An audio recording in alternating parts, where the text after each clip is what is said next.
Chapter 27. Abdominal Injuries. Introduction. The abdominal cavity is the largest cavity in the body. Because it extends from the diaphragm to the pelvis, the evaluation and treatment of patients with abdominal trauma can be challenging for the paramedic. There is great variability in the presentation of conditions, which is rarely resolved in the pre-hospital setting. Abdominal injuries may be life-threatening, and assessment should be rapid so treatment and transport to an appropriate facility can be started. The abdominal cavity contains several vital organ systems such as the digestive, urinary, and genitourinary systems. These organ systems are vulnerable to trauma partly because of their location, but they also lack some of the protective structures afforded by the skeletal system. Abdominal trauma may be caused by blunt or penetrating forces and ranges from minor single-system injuries to more complicated and potentially devastating multi-system injuries.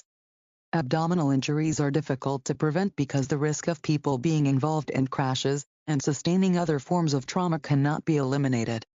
Factors such as an empty bladder and toned abdominal muscles can help decrease potential damage should trauma occur to the abdomen. Because of the broad spectrum of abdominal injuries, assessments and interventions should be performed quickly and cautiously. Delays in the recognition and management of abdominal injuries can have fatal consequences. Assessments in the pre-hospital environment can be difficult because other system injuries may lead to changes in a patient's mental status and sensation.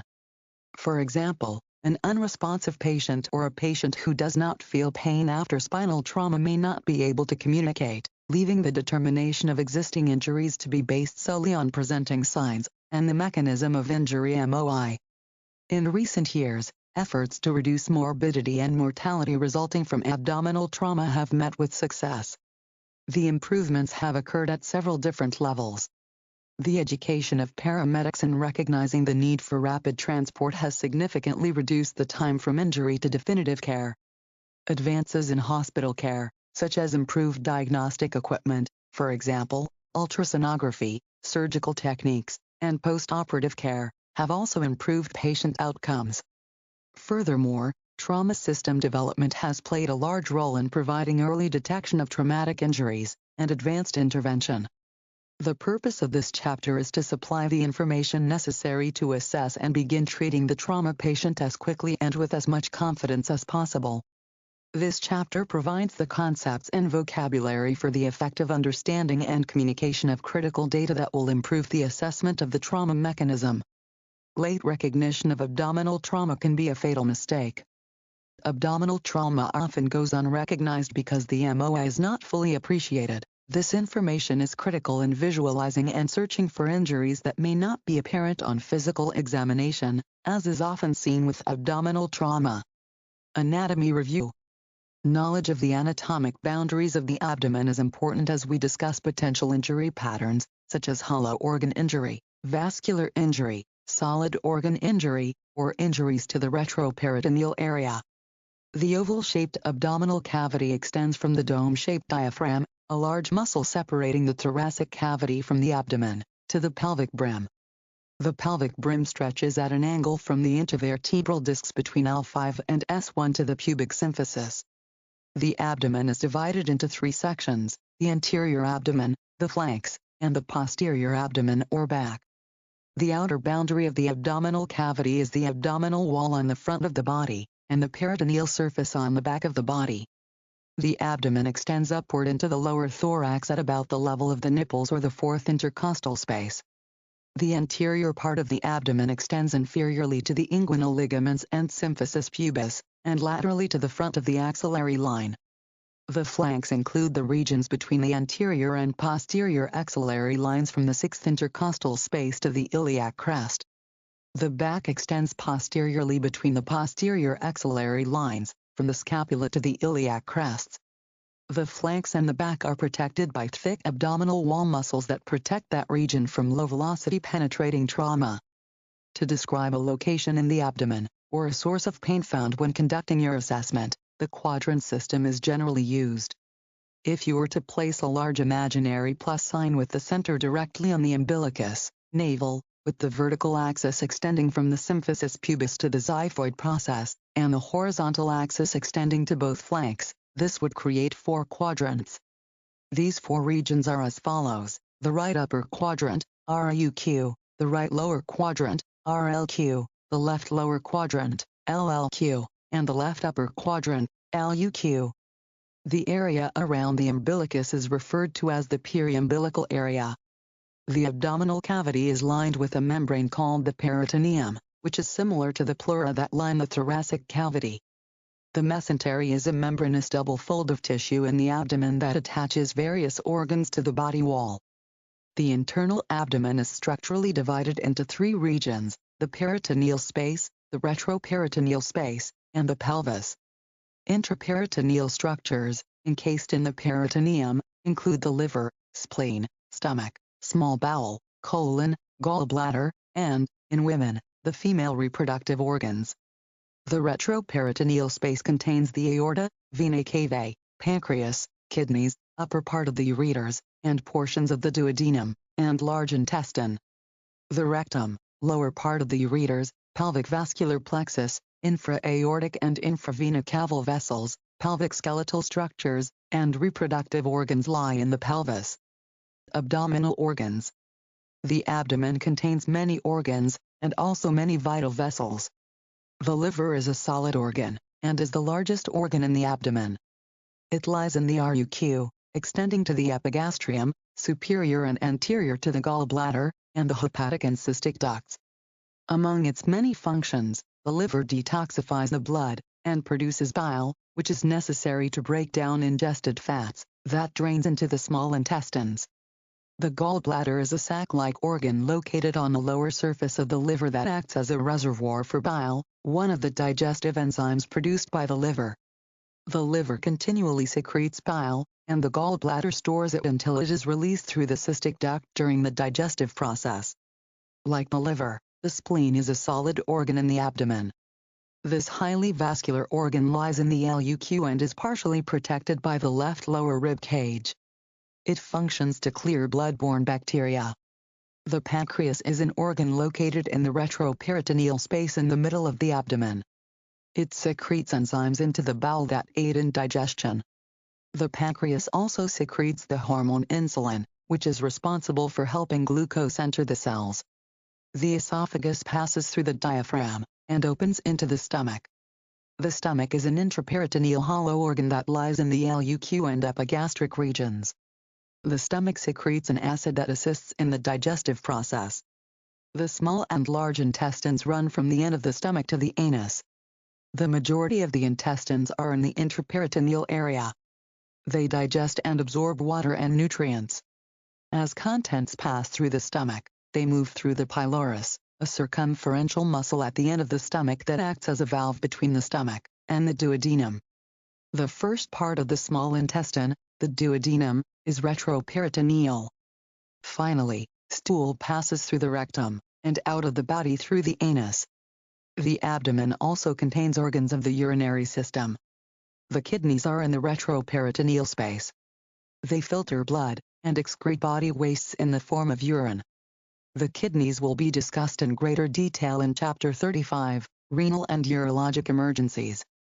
The urinary bladder is a hollow, muscular sac situated in the pelvis, along the midline, that stores urine until it is excreted. The ureters are a pair of thick-walled, hollow tubes that carry urine from the kidneys to the urinary bladder. The abdomen also contains organs of the reproductive system. The female reproductive system contains the uterus, a pear-shaped organ located in the midline of the lower abdomen that allows the implantation, growth, and nourishment of a fetus during pregnancy.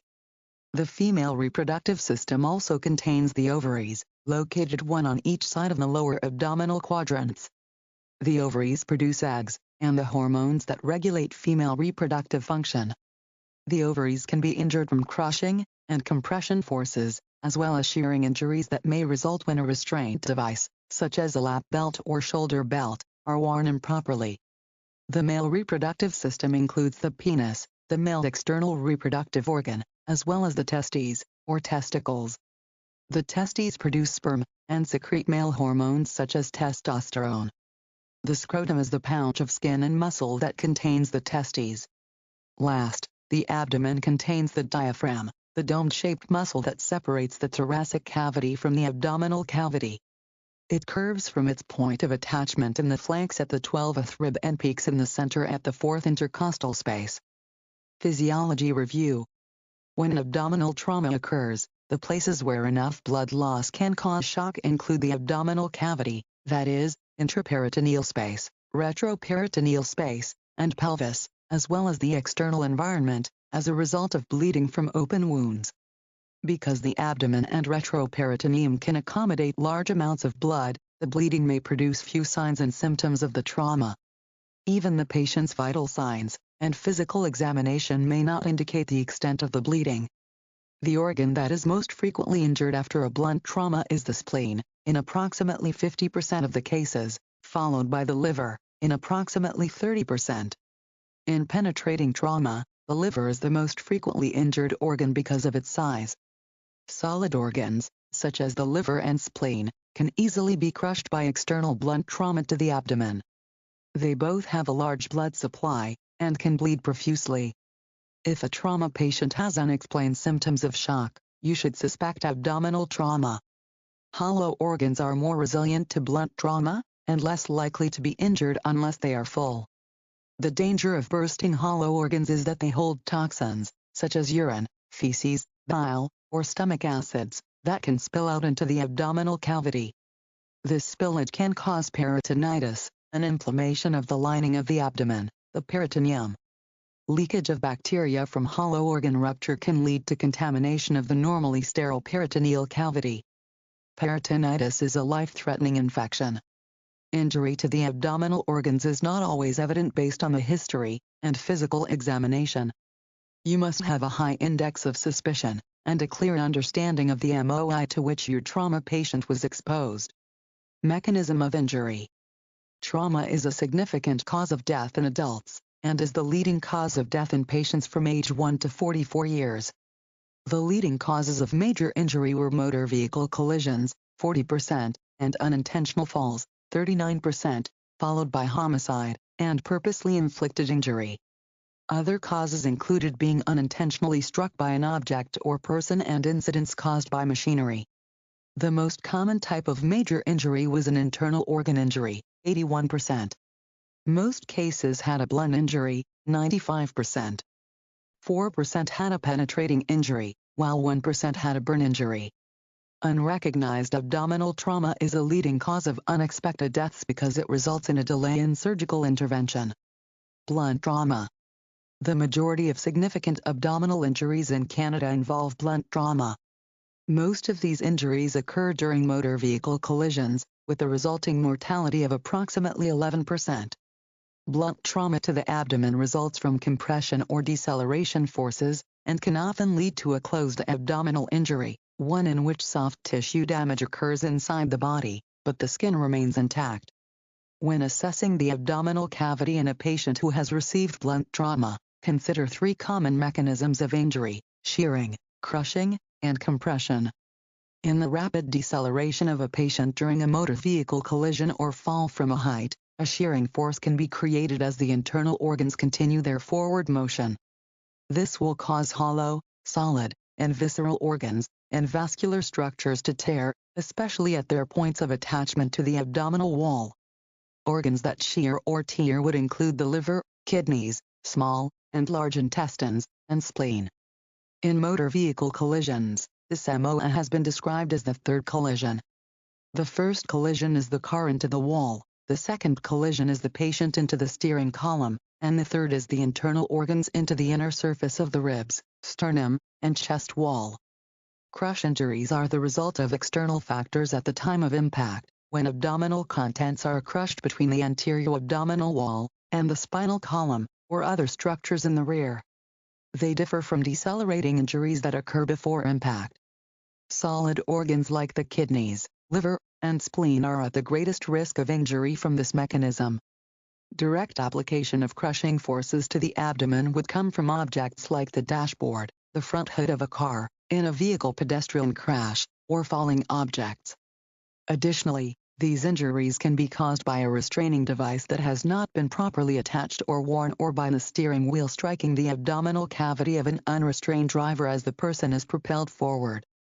The last MOI to consider is compression injury resulting from a direct blow or external compression from a fixed object, such as a lap belt or airbag. These compression forces will deform hollow organs, increasing the pressure within the abdominal cavity. This dramatic change in abdominal pressure can cause a rupture of the small intestine or diaphragm. Rupture of organs can lead to uncontrollable hemorrhage and peritonitis. Penetrating trauma. Penetrating trauma results in tissue damage by lacerating or cutting, causing an open abdominal injury, one in which a break in the surface of the skin or mucous membrane exposes deeper tissue to potential contamination. In general, gunshot wounds cause more injury than stab wounds because bullets travel deep into the body and have more kinetic energy, increasing the damage lateral to the track of the missile due to temporary cavitation. Gunshot wounds to the abdomen most commonly involve injury to the small bowel, colon, liver, and vascular structures. The extent of injury is less predictable than is the injury caused by stab wounds because gunshot wounds depend mostly on the characteristics of the weapon and the characteristics of the bullet. In penetrating trauma from stab wounds, the liver, small bowel, diaphragm, and colon are the organs most frequently injured. The extent of damage from a penetrating injury is often a function of the energy that has been imparted to the body. Remember, kinetic energy equals mass divided by 2 times velocity squared, or Ke equals m divided by 2 times v squared. Thus, the permanent injury, as well as the temporary injury, from the tract of the projectile can be considerable with high-velocity penetrations. The velocity delivered during penetrating trauma is typically divided into 3 levels: low velocity, less than 70 meters per second, such as from a knife, ice pick, or handgun; medium velocity, 70 to 700 meters per second, such as from a 9mm gun or shotgun; and high velocity, more than 700 meters per second, such as from a high-power sporting rifle or military weapon. The trajectory or direction the projectile traveled and the distance it had to travel, as well as the profile of the bullet, can contribute considerably to the extent of the injury. Motor vehicle collisions. In motor vehicle collisions, there are 5 typical patterns of impact: frontal, lateral, rear, rotational, and rollover, which are discussed in depth in Chapter 20, Trauma Systems and Mechanism of Injury. Each of these different mechanisms, with the exception of the rear impact, has the potential to cause significant injury to abdominal organs.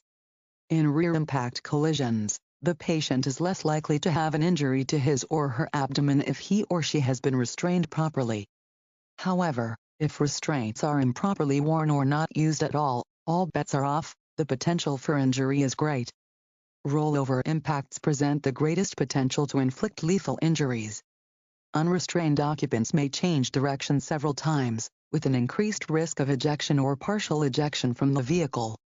The occupants involved in a rollover may collide with each other as well as with the vehicle interior, producing a wide range of probable injuries. Motorcycle falls or collisions. With the popularity of motorcycles, and the production of high-performance racing bikes that are most attractive to younger and inexperienced riders, the number of motorcycle collisions continues to increase. In a motorcycle collision, any structural protection from a steel cage, as is the case in an automobile, does not exist. The motorcyclist's only protection are those protective devices worn by the rider, such as the helmet and abrasion-resistant or leather pants, gloves, jacket, and boots. Falls from heights. When an adult falls from a height, the fall is typically unintentional, for example, work accident, intoxication, or intentional, for example, attempted suicide. The position or orientation of the body at the moment of impact will help determine the type of injuries sustained and their survivability. The surface onto which the person has fallen, and the degree to which that surface can deform, plasticity, under the force of the falling body, can help in dissipating the forces of sudden deceleration. Blast injuries. Although most commonly associated with military conflict, blast injuries are also seen in civilian practice in mines, shipyards, chemical plants, and increasingly in association with terrorist activities. Blast injuries, particularly those from weapons designed specifically for anti-personnel effects, such as mines or grenades, can generate fragments traveling at velocities of 1,400 meters per second. This is nearly double the velocity of a projectile from a high-speed rifle. Any energy transmitted from a blast fragment will cause extensive damage to tissue. People who are injured in explosions may be injured by any of 4 different mechanisms. The primary blast injury is an injury from the pressure wave. The secondary blast injury is caused by debris or fragments from the explosion. The tertiary blast injury is produced when a person is propelled through the air and strikes another object. There are also injuries called quaternary, miscellaneous, blast injuries, which include burns, and respiratory injuries from hot gases or chemicals. Pathophysiology. Hemorrhage is a major concern in abdominal trauma. It can occur when there is external or internal blood loss. When we deal with abdominal trauma, especially blunt abdominal trauma, the estimation of the volume of blood loss is difficult. Signs and symptoms will vary greatly depending on the volume of blood loss and the rate at which the body is losing blood. Key indicators of hemorrhagic shock will become apparent with the assessment of the neurologic and cardiovascular systems. As hypovolemia increases, the patient will become tachycardic and the respiratory rate will increase. The pulse pressure, difference between systolic and diastolic pressures, will decrease, followed by frank hypotension if the blood loss continues. Patients may become anxious or agitated. Finally, patients with severe hemorrhage will have marked tachycardia and hypotension, cool, clammy skin, and altered mental status. Injuries to hollow or solid organs can result in the spillage of their contents into the abdominal cavity. When the enzymes, acids, or bacteria leak from hollow organs into the peritoneal or retroperitoneal space, they cause irritation of the nerve endings. These nerve endings are found in the fascia of the surrounding tissues. As the inflammation affects these deeper nerve endings, such as the endings of the afferent nerves, localized pain will result. Pain is localized if the extent of the contamination is confined. Pain becomes generalized if the entire peritoneal cavity is involved. Injuries to solid abdominal organs. The solid organs in the abdomen include the liver, spleen, kidneys, and pancreas. When a solid organ in the abdomen is injured during blunt or penetrating trauma, the organ may bleed into the peritoneal cavity or retroperitoneal space. This can cause nonspecific signs such as tachycardia and hypotension. Because these signs may not develop until a patient has lost a significant volume of blood, normal vital signs do not rule out the possibility that there has been a significant intra-abdominal injury.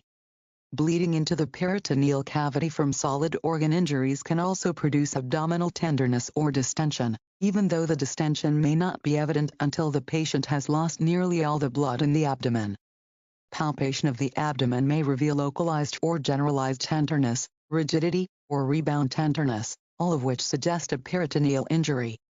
Kidney injuries are discussed in Chapter 35, Renal and Urologic Emergencies. Liver injuries.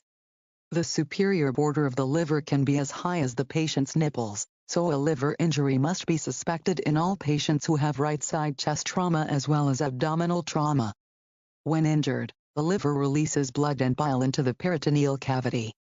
The blood loss can be massive, resulting in hypotension, tachycardia, shock, and even death.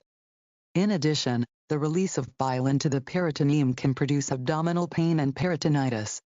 Spleen injuries. Falls and motor vehicle collisions can injure the spleen. However, less obvious injury patterns in activities such as sports, for instance, tackling in football or checking in lacrosse, can also cause injury to the spleen. There are case reports of patients who sustained a ruptured spleen even though the contact was relatively minor. This is especially true if the spleen is enlarged from mononucleosis or other underlying disease. When the spleen ruptures, blood spills into the peritoneum, which can ultimately cause shock and death. As with other intra-abdominal organ injuries, the signs and symptoms of splenic rupture are nonspecific, and as many as 40% of patients have no symptoms. Some patients report only pain in the left shoulder, care sign, because of referred pain from diaphragmatic irritation. Pancreas injuries. Pancreatic injury occurs in less than 5% of all major abdominal trauma. Because of the anatomic position of the pancreas in the retroperitoneum, it is relatively well protected. It typically takes a high-energy force to damage the pancreas. These high-energy forces are most commonly produced by penetrating trauma, for example, from a bullet, but can also be caused by blunt trauma, such as from a motor vehicle collision. In blunt trauma, an unrestrained driver who hits the steering column or bicyclist who hits the handlebars is at risk of pancreatic injury. Injuries to the pancreas have subtle or absent signs and symptoms initially, which should be suspected in any rapid deceleration injury. Over the course of hours to days, pancreatic injuries result in the spillage of enzymes into the retroperitoneal space, which can damage surrounding structures, and lead to infection and retroperitoneal abscess. Injury should be suspected after a localized blow to the mid-abdomen. These patients usually experience vague upper and mid-abdominal pain that radiates to the back. Peritoneal signs may develop several hours after the injury. Patients have been known to develop a form of diabetes after a severe injury to the pancreas. Diaphragm injuries. The diaphragm plays the primary role in a patient's ventilatory process. Injury to the diaphragm may cause signs and symptoms of ventilatory compromise. Diaphragmatic injuries or ruptures are not isolated incidents. Patients often have associated thoracic, abdominal, head, and extremity injuries. Injuries to the diaphragm are rare and result from both blunt trauma, typically high-speed motor vehicle collisions, and from penetrating trauma. A lateral impact during a motor vehicle collision is most likely to cause a diaphragmatic rupture because of the twisting or distortion of the chest wall, which may shear or tear the diaphragm. In frontal motor vehicle collisions, the patient may strike the steering wheel or column. The impact may cause a significant change in abdominal pressure, which may also tear the diaphragm. Injuries to hollow intraperitoneal organs. The hollow organs of the abdomen include the stomach, small and large intestines, and bladder. Hollow visceral injuries produce most of their symptoms from peritoneal contamination. When a hollow organ such as the stomach or bowel is injured, it releases its contents into the abdomen, which irritate the peritoneum, producing symptoms. When the patient has the seatbelt sign, a contusion or abrasion across the lower abdomen, this usually means that he or she also has intraperitoneal injuries. Injuries to the small and large intestines. The intestines are most commonly injured from penetrating trauma, although they can be injured from severe blunt trauma as well. When ruptured, the intestines spill their contents, which contain fecal matter, and a large number of bacteria, into the peritoneal or retroperitoneal cavities, resulting in peritonitis. Stomach injuries. Most injuries to the stomach result from penetrating trauma. The stomach is rarely injured from blunt trauma. When a rupture of the stomach does occur after blunt trauma, it is usually associated with a recent meal or inappropriate use of a seatbelt. Trauma to the stomach frequently results in the spillage of acidic material into the peritoneal space, creating a chemical irritation that produces abdominal pain and peritoneal signs relatively quickly. Bladder and urethra injuries. Trauma to the bladder or urethra is often associated with other significant injuries. A blunt or penetrating injury to the bladder may result in bladder rupture or laceration, usually as a result of blunt trauma. The likelihood of a bladder injury varies by the severity of the mechanism, but also by the degree of the bladder distension. The fuller the bladder, the greater the opportunity for injury.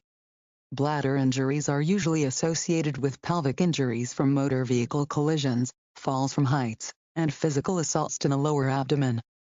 These mechanisms of injury may cause a pelvic fracture, which can perforate the bladder. The signs and symptoms of bladder injuries are generally nonspecific, but may present as gross hematuria, suprapubic pain and tenderness, difficulty voiding, and abdominal distension, guarding, or rebound tenderness. The presence of signs of peritoneal irritation may also indicate the possibility of an intraperitoneal bladder rupture. Retroperitoneal injuries. Structures contained within the retroperitoneal cavity are the pancreas, kidneys, vascular structures, and part of the small intestine. Injuries confined to the retroperitoneum can be very difficult to diagnose because, in general, they produce few visible signs or symptoms. Because the blood or other contaminants are held in the retroperitoneal space, they do not frequently cause abdominal pain, peritoneal signs, or abdominal distension. Occasionally, retroperitoneal bleeding can lead to ecchymosis of the flanks, Gray Turner sign, or around the umbilicus, Cullen sign. Vascular injuries. Besides the kidneys, the vascular structures found in the retroperitoneal space include the descending aorta, and its branches, the superior phrenic artery, the inferior phrenic artery, the inferior vena cava, and the mesenteric vessels. Injuries to these structures occur with both blunt and penetrating trauma, but penetrating trauma is the major cause. Penetrating trauma that causes injury to the great vessels of the abdomen will also be associated with injuries to multiple intra-abdominal organs. Blunt trauma can cause injuries to vascular structures as they are sheared from their points of attachment. The patient could have an abdominal aortic aneurysm that has become worse as a result of abdominal trauma. The specifics on abdominal aortic aneurysm are discussed in Chapter 30, Cardiovascular Emergencies. Assessment findings in a patient with vascular injuries depend on whether the bleeding is contained, a hematoma, or if there is active hemorrhage. In active hemorrhage, the patient will present with significant hypotension, tachycardia, and shock. Duodenal injuries. In abdominal trauma, the duodenum can rupture, usually because of high-speed deceleration injuries, spilling its contents into the retroperitoneum. Contamination of the retroperitoneum with duodenal contents may ultimately produce abdominal pain or fever, although symptoms will not likely develop for hours to days. Abdominal pain, nausea, and vomiting may develop, although belatedly. Because of the delayed presentation and variable symptoms, a high degree of suspicion for duodenal injury must be maintained in any abdominal trauma, but especially in high-speed deceleration collisions. Assessment. During the evaluation of the abdominal cavity, you must look for evidence of hemorrhage, shock, or spillage of bowel contents, pain or tenderness, into the abdominal space. Have a high index of suspicion, and understand that intra-abdominal injuries are likely with trauma to the chest or abdomen. Priorities in resuscitation begin with ensuring adequate tissue perfusion and oxygen delivery. In 10% of mortalities after trauma, the abdominal injury proves to be the primary cause of death. However, in a substantial number of cases, the exact cause of death is not clear. The evaluation of a patient who has abdominal trauma must be systematic, keeping the entire patient in mind, and prioritizing injuries accordingly. Approximately 20% of all patients with significant hemoperitoneum, collection of blood in the abdominal cavity, have a benign abdominal examination on initial assessment. The abdomen should be examined closely for bruising, localized swelling, lacerations, distension, or pain. Clues to intra-abdominal trauma will include symptoms of shock not proportional to obvious external evidence or estimated blood loss. Retroperitoneal hemorrhage may be present because of damaged muscle, lacerated or avulsed kidneys, and injuries to the vessels of the supporting mesentery. All abdominal organs have a generous blood supply, making them susceptible to significant bleeding as a result of blunt forces causing a shearing-type injury. The injury can be slow to develop and may be subtle and difficult to locate and assess. Scene assessment. As with all other aspects of pre-hospital care, scene safety remains the priority before providing any patient care. It is always important to remember that if a patient has penetrating or blunt trauma, some external force caused this injury. These situations could also potentially be dangerous to you. Initial assessment. Most significant abdominal injuries require definitive care in the hospital. Your main goal in assessing victims of abdominal trauma is determining which patients need rapid transport to the hospital, perhaps to a trauma center. Failure to make this determination rapidly and effectively can lead to increased morbidity and mortality rates from unrecognized abdominal injury. Remember that if there is life-threatening hemorrhage or cardiac arrest, these should be addressed before airway and breathing concerns. Form a general impression, noting the manner in which the patient is lying. Movement of the body or the abdominal organs irritates the inflamed peritoneum, causing additional pain. To minimize this pain, patients may lie still, usually with the knees drawn up, and breathe using rapid and shallow breaths. For the same reason, they may contract abdominal muscles, guarding. Therefore, a quiet, still patient may have severe injuries, whereas a patient who is moving around is less likely to have peritonitis. Focused history and physical examination. The first step in the focused history and physical examination is inspection of the abdomen. This means you'll need to expose the abdomen and inspect for signs of trauma, such as decap BLS. Often the injury to the abdomen involves ecchymosis, abrasions, or lacerations. Blood, gastrointestinal contents, and urine that have spilled into the peritoneum may produce peritonitis, which could result in decreased or absent abdominal sounds, but auscultation of bowel sounds is not a useful assessment tool in the pre-hospital setting. The next steps in the abdominal examination are percussion and palpation. With these maneuvers, look for tenderness and signs of peritonitis, such as the patient guarding his or her abdomen or experiencing pain while being gently moved to the stretcher. Carefully palpate all four quadrants of the abdomen while assessing the patient's response and noting any abdominal masses and deformities. A common misconception is that patients without abdominal pain or abnormal vital signs are unlikely to have serious intra-abdominal injuries. Keep in mind that peritonitis can take hours to days to develop.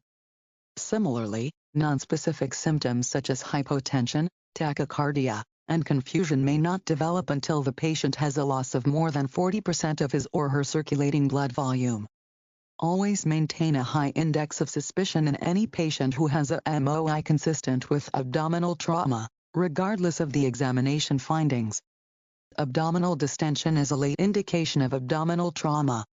Patients must have a significant volume of blood enter the abdominal cavity to fill it and produce distension. Try to obtain as many details about an injury as possible, keeping in mind that trauma patients should be transported to the hospital quickly. In other words, in addition to getting information about the patient, such as the sample history, it is important to obtain details on how the injury occurred, whether from the patient, witnesses, police, or other paramedics.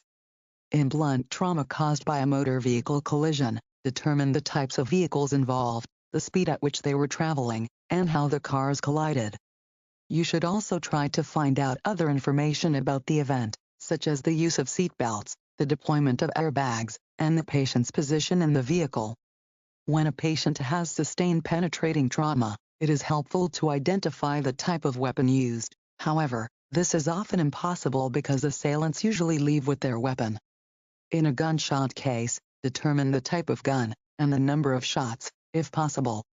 Also, try to ascertain an estimated distance between the victim and the assailant whenever possible. In patients with stab wounds, determine the type of knife, possible angle of the entrance wound, and the number of stab wounds. Patient care, however, always remains the priority.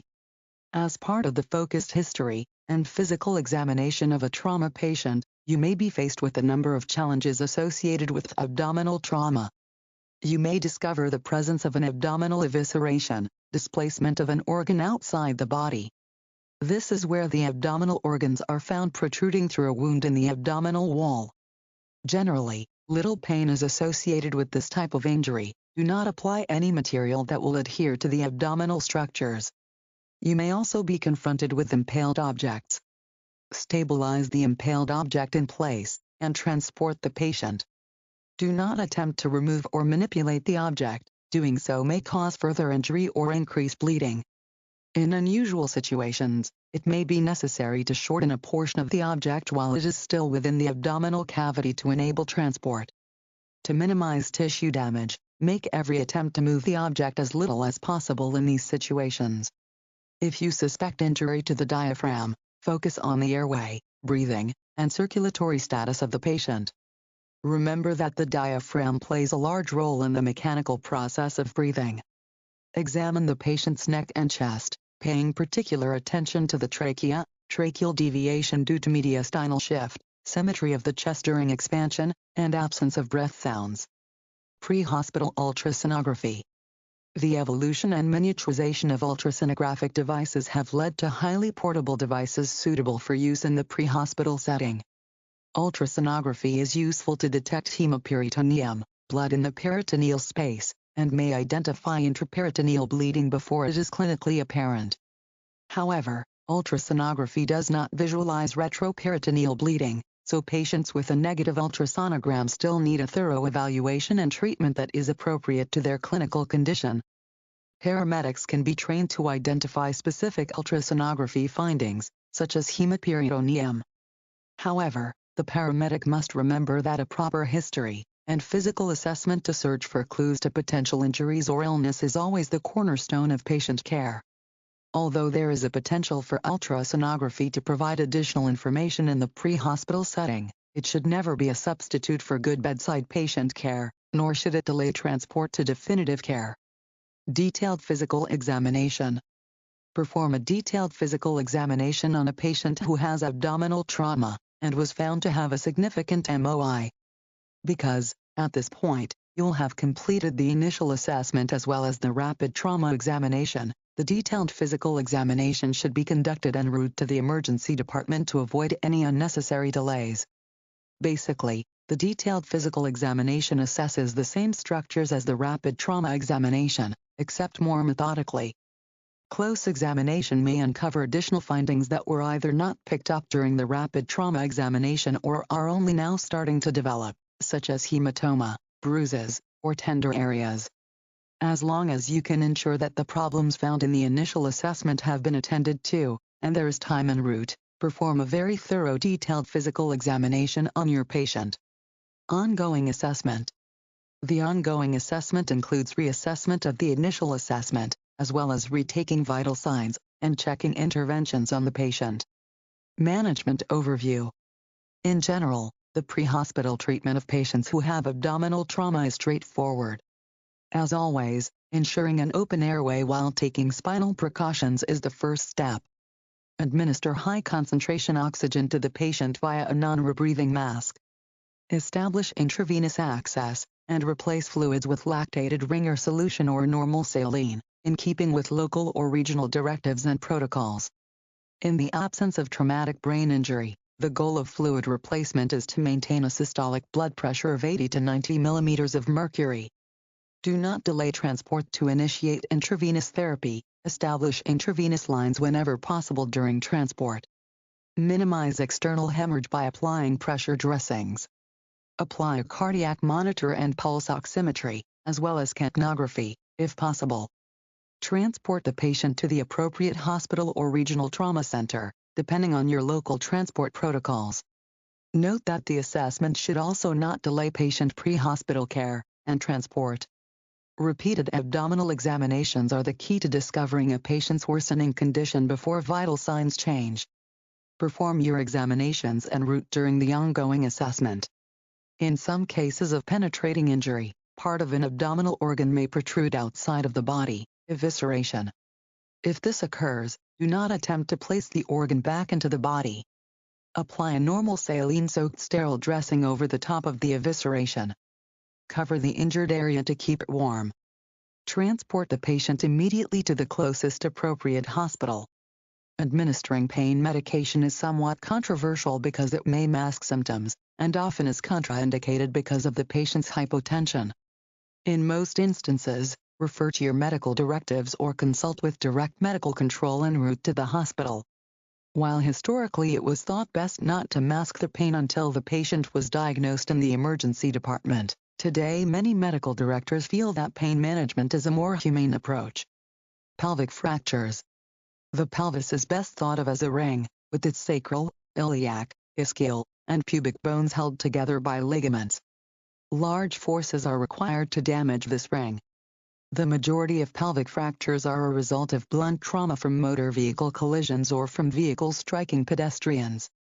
Because of the forces required to break the pelvis, suspect multi-system trauma if your patient has a pelvic injury, until proven otherwise. Commonly associated injuries are urethral disruptions, bladder rupture, and abdominal, thoracic, and head trauma. Signs and symptoms of blunt trauma to the pelvis include pain in the pelvis, groin, or hips, hematomas or contusions to the pelvic region, obvious external bleeding, or hypotension without obvious external bleeding. Anteroposterior compression, which can result from a head-on collision, may lead to an open-book pelvic fracture in which the pubic symphysis spreads apart. The subsequent increase in volume of the pelvis means a patient with internal pelvic bleeding may have a much larger amount of blood loss than someone without an open book fracture. Such patients will require volume replacement with crystalloid or blood products, but may remain hypotensive in the pre-hospital environment due to significant and ongoing blood loss. Lateral compression of the pelvis results from a side impact. It generally does not result in an unstable pelvis. Because the volume in the pelvis is reduced, not increased, life-threatening hemorrhage is less of a concern in such cases. Vertical shear is seen in falls from heights. It results in one side of the pelvis moving superiorly or inferiorly compared to the other, disrupting the bony or ligamentous structures. This unstable fracture results in an increased pelvic volume. Saddle injuries result from falling on an object. They may result in fractures of the bones that are directly under the female and male genitalia, pubic rami fractures. Although penetrating trauma to the pelvis may result in bony fractures, the more worrisome injury is to the major vascular structures, which can cause life-threatening hemorrhage. Open fractures, bony fractures with an overlying wound to the skin, not to be confused with open book fractures of the pelvis, may result from either penetrating or blunt trauma, and require urgent antibiotics, pelvic stabilization, and surgical management or vascular intervention to control bleeding. Assessment and management. Properly evaluating and treating the patient is more important than identifying the specific type of pelvic fracture. A search for penetrating wounds is helpful, but an extended search should never delay quick transport and treatment of hypotension. In addition, if you suspect an open book pelvic fracture in a patient with hypotension, tie a sheet around the patient's hips at the level of the superior anterior iliac crests, thereby decreasing the pelvic volume. There are several devices specific to the management of this type of injury that provide superior immobilization and are faster to apply. The PASG is a controversial and rarely used treatment to stabilize the pelvis during rapid transports. Although it can potentially decrease pain by causing less movement of the fractured bones, and decrease bleeding by reducing pelvic volume, it may increase bleeding by putting pressure on pelvic vessels. The PASG is theoretically useful in this setting. However, there are other commercially available devices that are more acceptable and readily available to stabilize an injured pelvis. Chapter 32. Endocrine Emergencies. Introduction. Few other systems in the body share the level of responsibility assigned to the endocrine system. The system directly or indirectly influences almost every cell, organ, and function of the body. Consequently, patients with an endocrine disorder often present with a multitude of signs and symptoms that require a thorough assessment and immediate treatment to interrupt life-threatening emergencies. Anatomy and physiology. The endocrine system comprises a network of glands that produce and secrete chemical messengers called hormones. The main functions of the endocrine system and its hormone messengers are to maintain homeostasis and promote permanent structural changes. Maintaining homeostasis requires a response to any change in the body, such as low glucose or calcium levels in the blood. Exocrine glands, exo means outside, excrete chemicals for elimination. These glands have ducts that carry their secretions to the surface of the skin or into a body cavity. Sweat glands, salivary glands, and the liver are examples of exocrine glands. Endocrine glands, endo means inside, secrete or release chemicals that are used inside the body. These glands lack ducts, so they release hormones directly into the surrounding tissue and blood. Hormones act on the body's cells by increasing or decreasing the rate of cellular metabolism.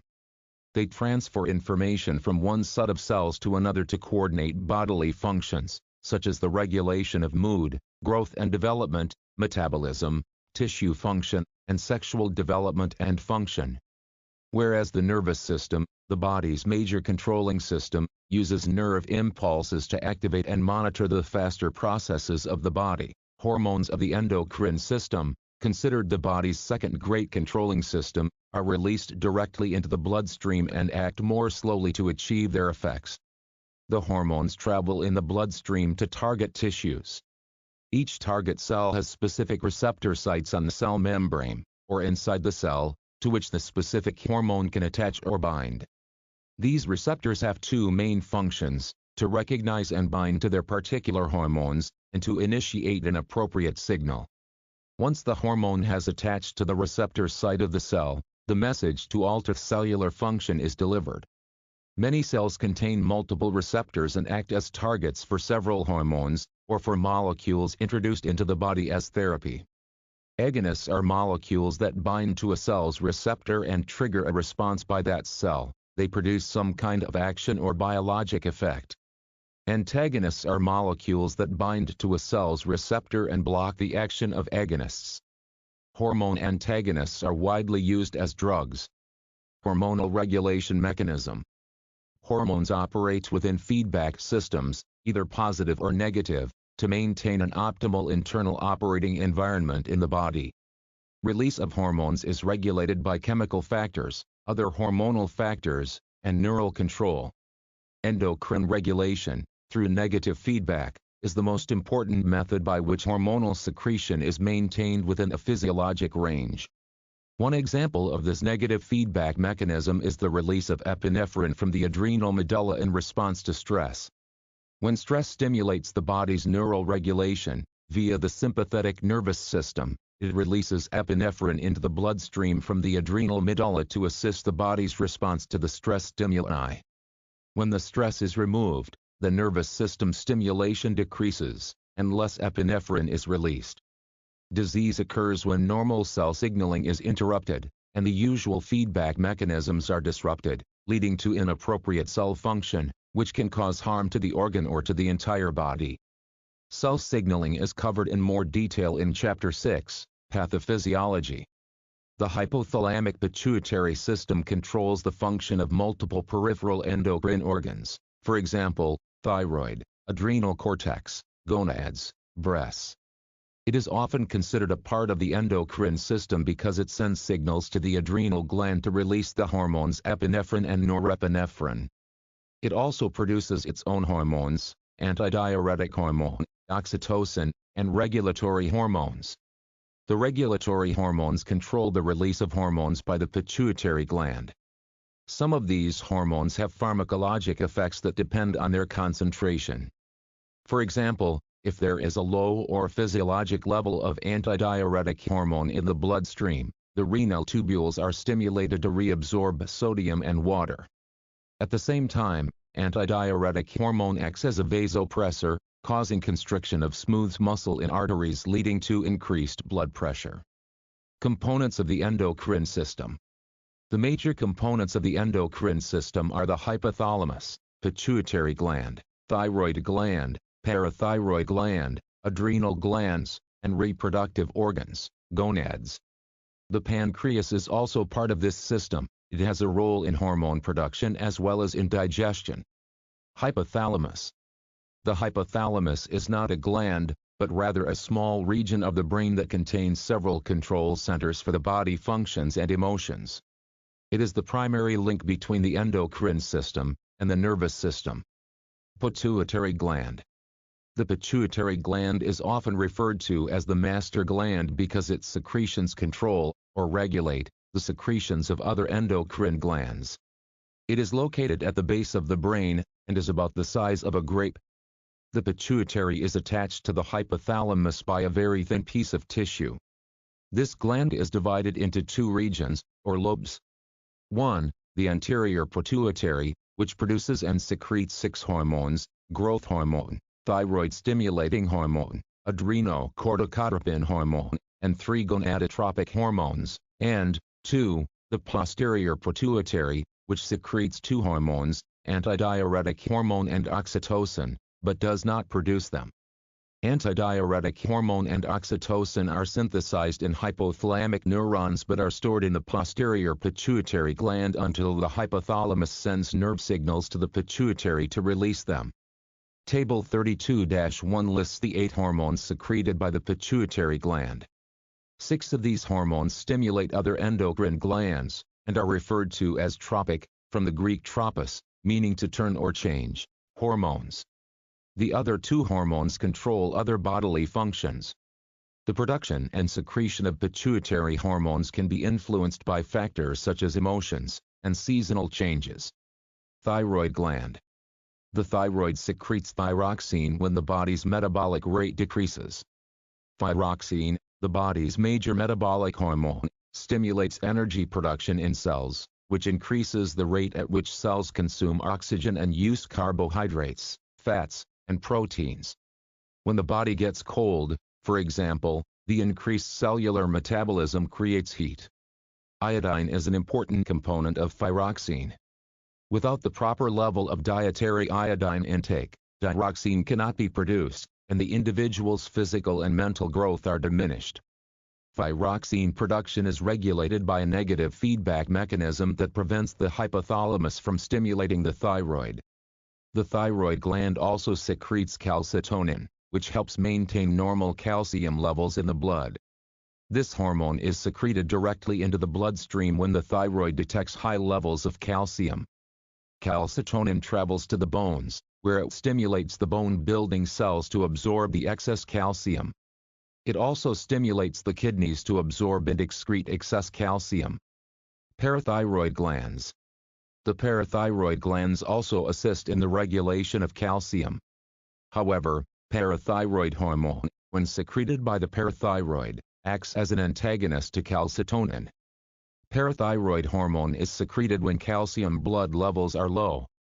It stimulates the bone-dissolving cells to break down bone and release calcium into the bloodstream. In the kidneys, parathyroid hormone decreases the amount of calcium released in the urine. The secretion of parathyroid hormone is regulated by the calcium level in the blood. Adrenal glands. The adrenal glands consist of two parts, an outer part, called the adrenal cortex, and an inner part, called the adrenal medulla. Both parts produce hormones. The adrenal cortex produces two families of hormones called corticosteroids and mineralocorticoids, which regulate the body's metabolism, its balance of salt and water, the immune system, and sexual function. The adrenal medulla produces hormones called catecholamines, epinephrine and norepinephrine, which assist the body in coping with physical and emotional stress by increasing the heart and respiratory rates and the blood pressure. During times of stress, the hypothalamus secretes a hormone that stimulates the anterior pituitary to release adrenocorticotropic hormone. Adrenocorticotropic hormone targets the adrenal cortex and causes it to secrete cortisol, a glucocorticoid. Cortisol stimulates most body cells to increase their energy production. Cortisol is also necessary to maintain vascular smooth muscle tone. If the body experiences a drop in blood pressure or volume, a decrease in sodium level, or an increase in the potassium level, the adrenal cortex is stimulated to secrete aldosterone, a mineralocorticoid. Aldosterone stimulates the kidneys to reabsorb sodium from the urine and excrete potassium by altering the osmotic gradient in the blood. When sodium is reabsorbed into the blood, water follows. This action increases both blood volume and blood pressure. Aldosterone also reduces the amount of salt and water lost through the sweat and salivary glands. The body's reaction to physical or emotional stress is referred to as the fight or flight response. Following stimulation from the hypothalamus, the adrenal medulla secretes small amounts of norepinephrine and large amounts of epinephrine. Norepinephrine raises blood pressure by causing blood vessels and skeletal muscles to constrict. Epinephrine stimulates sympathetic nervous system receptors throughout the body. In addition, it stimulates the liver to convert glycogen to glucose for use as energy in the cells. The action of both hormones results in increased levels of oxygen and glucose in the blood, and faster circulation of blood to the brain, heart, and muscles, which in turn enables the body to respond to the short-term emergency situation. Pancreas. The pancreas is a digestive gland that is considered both an endocrine gland and an exocrine gland. The exocrine component is responsible for the secretion of digestive enzymes into the duodenum through the pancreatic duct. The endocrine component comprises the islets of Langerhans. These cell groups within the pancreas act like an organ within an organ. The main hormones they secrete, glucagon, produced by alpha cells, and insulin, produced by beta cells, are responsible for the regulation of blood glucose levels. When the body's blood glucose level falls, such as between meals, glucagon is secreted to raise the glucose level and bring the body's energy back to normal. When it enters the bloodstream, glucagon stimulates the liver to change glycogen, a starch form of the sugar glucose made up of thousands of glucose units, into glucose, which is secreted into the bloodstream for distribution as an energy source for cells throughout the body. Insulin enables cells to uptake glucose and allows for the storage of glycogen, fats, and protein. When blood glucose levels are elevated, beta cells of the islets of Langerhans secrete insulin, which is carried by the bloodstream to the cells. The cells then take in more glucose and use it to produce energy. Insulin also stimulates the liver to take in more glucose and store it as glycogen for later use by the body. Insulin is essential for transporting glucose into cells. Insulin is the only hormone that decreases blood glucose levels. Once the blood glucose levels have returned to normal, the islets of Langerhans stop secreting insulin. Gonads. The gonads are the main source of sex hormones. In men, the gonads, or testes, are located in the scrotum, and produce hormones called androgens. The most important androgen in men is testosterone. Androgens regulate body changes associated with sexual development, puberty, including growth spurts, deepening of the voice, growth of facial and pubic hair, and muscle growth and strength. In women, the gonads are the ovaries, which release the eggs, and secrete the hormones estrogen and progesterone. Estrogen signals the anterior pituitary gland to secrete luteinizing hormone when an egg is developing in an ovarian follicle. Estrogen and progesterone also assist in the regulation of the menstrual cycle. At puberty, estrogen also supports development of the secondary sex characteristics, enlargement of the breast, uterine enlargement, fat deposits in the hips and thighs, and development of hair under the arms, and in the pubic area. General assessment. The difficult part of assessing patients with endocrine emergencies is that their problems tend to affect many organ systems, and the seriousness of their presentations varies greatly. Many of the patients will have had their conditions for some time, and may already be receiving treatment. These patients or their family members will likely share with you that there is a history of an endocrine problem. This information, in addition to the common signs and symptoms associated with each endocrine emergency, should help you determine the cause of the current problem. In any event, do not take these calls lightly, as poor outcomes can result very quickly. Scene assessment. Your initial scene assessment will vary depending on the rate of the progression of deterioration and the patient's symptoms when you arrive. Regardless of the patient's condition or the cause, airway, breathing, and circulation must always be assessed first. Your observations of the scene in which the patient is found can also furnish valuable information regarding what might have happened.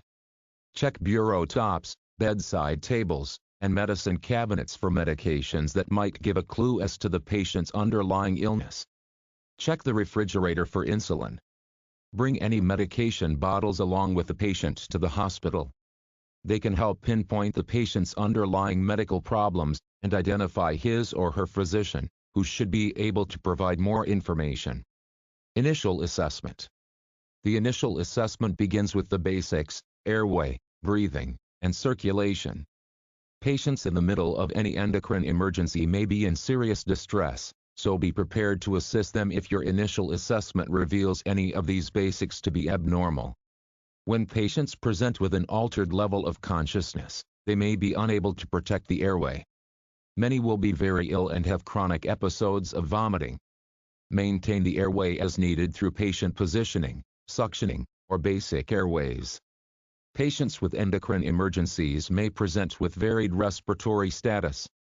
Supplemental oxygen is recommended in all cases of suspected respiratory involvement. Do not hesitate to provide supplemental oxygen even in the presence of a normal oxygen saturation reading if you have any concerns about the patient's respiratory status. Assess the patient's skin color, moisture, and temperature, and take his or her blood pressure. Because endocrine emergencies may affect the body's ability to compensate for illness, intravenous therapy or blood component replenishment may be necessary. Follow your local protocols. Many patients with endocrine disorders are being treated by specialists, and they should be transported to a facility that specializes in these conditions.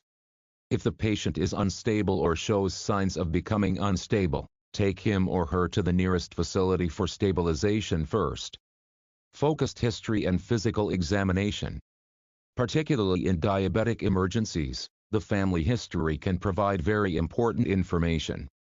Because genetics can influence the development of diabetes, passed down through family members, learning that a parent or grandparent has a diabetic history is a major clue, and may prove to be invaluable in your treatment decision.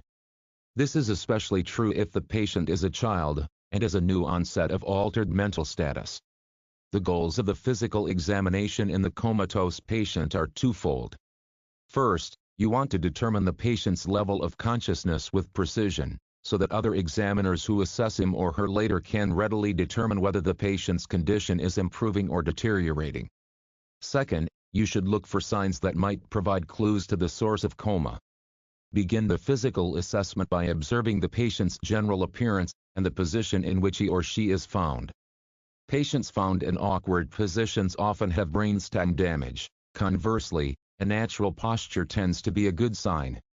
Decorticate or decerebrate posturing should also be noted. If present, both are bad signs. Your physical examination should be geared toward identifying as many atypical findings as possible. Using this information, you can make a more educated decision about treatment. Unless the patient had an endocrine emergency that caused some form of trauma, a rapid trauma assessment is usually not necessary. Detailed physical examination. The detailed physical examination will reveal the finer abnormalities that will provide you with the final determining factors for your treatment. The condition of the skin may be very informative. Cold, clammy skin is classically a sign of shock, but may also signal severe hypoglycemia, as from an insulin reaction. Cold, dry skin may indicate overdose of sedative drugs or alcohol. Hot, dry skin suggests fever or, if the circumstances are appropriate, heat stroke. When you check the patient's vital signs, look for the combination of hypertension and bradycardia, which suggest increased intracranial pressure. Be alert for abnormal respiratory patterns. Cheyne-Stokes breathing usually points to a non-neurologic source of the coma. More worrisome are other abnormal breathing patterns, such as central neurogenic ventilation or huffing and puffing that does not seem to move much air. Look for pararespiratory motions, such as sneezing and yawning. An intact brainstem is required to produce a sneeze or a yawn, so both of those actions have positive prognostic significance. Hiccuping and coughing, by contrast, may indicate brainstem damage. Ongoing assessment. Once you have initiated your treatment plan, continually reassess the patient to check for obvious, and subtle, changes. For every action you take, there should be a response. No response is a response. Document your findings along the way. General management. Management of the ABCs should have been carried out during the initial assessment. Remember that a patient whose gag reflex is absent cannot protect his or her own airway from aspiration, and should be intubated at the earliest opportunity. If breathing is abnormally slow or shallow, assist breathing with bag mask ventilation. Give supplemental oxygen whether the patient is breathing spontaneously or being ventilated. If the patient has altered mental status, establish an intravenous line with 0.9% normal saline or a saline lock. Make an immediate determination of the blood glucose level, and initiate treatment if the reading is less than 4 millimoles per liter. Give 12.5 to 25 grams of D50W, 50% dextrose in water. This dose will reverse most cases of hypoglycemia. If the patient's condition does not improve after a dose of D50W, or if you have any other reason to suspect a narcotic overdose, based on signs of pinpoint pupils, needle tracks on the arms, depressed respirations, then consider administration of naloxone, Narcan. Monitor the cardiac rhythm of every comatose patient. For the neurologic assessment, the most important consideration is not a single measurement at a single point in time, but rather the trend shown by several measurements. Recheck vital signs. pupils, and level of consciousness, every 5 minutes in unstable patients, and every 10 minutes in stable patients, and record your findings immediately. Transport the comatose patient supine if he or she is intubated, otherwise, you may transport the patient in the stable side position, unless injuries preclude that position. If the patient must be supine, for example, because of suspected spine injury, and cannot be intubated, keep the mouth and pharynx suctioned free of secretions, vomitus, and blood. Pathophysiology, assessment, and management of specific conditions. Endocrine disorders can be caused by hormone hypersecretion, leading to excessive target gland activity. Target organ underactivity can be caused by insufficient secretion of a hormone by a gland or resistance to a hormone at the target organ. The effects of a disturbance of endocrine gland function are determined by the degree of dysfunction of the gland, as well as by the age and sex of the patient. All degrees of glandular dysfunction are possible, ranging from barely detectable variations to extreme dysfunction. Diabetes mellitus. The term diabetes mellitus refers to a metabolic disorder in which the body's ability to metabolize simple carbohydrates, glucose, is impaired. It is characterized by the passage of large quantities of urine containing glucose, significant thirst, and deterioration of body function. This disease is characterized by an inability to sufficiently metabolize glucose. It occurs either because the pancreas does not produce enough insulin or because the cells do not respond to the effects of the insulin that is produced. Both cases result in elevated glucose levels in the blood and glucose in the urine. Glucose builds up in the blood, overflows into the urine, and flows out of the body. Thus, cells can starve even though the blood contains large amounts of glucose. Note that another disease state, diabetes insipidus, also describes excessive urination, but this condition is related to problems with antidiuretic hormone function that lead to excessive water loss in the urine. It should not be confused with diabetes mellitus. There are an estimated 3 million Canadians, 8.1% of the population, living with diabetes. The incidence in adults aged 20 years and older is 1 in 10. In age 1 to 19 years, the incidence is 1 in 300. Diabetes is more common in men than in women. Newfoundland and Labrador, Nova Scotia, and Ontario had the highest age-standardized prevalence rates of diagnosed diabetes in Canada. Nunavut, Alberta, and Quebec had the lowest. Left untreated, diabetes leads to wasting of body tissues and death. Even with medical care, some patients with particularly aggressive forms of diabetes will die relatively young from one or more complications of the disease. The severity of diabetic complications is related to how high the average blood glucose level is, and how early in life the disease begins. Although most patients live a normal lifespan, they must be willing to adjust their lives to the demands of the disease, especially their eating habits and activities. There is no cure for the disease, so treatment focuses on maintaining blood glucose levels within the normal range. Two forms of diabetes exist, type 1 and type 2. Both types are serious conditions that affect many tissues and functions other than the glucose-regulating mechanism, and both require lifelong medical management. Type 1 diabetes mellitus. Type 1 diabetes generally occurs in children as opposed to adults. Although type 1 diabetes has a hereditary predisposition, it is now believed that environmental factors may be part of the cause, for example, an infection that triggers an autoimmune disorder. For example, antibodies destroy the islets of Langerhans. In type 1 diabetes, most patients do not produce insulin at all. They require daily injections of supplementary, synthetic insulin throughout their lives to control blood glucose.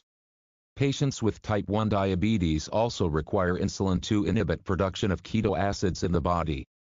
Failure to take insulin can lead to dangerous, and occasionally fatal, levels of keto acids in the blood, known as diabetic ketoacidosis, which is discussed later in detail. In addition to daily insulin injections, strict diet control must be observed. This can be difficult with young children. Increased activity and alcohol consumption can lead to low blood glucose levels. It is important to consider low blood glucose as a cause of altered mental status. Complications of diabetes include kidney problems, nerve damage, blindness. Diabetes is the #1 cause of blindness, heart disease, and stroke. Type 2 diabetes mellitus. The most common form of diabetes is type 2 diabetes, in which blood glucose levels are elevated. Most people with diabetes in Canada have type 2 diabetes, which typically develops later in life, usually when the patient is middle-aged, although the disease is becoming more common in younger people. Type 2 diabetes may be related to metabolic syndrome, a cluster of characteristics including excessive fat in the abdominal area, elevated blood pressure, and high levels of blood lipids. Risk factors for developing metabolic syndrome include excess weight, lack of physical activity, and genetic factors. In many people with type 2 diabetes, the pancreas actually produces enough insulin. However, for reasons not fully understood, the body cannot effectively utilize it. This condition is known as insulin resistance. One possible explanation is that the insulin receptor cells located on the target cells have changed in some way, and are no longer able to receive the insulin when it arrives at the target cell. Type 2 diabetes can also be caused by a deficiency in insulin production.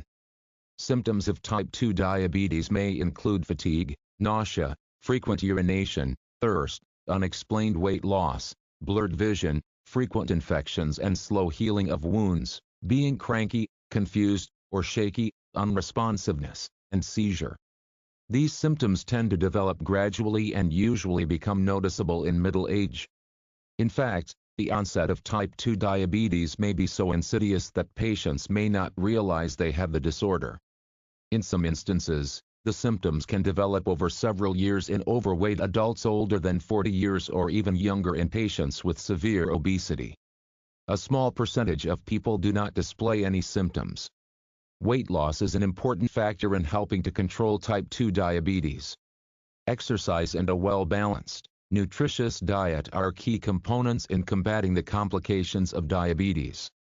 To maintain glucose levels within the normal range, food intake must be spread throughout an entire day, with a limit on simple carbohydrates. When diet and weight loss alone cannot control blood glucose levels, patients with type 2 diabetes may be prescribed oral medications to increase their sensitivity to insulin. In some cases, insulin injections are also used at high doses to overcome receptor resistance. These patients usually do not develop diabetic ketoacidosis when insulin is withheld, in contrast to type 1 diabetes patients. Hypoglycemia.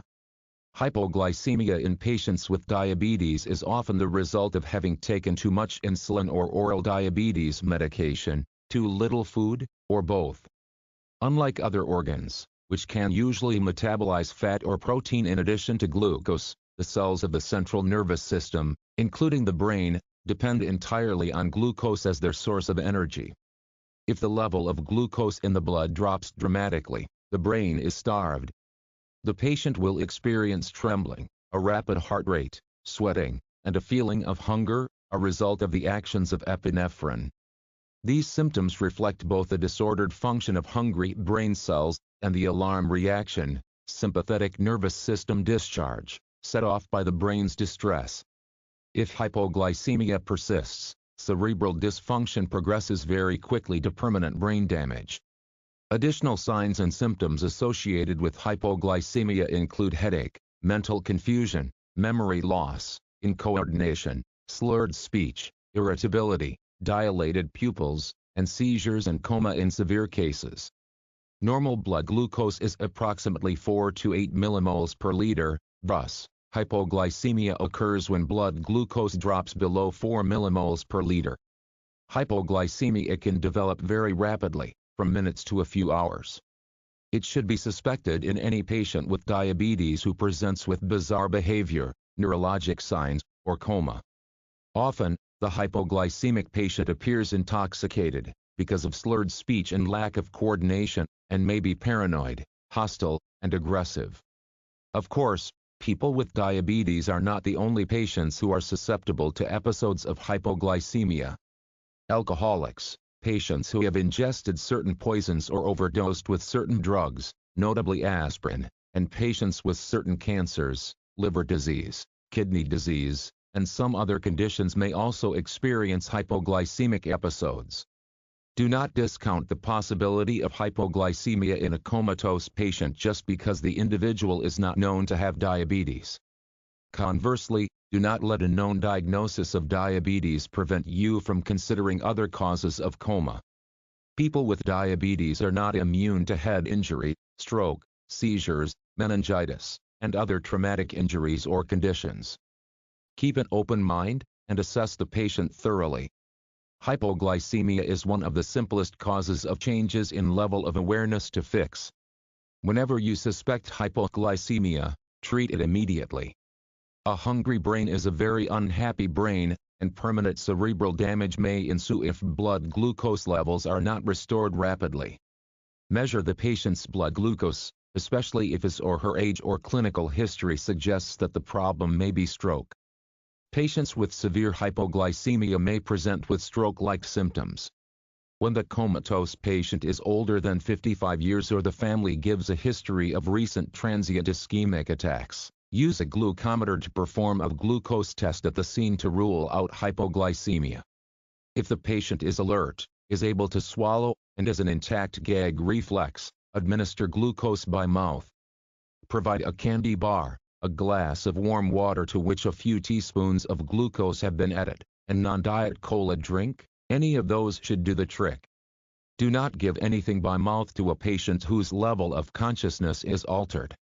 If the patient is in a coma, treat him or her as any other comatose patient, with attention to the airway, and supplemental oxygen.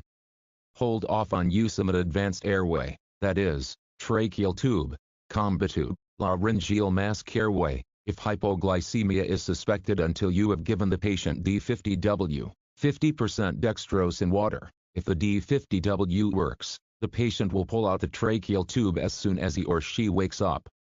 To administer dextrose to a hypoglycemic patient with altered level of consciousness, start an intravenous line with a large bore cannula, no smaller than 18 gauge, in a big vein, and hook up an infusion of 0.9% normal saline.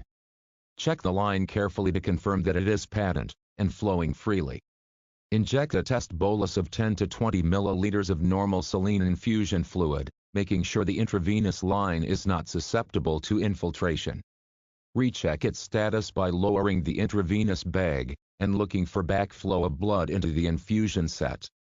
D50W is both hypertonic and acidic, and it can do a lot of damage if it infiltrates out of the vein, and enters the surrounding tissue.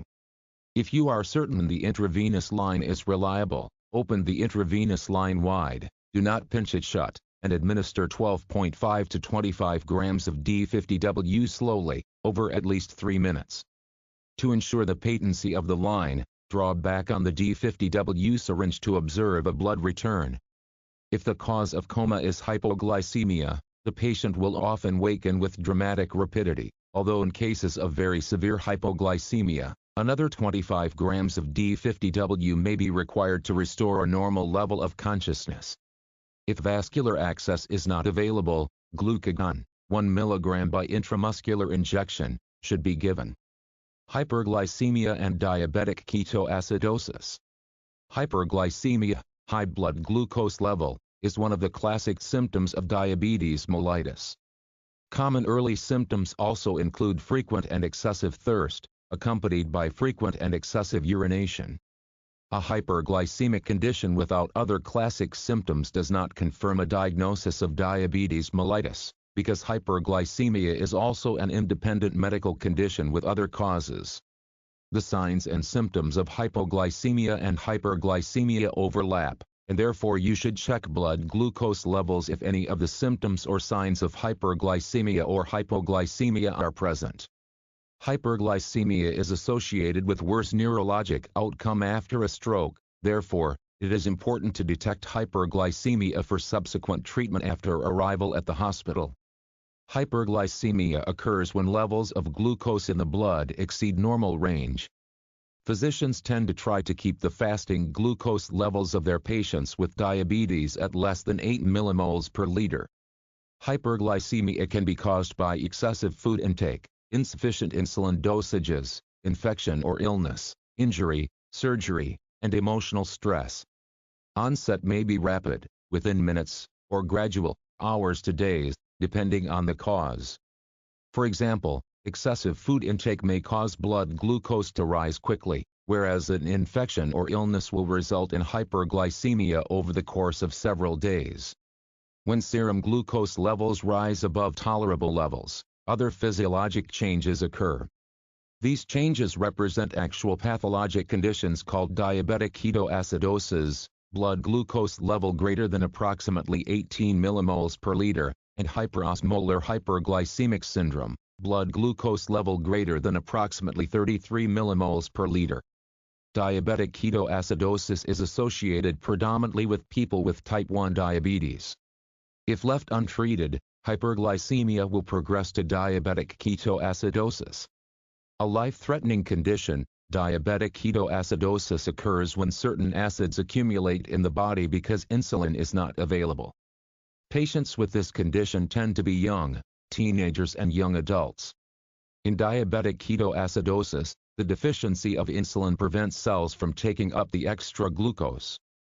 From the viewpoint of the cells, famine is at hand, and a distress signal goes out over the sympathetic nervous system, causing the release of various stress hormones. Because the body cannot utilize glucose, it turns instead to other sources of energy, principally, fat. The metabolism of fat generates acids and ketones as waste products. The ketones give the characteristic fruity odor to the breath of a patient in diabetic ketoacidosis. Because glucose must be excreted in a urine in solution, the body experiences excessive amounts of water and electrolyte, sodium and potassium, loss.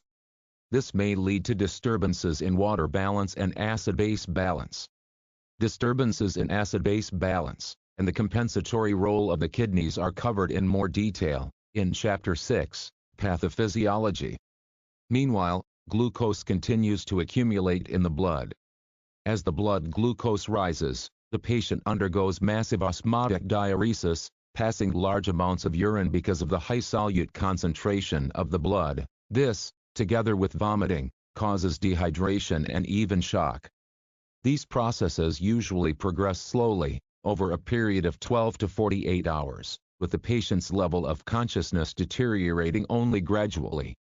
Patients in diabetic ketoacidosis are seldom deeply comatose, so if the patient is totally unresponsive, look for another source of the coma, such as head injury, stroke, or drug overdose.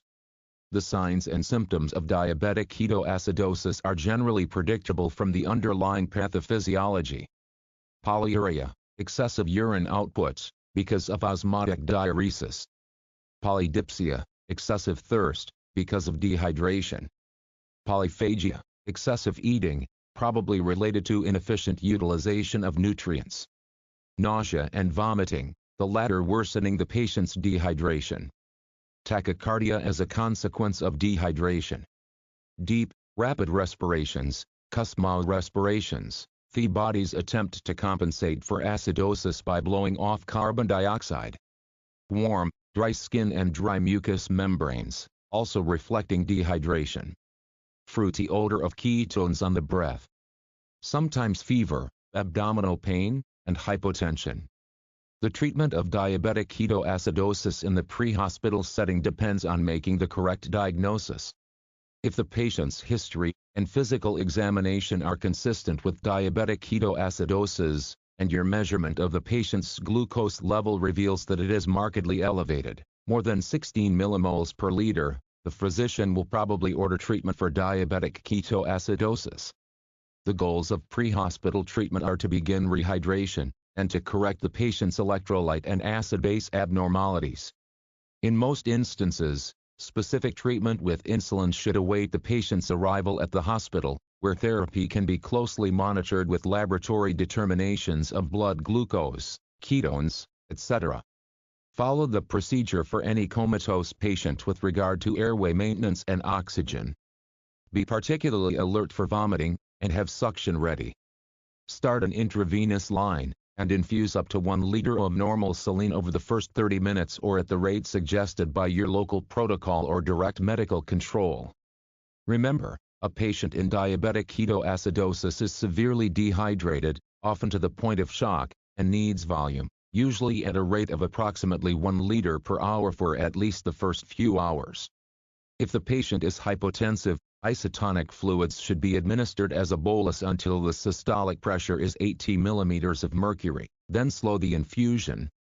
As with any patient in whom fluid boluses are being administered, closely monitor the patient for the development of pulmonary edema. Monitor cardiac rhythm. Changes in serum potassium caused by diabetic ketoacidosis can lead to marked myocardial instability. Note the contour of the T waves on the rhythm strip. If they're sharply peaked, the patient's potassium level may be dangerously high, and you may need to administer sodium bicarbonate. If ordered to do so, proceed with extreme caution. Even a little too much can cause serious problems, including death. Insulin will also cause potassium to shift into cells and drop blood potassium levels, so be aware that you may face very low or very high levels of potassium, which can change rapidly with treatment. Hyperosmolar hyperglycemic syndrome. Hyperosmolar hyperglycemic syndrome, also called hyperosmolar non-ketotic coma, is a metabolic derangement that occurs principally in patients with type 2 diabetes. This condition is characterized by hyperglycemia, hyperosmolarity, and an absence of significant ketosis. Oddly enough, coma is present in fewer than 10% of cases. Instead, most patients present with severe dehydration and focal or global neurological deficits. In addition, acute myocardial infarction is frequently associated with hyperosmolar hyperglycemic syndrome or hyperosmolar non-ketotic coma. The clinical features of hyperosmolar hyperglycemic syndrome or hyperosmolar non-ketotic coma and diabetic ketoacidosis tend to overlap and are often observed simultaneously. Hyperosmolar hyperglycemic syndrome or hyperosmolar non-ketotic coma often develops in patients with diabetes who have some secondary illness that leads to reduced fluid intake. Although infection, in particular, pneumonia and urinary tract infection, is the most common cause, many other conditions can cause altered mentation or dehydration. In most cases, the secondary illness is not identified. Hyperglycemia and hyperosmolarity lead to osmotic diuresis, and an osmotic shift of fluid to the intravascular space, resulting in further intracellular dehydration. Unlike patients with diabetic ketoacidosis, most patients with hyperosmolar hyperglycemic syndrome or hyperosmolar non-ketotic coma do not develop ketoacidosis. Although most patients diagnosed with hyperosmolar hyperglycemic syndrome hyperosmolar non-ketotic coma have a known history of diabetes, usually type 2, approximately 30% do not have a prior diagnosis of diabetes. The stress response to any acute illness tends to increase hormones that favor elevated glucose levels, cortisol, catecholamines, epinephrine and norepinephrine, glucagon, and many other hormones have effects that tend to counter those of insulin. Various neurologic changes may be found, including drowsiness and lethargy, delirium and coma, focal or generalized seizures, visual disturbances, hemiparesis, and sensory deficits. The treatment of hyperosmolar hyperglycemic syndrome or hyperosmolar non-ketotic coma in the pre-hospital setting follows the pathway for dehydration and altered mental status. Airway management is the top priority. The comatose patient is often unable to maintain and protect his or her airway. For this reason, tracheal intubation may be indicated and should be completed as early as possible. Spinal precautions should be used for all unresponsive patients found down, unless witnesses can validate that no fall occurred. Large bore intravenous access should be gained as soon as possible, but do not delay transfer while initiating the intravenous line. If necessary, obtain intravenous access during the transport to the emergency department. Also, obtain a blood glucose level as soon as possible. After you have initiated intravenous access, A bolus of 500 milliliters 0.9% normal saline is appropriate for nearly all adults who are clinically dehydrated. In patients with a history of heart failure and or renal insufficiency, a 250 milliliter bolus may be a more appropriate starting point. Fluid deficits in hyperosmolar hyperglycemic syndrome or hyperosmolar non-ketotic coma patients may amount to 10 liters or more. These patients may receive 1 to 2 liters within the first hour of treatment. If the glucose level is less than 4 millimoles per liter, which is highly unusual in hyperosmolar hyperglycemic syndrome or hyperosmolar non-ketotic coma, and if the patient is symptomatic, then, depending on your local protocols, administer 25 grams of D50W as soon as possible. Adrenal insufficiency. Adrenal insufficiency is characterized by decreased function of the adrenal cortex, and consequent underproduction of cortisol and aldosterone. A decrease in either of these adrenal hormones will result in weakness, dehydration, and the body's inability to maintain adequate blood pressure or to properly respond to stress. Cortisol affects almost every organ and tissue in the body. Although its primary role is to assist with the body's response to stress, this adrenal hormone also helps maintain blood pressure and cardiovascular function, regulates the metabolism of carbohydrates, proteins, and fats, affects glucose levels in the blood by balancing the effects of insulin, and functions as an anti-inflammatory agent by slowing the inflammatory response. Aldosterone regulates and maintains the salt and potassium balance in the blood. Secretion of this adrenal hormone is primarily regulated by the renin-angiotensin system, but is also stimulated by increased serum potassium concentrations. Abnormal adrenal cortical function produces abnormalities in the metabolism of carbohydrates and protein, as well as disturbances of salt and water metabolism. This condition is usually well tolerated unless there are coexisting factors, for example, infection, stress. Primary versus secondary adrenal insufficiency. Adrenal insufficiency is classified as either primary or secondary. Primary adrenal insufficiency, also known as Addison disease, is caused by atrophy or destruction of both adrenal glands, leading to deficiency of all the steroid hormones produced by these glands. A rare disease, it is most frequently the result of idiopathic atrophy, an autoimmune process in which the immune system creates antibodies that attack the adrenal cortex, which leads to its gradual destruction. This phenomenon accounts for most cases of Addison disease in Canada. Adrenal insufficiency occurs when at least 90% of the adrenal cortex has been destroyed. Less commonly, approximately 30% of cases, the adrenal destruction is caused by tuberculosis, bacterial, viral, including human immunodeficiency virus, or fungal infections, adrenal hemorrhage, or cancer of the adrenal glands. Patients with Addison disease who receive treatment have a normal life expectancy. Signs of chronic adrenal insufficiency include unexplained weight loss, fatigue, vomiting, diarrhea, anorexia, salt craving, muscle and joint pain, abdominal pain, postural dizziness, and increased pigmentation in the extensor surfaces, palm creases, and oral mucosa. In patients with Addison disease, the body fails to properly regulate the content of sodium, potassium, and water in body fluids. Blood volume and pressure fall, as does the concentration of sodium in the blood. Blood potassium rises. The blood volume may become so reduced that the circulation can no longer be maintained efficiently. The smooth muscle tone in blood vessels can also be reduced, leading to vasodilatory shock in extreme cases. Patients with Addison disease also frequently exhibit increased pigmentation of the skin, which is caused by the increased secretion of hormones. Secondary adrenal insufficiency, a relatively common condition, is defined as a lack of adrenocorticotropic hormone secretion from the pituitary gland. Adrenocorticotropic hormone, a pituitary messenger, stimulates the adrenal cortex to manufacture and secrete cortisol.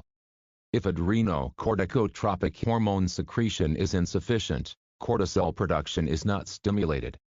Patients who abruptly stop taking corticosteroids, for example, oral prednisone, inhaled steroids for chronic obstructive pulmonary disease or asthma, excessive doses of nasal steroids for sinusitis, may also experience secondary adrenal insufficiency.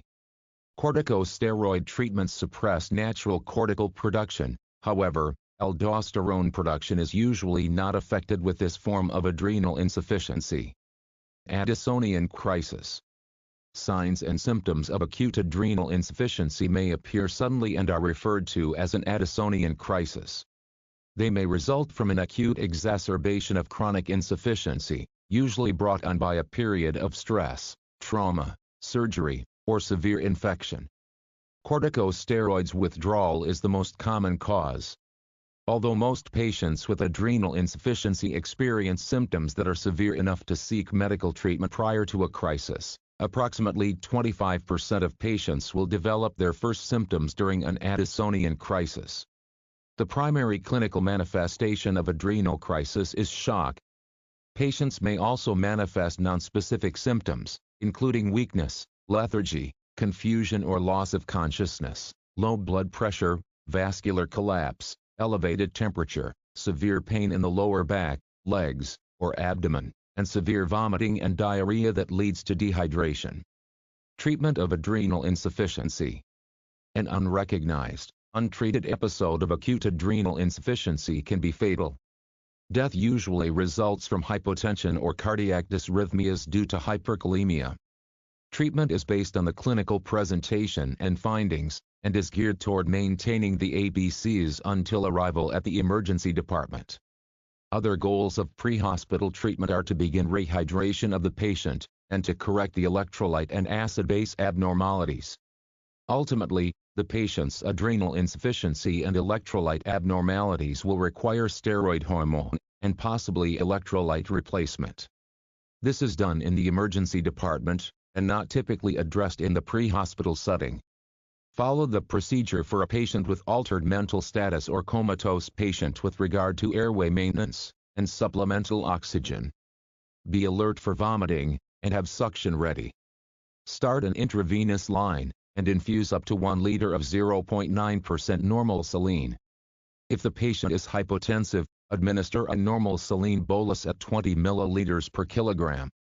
Remember, a patient in adrenal insufficiency may be severely dehydrated, often to the point of shock, and needs volume replenishment. Check the patient's glucose level. Administer 25 to 50 grams of D50W to correct the hypoglycemia.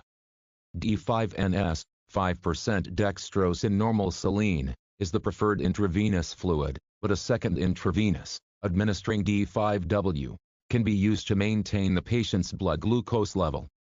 Monitor cardiac rhythm, as changes in serum electrolytes can lead to marked myocardial instability. Cushing syndrome. Cushing syndrome is caused by an excess of cortisol production by the adrenal glands or by excessive use of cortisol or other similar corticosteroid, glucocorticoid, hormones. Tumors of the pituitary gland or adrenal cortex can stimulate the production of excess hormone, for example, and lead to Cushing syndrome. Administration of large amounts of cortisol or other glucocorticoid hormones, for example, hydrocortisone, prednisone, methylprednisolone, or dexamethasone, for the treatment of life-threatening illnesses, such as asthma, rheumatoid arthritis, systemic lupus, inflammatory bowel disease, and some allergies, can also cause this syndrome. Regardless of the cause, excess cortisol causes characteristic changes in many body systems. Metabolism of carbohydrate, protein, and fat is disturbed, such that the blood glucose level rises. Protein synthesis is impaired so that body proteins are broken down, which leads to loss of muscle fibers and muscle weakness. Bones become weaker and more susceptible to fracture. Other common signs and symptoms related to excess cortisol include the following: weakness and fatigue, depression and mood swings, increased thirst and urination, high blood glucose level, hypertension, weight gain, especially on the abdomen, face, moon face, neck, and upper back, buffalo hump, thinning of the skin, with easy bruising, and pink or purple stretch marks, striae, on the abdomen, thighs, breasts, and shoulders. Increased acne, facial hair growth, and scalp hair loss in women, and cessation of menstrual periods. Darkening of skin, acanthosis, on the neck. Obesity and poor growth in height in children. The incidence of Cushing's syndrome is about 5 to 25 cases per 1 million people per year. It generally affects people between the ages of 25 and 45 years. Pre-hospital treatment is generally supportive. Obtain a glucose level, monitor the patient's blood pressure, and treat abnormalities as they present. Hypothyroidism and hyperthyroidism. The hypothalamus secretes thyrotropin-releasing hormone, which acts on the anterior pituitary gland, causing it to release thyroid-stimulating hormone. The thyroid-stimulating hormone then stimulates the thyroid gland to release thyroid hormone. Inadequate or excessive thyroid hormone results in hypothyroidism or hyperthyroidism, respectively. Table 32-5 summarizes the major effects of hypothyroidism and hyperthyroidism. Myxedema coma. Thyroid hormones are critical for cell metabolism and organ function. If their supply becomes inadequate, organ tissues do not grow or mature. Due to the decreased metabolic rate, energy production declines. A cause of the decreased metabolic rate, and the actions of other hormones are affected. Many patients have silent hypothyroidism, which causes nonspecific symptoms, such as weight gain and fatigue. Severe adult hypothyroidism is sometimes called myxedema. The condition is manifested by a general slowing of the body's metabolic processes due to the reduction or absence of thyroid hormone. All organ systems may exhibit symptoms in such a case, with the severity of the symptoms reflecting the degree of hormone deficiency. Frequently, there are localized accumulations of mucinous material in the skin, which gives the disease its name. Mix equals mucin, edema equals swelling. Symptoms of hypothyroidism include fatigue, feeling cold, weight gain, dry skin, and sleepiness. Because these symptoms are often subtle and can be mistaken for other conditions, the disease may go undiagnosed. Continued decrease of the hormone levels may lead to myxedema coma, an extreme manifestation of untreated hypothyroidism that is accompanied by physiologic decompensation.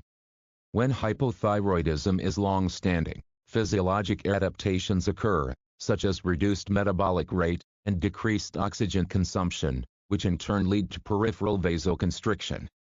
Triggers such as infection, especially lung and urinary infections, exposure to cold, trauma, surgery, and certain medications are often precipitating factors in the progression to myxedema coma. The hallmark of myxedema coma is deterioration of the patient's mental status. Although family members may not be overly concerned about more subtle changes, such as apathy or decreased intellectual function, more obvious changes, such as confusion, psychosis, and coma, will most certainly elicit a call for emergency assistance. Most cases of myxedema coma occur during the winter in women older than 60 years. It is more common in women than in men. Just as the incidence of hypothyroidism increases with age, myxedema coma occurs primarily in older patients. One consistent finding is hypothermia, and you may need to use a thermometer that records temperatures of less than 32 degrees Celsius in cases of myxedema coma. Thus, absence of fever in the presence of infection is a common finding. Hypothyroidism decreases intestinal motility, and the decreased metabolic rate associated with this condition can lead to drug toxicity, especially in older adults. A slower metabolic rate causes the levels of medications, especially those that affect the central nervous system, to rise to toxic levels in the blood. This accidental overdose in a hypothyroid patient can actually precipitate myxedema coma. Myxedema coma is a metabolic and cardiovascular emergency. If not diagnosed and treated immediately, the mortality rates are estimated to be as high as 60%. Thus, the patient's condition must be stabilized as soon as possible. Administer supplemental oxygen therapy to correct hypoxia. Intubation and ventilation are indicated for patients with diminished respiratory drive or those who are unable to protect their airway. These measures will help prevent respiratory failure. Monitor the patient's cardiac status. Hypotension may respond to crystalloid therapy, and vasopressor agents may be necessary, for example, dopamine. Administer 25 to 50 grams of D50W if glucose levels are less than 4 millimoles per liter, and the patient is symptomatic. Treat hypothermia with passive rewarming methods, as aggressive rewarming may lead to vasodilation and hypotension. Hemodynamically unstable patients with profound hypothermia, however, will require active rewarming. Avoid sedatives, narcotics, and anesthetics because of the delayed metabolism. Thyrotoxicosis. Thyrotoxicosis is a toxic condition caused by excessive levels of circulating thyroid hormone. Although hyperthyroidism can cause thyrotoxicosis in some patients, the two conditions are not identical. Thyrotoxicosis may also be caused by goiters, autoimmune disorders such as Graves' disease, or thyroid cancer. Graves' disease, which has an incidence of 1.4 cases per 1,000 persons, has a chronic course with remissions and relapses. If left untreated, it may be fatal. Thyroid storm is a rare, life-threatening condition that may occur in patients with thyrotoxicosis. The condition is usually triggered by a stressful event or increased volume of thyroid hormones in the circulation. In addition to the normal signs and symptoms of hyperthyroidism, patients may present with fever, severe tachycardia, nausea, vomiting, altered mental status, and possibly heart failure. The management of thyroid storm is complex because it affects multiple organ systems. You should focus on and manage immediate threats to life, provide supportive care, and transport the patient promptly to the nearest emergency department. Chapter 7. Pharmacology. Introduction. The word pharmacology comes from the Greek words pharmakon, meaning drug or poison, and logos, meaning word or discourse. The goal of emergency pharmacology in the pre-hospital setting is to use medications to reverse, prevent, or control various diseases and illnesses, chronic and acute. To achieve this goal, pre-hospital providers must be able to interpret a patient's history and physical findings, formulate a management plan, and incorporate appropriate treatment modalities, including pharmacology and medication administration. Medication errors are the leading cause of patient safety errors in healthcare. For this reason, medications must always be delivered according to the 6 rights: the right patient, the right medication, the right dose, the right route, the right time, and the right patient care report, PCR, documentation. This chapter will aid you in understanding the medications used to treat specific medical problems, how they are administered to achieve therapeutic and non-toxic levels, and their actions, absorption, and elimination, while keeping in mind the 6 rights of medication administration. All medications are poisons if they are given to the wrong patient or in toxic quantities. For this reason, paramedics and healthcare personnel must have a strong understanding of pharmacology and use great caution when administering medications to patients. In this chapter, the medication information complies with nationally accepted guidelines. Paramedics must become familiar with the specific medications, uses, and doses that are used in their systems as approved by the medical director. The medications discussed in this chapter may not be administered without authorization of medical direction through approved standing orders or by direct verbal communication with an authorized direct medical control physician. Historical trends in pharmacology. The use of chemical compounds to treat illnesses is an ancient practice. Records of medication use date back thousands of years, from the use of plants and minerals to today's modern and ever-changing methods of synthetic and laboratory-engineered medications. The study of medications, and their effect or actions on the body is called pharmacology. Ancient healthcare. Ancient Egyptian healthcare was heavily influenced by spiritual beliefs. It did, however, incorporate basic first aid techniques to treat obvious external injuries.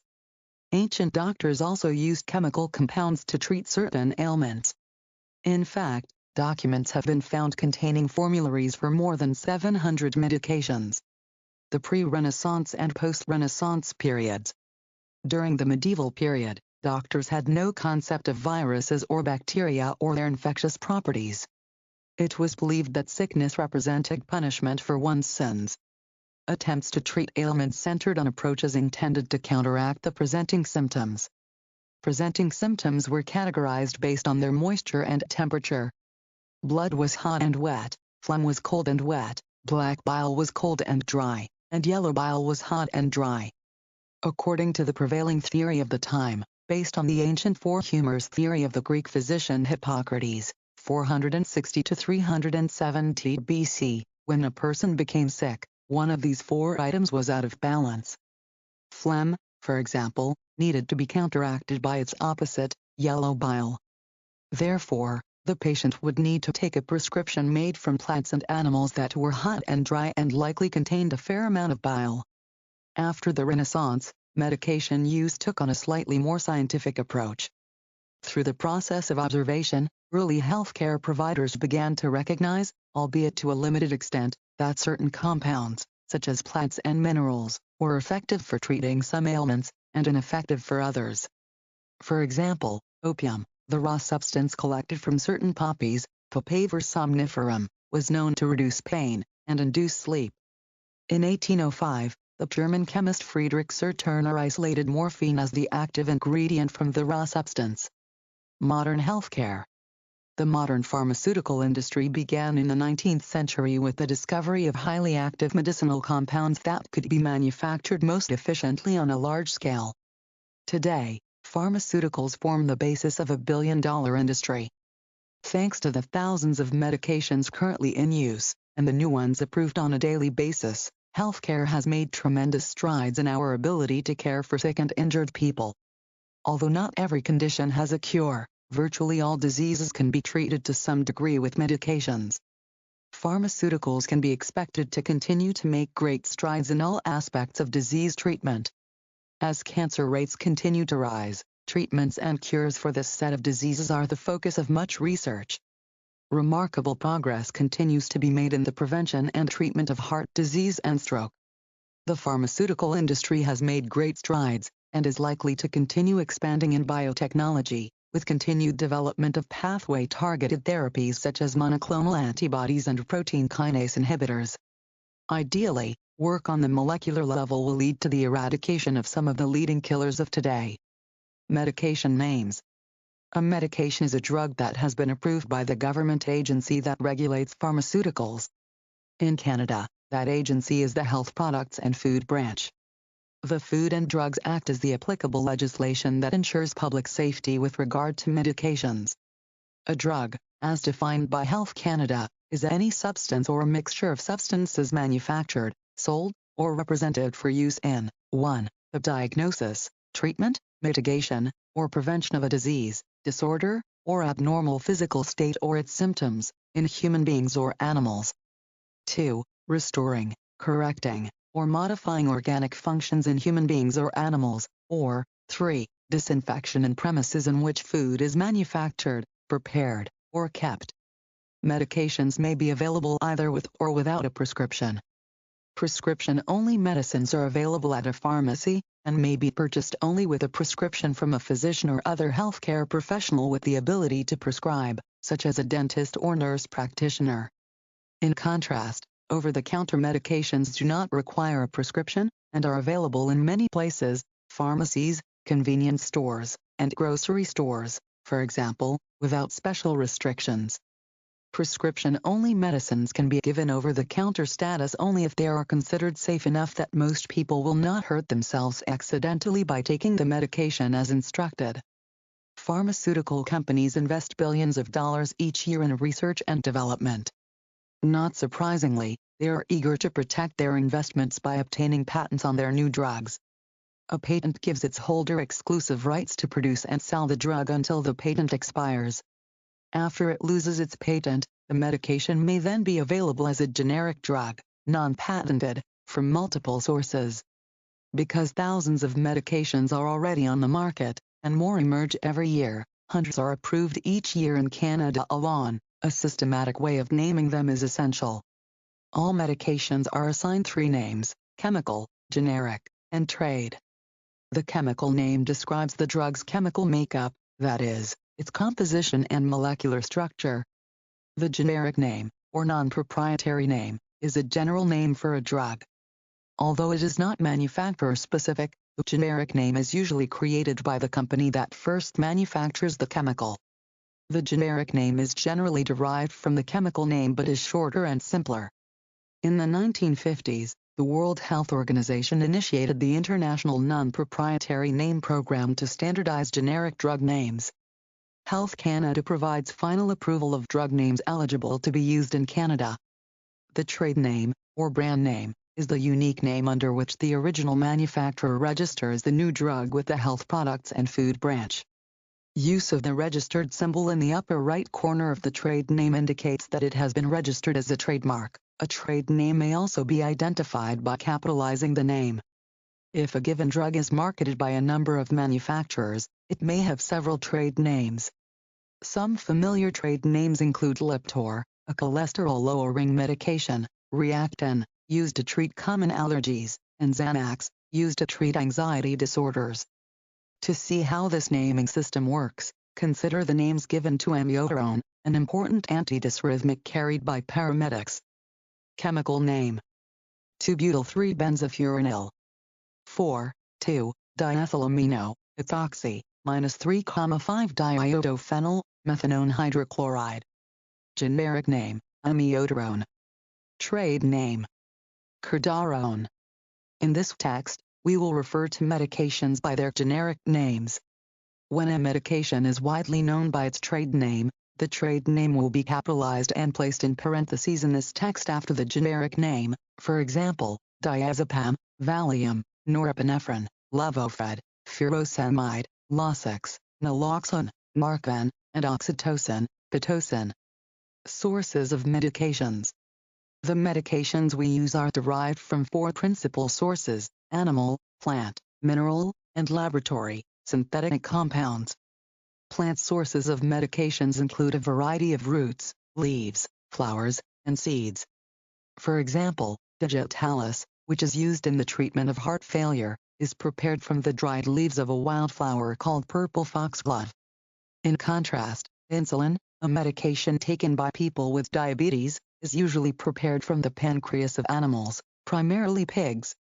Armour, a thyroid medication, is derived from desiccated pig thyroid. Minerals used in the treatment of medical problems include calcium, iron, and magnesium. Medications that are manufactured synthetically include vitamins, steroids, narcotics, and many others. Sources of drug information. In addition to standard continuing education, you should stay abreast of newly approved medications and current research. Drug information may be obtained from many sources, many of which are available in print and electronic formats. Table 7-2 discusses some of the most up-to-date and reliable resources. In recent years, the Internet has emerged as an invaluable resource for drug information. Familiarize yourself with reputable and reliable online resources. There are also many software applications, apps, both free and via paid subscription available for smartphones, tablets, and computers on multiple platforms: Android, iPhone, Windows. No matter which resource you use, be sure to research its accuracy before relying on the information.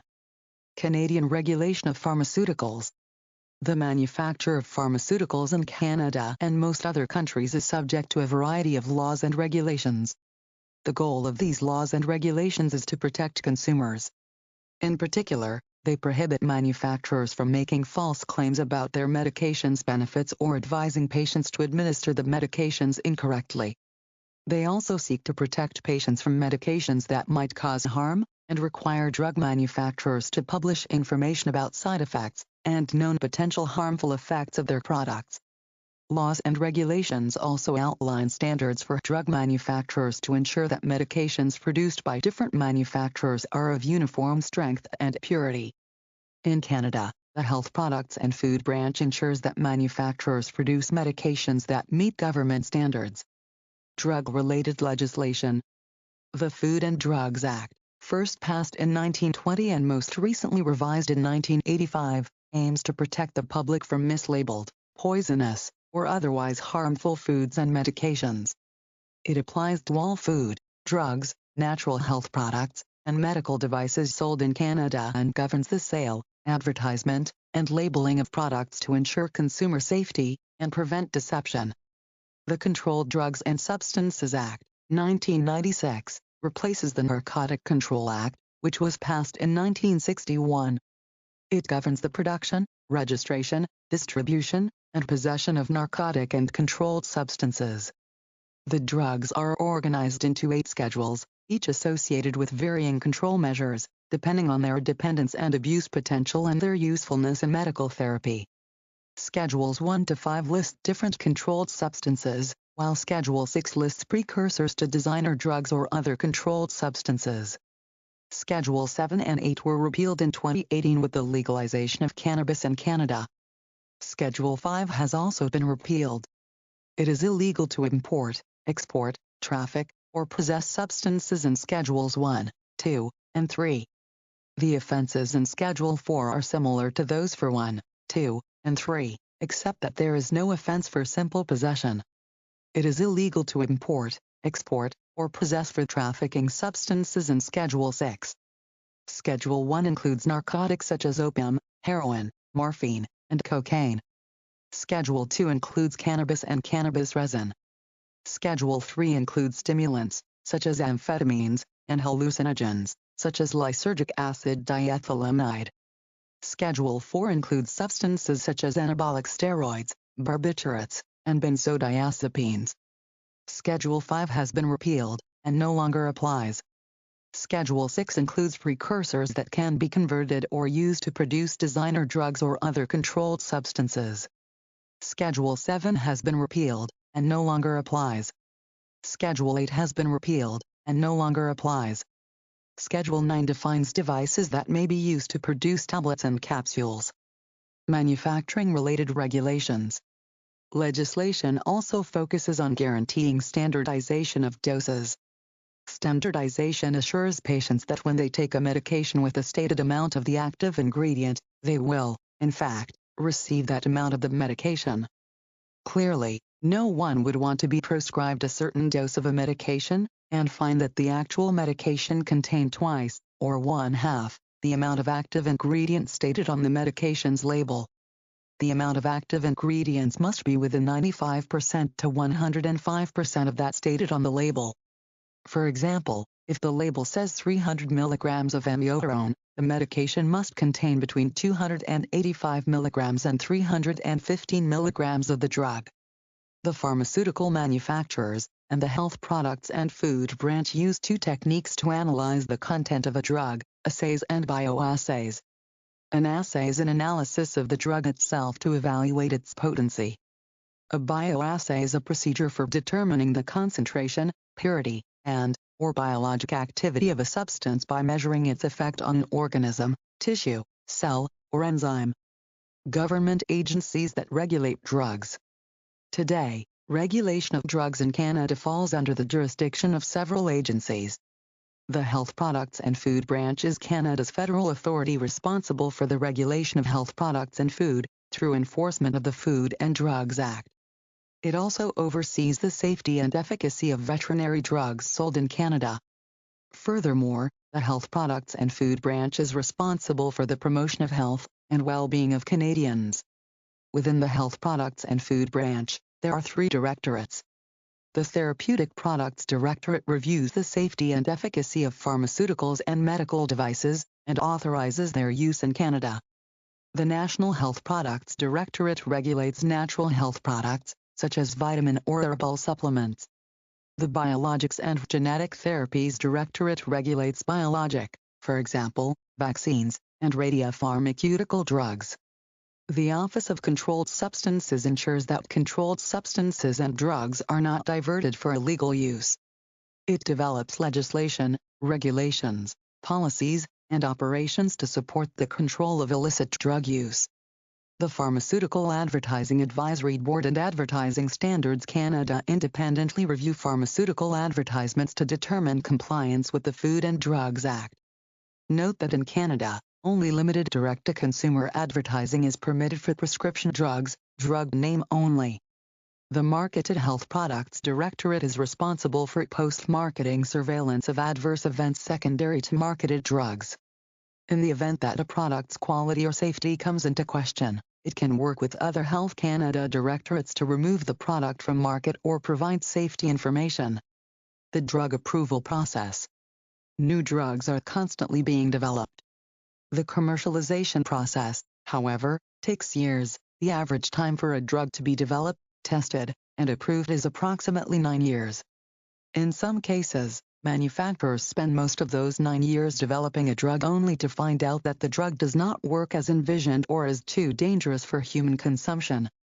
All new drugs must go through animal studies and clinical trials in humans before they are approved for distribution.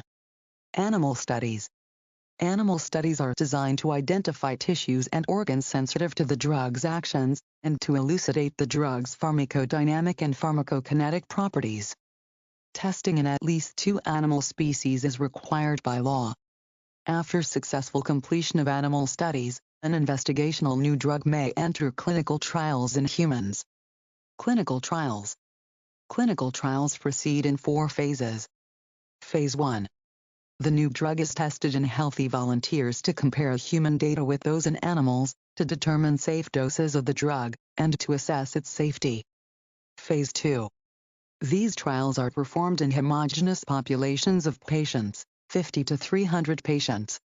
In double-blind studies, one group receives the drug, and the other group receives a placebo. These studies are designed to evaluate the drug's efficacy and safety and to establish which form is the most effective dose. Phase 3. In these clinical trials, the drug is made available to a larger group of patients, several thousand. These studies, which usually last several years, evaluate the drug's efficacy and monitor the nature and incidence of side effects. Phase 4. After successful completion of Phase 3 clinical trials, the drug company can submit a new drug submission to the Health Products and Food Branch for approval to market the drug. Phase 4 trials compare the new drug with others on the market and examine the drug's long-term efficacy and cost-effectiveness. Newly approved drugs. If the TPD of Health Canada approves the drug company's new drug submission and is satisfied that its manufacturing process follows the Food and Drugs Act, it will issue the drug a notice of compliance. This indicates that the drug has been reviewed and is authorized for marketing in Canada.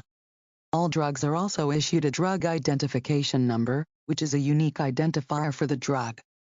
With the increasing number of naturopathic medicines appearing on the market, Health Canada now assigns a natural product number to natural products that meet safety and proper labeling standards for over-the-counter natural products. Health Canada does allow practitioners access to drugs currently not available on the Canadian market, for example, investigational drugs, through the Special Access Program for treating patients with serious conditions for which conventional therapies have failed. Special considerations in medication therapy. Pregnant patients. Administration of any medication to a pregnant woman poses 2 pharmacologic challenges. It can alter the mother's anatomy and physiologic functions, and it has the potential to directly harm the fetus. For this reason, you must be familiar with how a particular medication might affect the fetus before you consider giving it to a pregnant patient. The U.S. Food and Drug Administration has a rating scale that categorizes drugs into 3 types of risk: risks during pregnancy, risks during lactation, and risks to female and male users with reproductive potential. An explanation of these ratings can be found in the medication reference materials mentioned earlier. Healthcare providers in Canada also use this rating scale. The Mother Risk program at Toronto's Hospital for Sick Children has gathered the largest database of drugs used in pregnancy and maternal risk information in the world. This database is publicly accessible and a useful resource to healthcare professionals. In the pre-hospital environment, you must be able to quickly evaluate the risks versus the benefits of the drug's administration. Does the potential benefit to the mother outweigh the risk to the fetus? If the drug is the only option for saving the mother's life, then that consideration would be paramount. When in doubt, contact Direct Medical Control to discuss the situation. To see how the twin concerns of mother and fetus play into your decision to administer a particular medication, let us examine the profile for amiodarone. Drug. amiodarone, cardarone. An antidysrhythmic. Special considerations. Drug may cause fetal harm. Fetal risk and maternal benefit should be considered in the emergency setting. There are no adequate human studies of effects on the mother or fetus. Congenital hypothyroidism has been described in the second trimester. The drug is 38% iodine by weight. Fetal bradycardia. Breastfeeding. Lactating women should not breastfeed following use. Excretion into breast milk is significant. Elimination half-life is 58 days. The American Academy of Pediatrics has classified amiodarone as a drug for which the effect on nursing infants is unknown but may be of concern.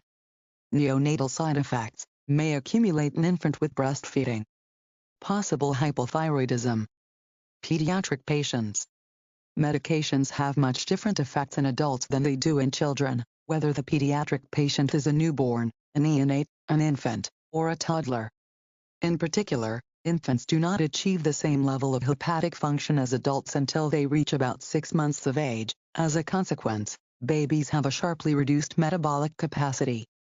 Similarly, the products of metabolism in children can vary from those seen in adults, which may sometimes result in unexpected responses.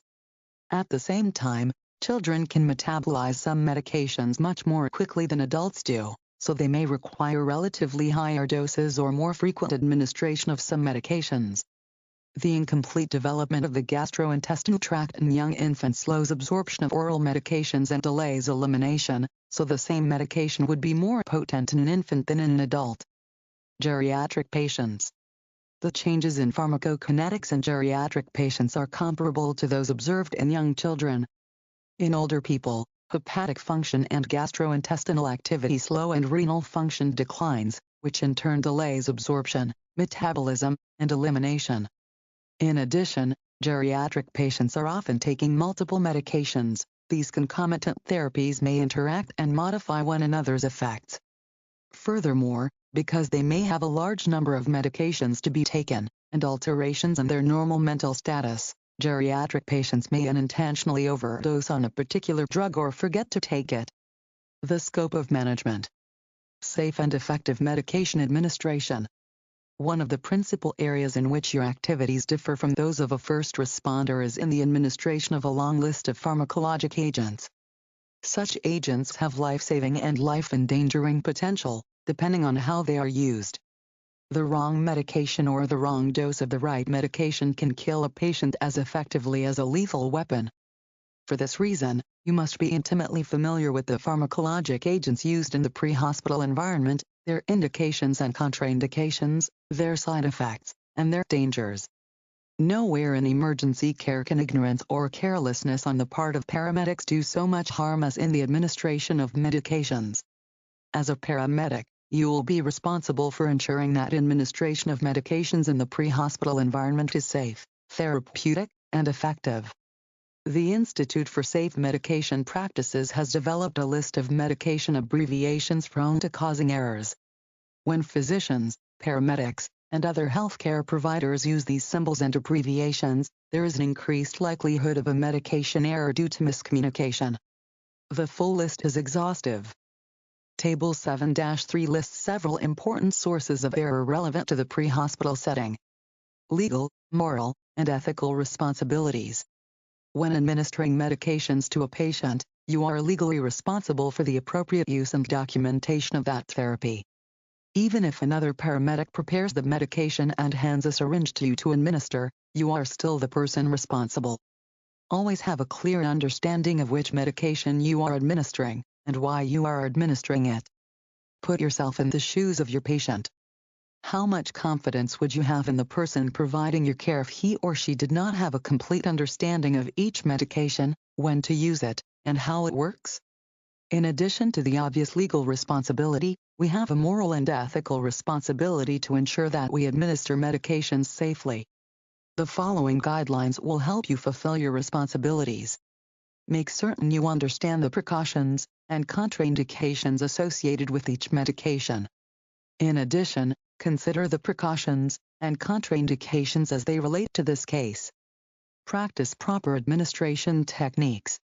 The manner in which you administer the medication will directly affect how the medication works and may prevent complications such as infection. Know the side effects associated with the particular medication, and understand how to observe for and document side effects experienced by your patient. Being familiar with the medication's classification will assist you in understanding its side effects. Understand the pharmacokinetics and pharmacodynamics of the medications. As healthcare has evolved in the pre-hospital setting, the list of medications administered by paramedics has expanded in tandem. Keeping abreast of all the information is a challenge that you will face throughout your entire career. Do not hesitate to use references to refresh your memory. Having appropriate material readily available will prove beneficial, especially when you need to make important decisions. Try to obtain concise yet thorough information about the patient's medication use. It is essential to get an accurate list of the patient's current prescribed medications because this list may reveal clues about the patient's medical history. It is also necessary for deciding appropriate medication therapy so that you may avoid potentially dangerous drug interactions. Determine what, if any, over-the-counter medications the patient may have taken. Find out if the patient is taking any recreational drugs, vitamins, herbal remedies, or alternative medicines. All of these substances can have significant interactions with the medications used in emergency settings, and they may even be the culprit causing the patient's current condition. Finally, remember that the patient has the right to refuse treatment. Be sure to fully inform your patient about the care that you are giving, including any medications that may be administered, and the potential effects and side effects that the patient may experience. Pharmacology in the nervous system. Medications administered as part of the care provided in the pre-hospital setting exert their effects largely by acting on the nervous system. For this reason, it is critical that you understand the functioning of the nervous system as it relates to pharmacology. Anatomically, the nervous system is made up of the central nervous system, the brain and spinal cord, and various types of peripheral nerves. The two major types of peripheral nerves are the afferent nerves, Latin, ab, to plus fere, to bear, which carry sensory impulses from all parts of the body to the brain, and the efferent nerves, Latin, efferens, to bring out, which carry messages from the brain to the muscles, and all other organs of the body.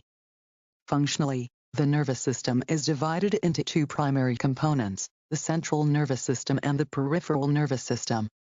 Central nervous system. The central nervous system functions as the control center for all other nervous system functions. One can easily think of the central nervous system like the central processing unit in a home computer. The central processing unit in a computer carries out all calculations, coordinating a wide array of incoming and outgoing information from the many cables and connections of the computer. The central nervous system receives input from many receptors throughout the body, interprets the stimulus received via these sensory neurons, and makes decisions, and directs actions to be carried out at target sites and organs throughout the body. These messages are then sent back out to the body via motor neurons or effectors, which carry out the desired action in various muscles and glands throughout the body. Computers work in a similar manner. The central processing unit interprets data from the keyboard, mouse, disk drives, and so forth and makes decisions and produces output actions such as printing.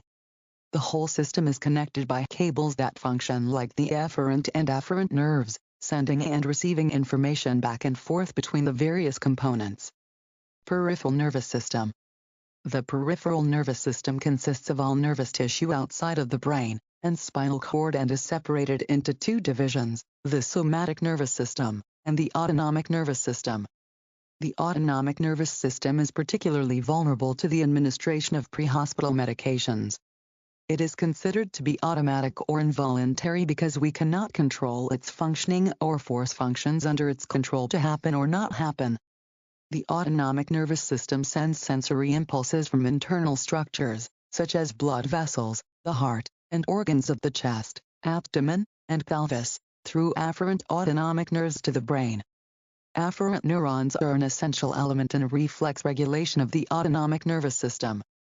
The responses to these stimuli sent by afferent neurons are carried back to the organ systems by afferent autonomic nerves, which cause appropriate responses from the organs of the body to change the way they are functioning or behaving. The autonomic nervous system transmits nerve impulses from the central nervous system to effector organs through two types of neurons, preganglionic and postganglionic. The preganglionic neurons originate in the central nervous system, emerge through the brainstem or spinal cord, and make connections at ganglia, groupings of nerve cell bodies located in the peripheral nervous system. Ganglia act as relay stations through which a ganglionic transmitter relays the impulse to the postganglionic neurons. The postganglionic neurons terminate and stimulate the effector organs, such as smooth muscle, glands, and cardiac muscle. To understand how this system works, consider what happens when specialized sensory organs in the carotid sinus and aortic arch detect the pressure within each of these areas.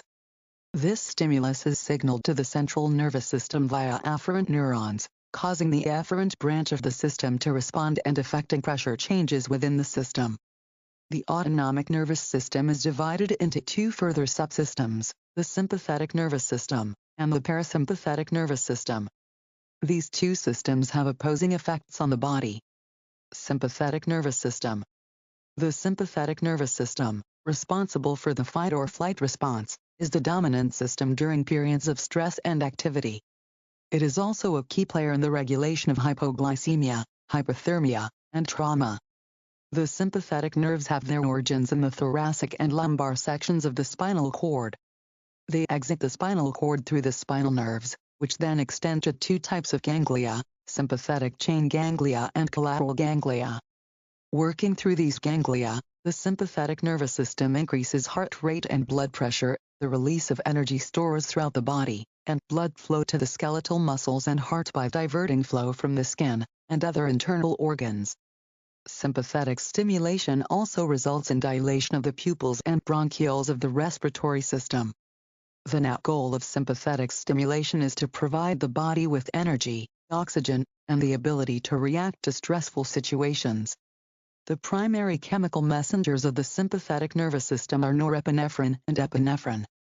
The nerve fibers that release norepinephrine are referred to as adrenergic nerve fibers. To better understand how sympathetic influences are working, let us look at the heart. The heart rate and force of contraction in response to stress are primarily under the control of the sympathetic nervous system. Sympathetic nerve fibers stimulate all parts of the atria and ventricles. Stimulation of the sympathetic nervous system releases epinephrine, a primary chemical messenger that activates a specific type of receptor in the heart known as the beta-1 adrenergic receptor. Epinephrine affects the heart by increasing the rate of contraction, the conduction velocity, and the force of contraction in the ventricular muscle. The result, increased systemic heart rate and blood pressure. The same actions occur when you administer an injection of epinephrine. This effect is referred to as a sympathomimetic response. Parasympathetic nervous system. The parasympathetic nervous system is the dominant system during periods of rest and relaxation. It sometimes is referred to as the rest and digest system. The nerves associated with the parasympathetic system have their origins in the brainstem and sacral segments of the spinal cord. The nerves from the brainstem pass through 4 of the cranial nerves, oculomotor, 3, facial, 7, pharyngeal, 9, and vagus, 10. These nerves innervate most of the body, including the eyes, salivary glands, ears, lungs, and abdominal organs. The sacral segments innervate the kidneys, urinary bladder, sexual organs, and the terminal large intestine.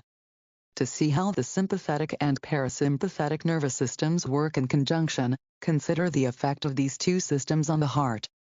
The heart, like most major organs and glands, receives sympathetic and parasympathetic stimuli. The sympathetic stimulus increases the heart rate and contractility of the muscle. The parasympathetic impulses decrease the rate and contractility. The constant tug-of-war between these two sets of stimuli determines the final heart rate and contractility status. Neurochemical transmission. Neurotransmission is the process of chemical signaling between cells. This process involves several steps. Let us look at a cholinergic neuron to describe the process. A cholinergic neuron is one that releases the chemical acetylcholine.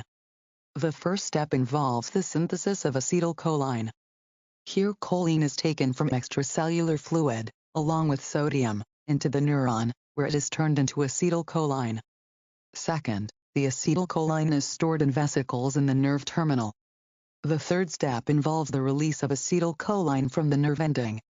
This occurs when an action potential arrives at the nerve ending, stimulating the voltage-sensitive channels to open and release acetylcholine into the synaptic gap, the space between the cell membrane of an axon terminal end of the target cell with which it synapses, also called the synaptic cleft.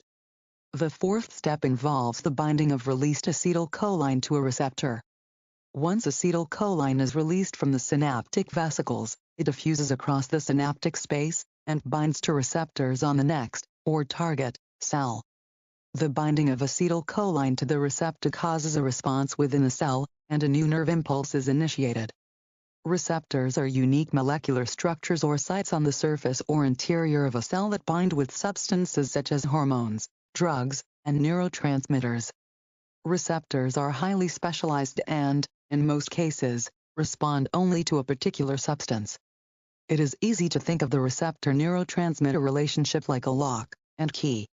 If every neurotransmitter stimulated every receptor, there would be tremendous competition and confusion within the body's cells. The fifth step involves the degradation of acetylcholine. Once the new nerve impulse is initiated, an enzyme called acetylcholinesterase is released, which breaks acetylcholine into choline and acetate. The sixth and final step is the recycling of choline by the neurons so that it can be made into acetylcholine for a subsequent action or transmission. Other receptors. In addition to neurotransmission, other methods of chemical signaling occur through local mediators and the secretion of hormones. Most cells in the body secrete chemicals that may act at the local area and stimulate changes in their immediate environment. Nearly all of these locally released chemicals are destroyed or removed by the cells, and do not enter blood circulation, and create changes throughout the entire body. A good example of a local mediator is histamine. Hormones are secreted by specialized cells into the bloodstream. Hormones are transported throughout the entire body, and have a broad range of effects at various target tissues, altering neurotransmission with medications. In some cases and conditions, it becomes necessary to alter normal neurotransmission. This can be accomplished by using medications that mimic or inhibit neurotransmission. Some medications inhibit the release of neurotransmitters, and others block the receptor sites along the neural pathway. For example, contamination involving organophosphates, pesticides, alters neural transmissions. In this case, the acetylcholine released by the organophosphate binds to the acetylcholinesterase, making it ineffective.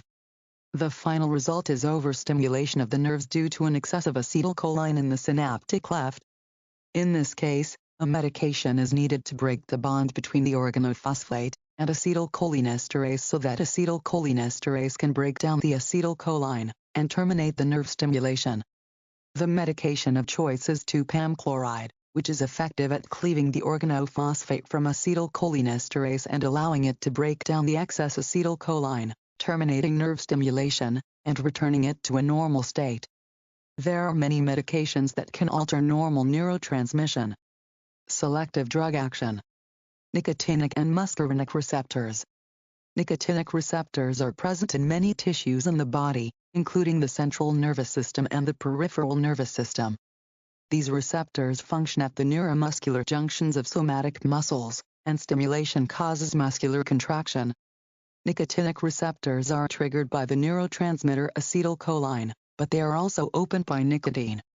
Nicotinic effects are those of sympathetic overactivity and neuromuscular dysfunction and include tachycardia, hypertension, dilated pupils, muscle fasciculation, involuntary contractions or twitching of groups of muscle fibers, and muscle weakness. Muscarinic receptors are found throughout the body as subcomponents of the central nervous system and autonomic nervous system. The primary neurotransmitters for muscarinic receptors are acetylcholine and muscarine. Muscarinic effects result in parasympathetic overactivity and include bradycardia, miosis, pinpoint pupils, sweating, blurred vision, excessive lacrimation, tearing, excessive bronchial secretions, wheezing, shortness of breath, coughing, vomiting, abdominal cramping, diarrhea, and urinary and fecal incontinence. Atropine is a common medication that is given in the pre-hospital setting to reverse the effects of muscarinic overstimulation. General properties of medications. Drugs adjust or influence the body's existing functions. They usually do not provide the body with functions it does not already have. To exert their effects, they must interact with various cells and tissues in the body, and they typically work through several mechanisms of action rather than relying on a single action. In most cases, medications may bind to a receptor site and trigger a stimulus. In some cases, they change the chemical properties of cells and tissues.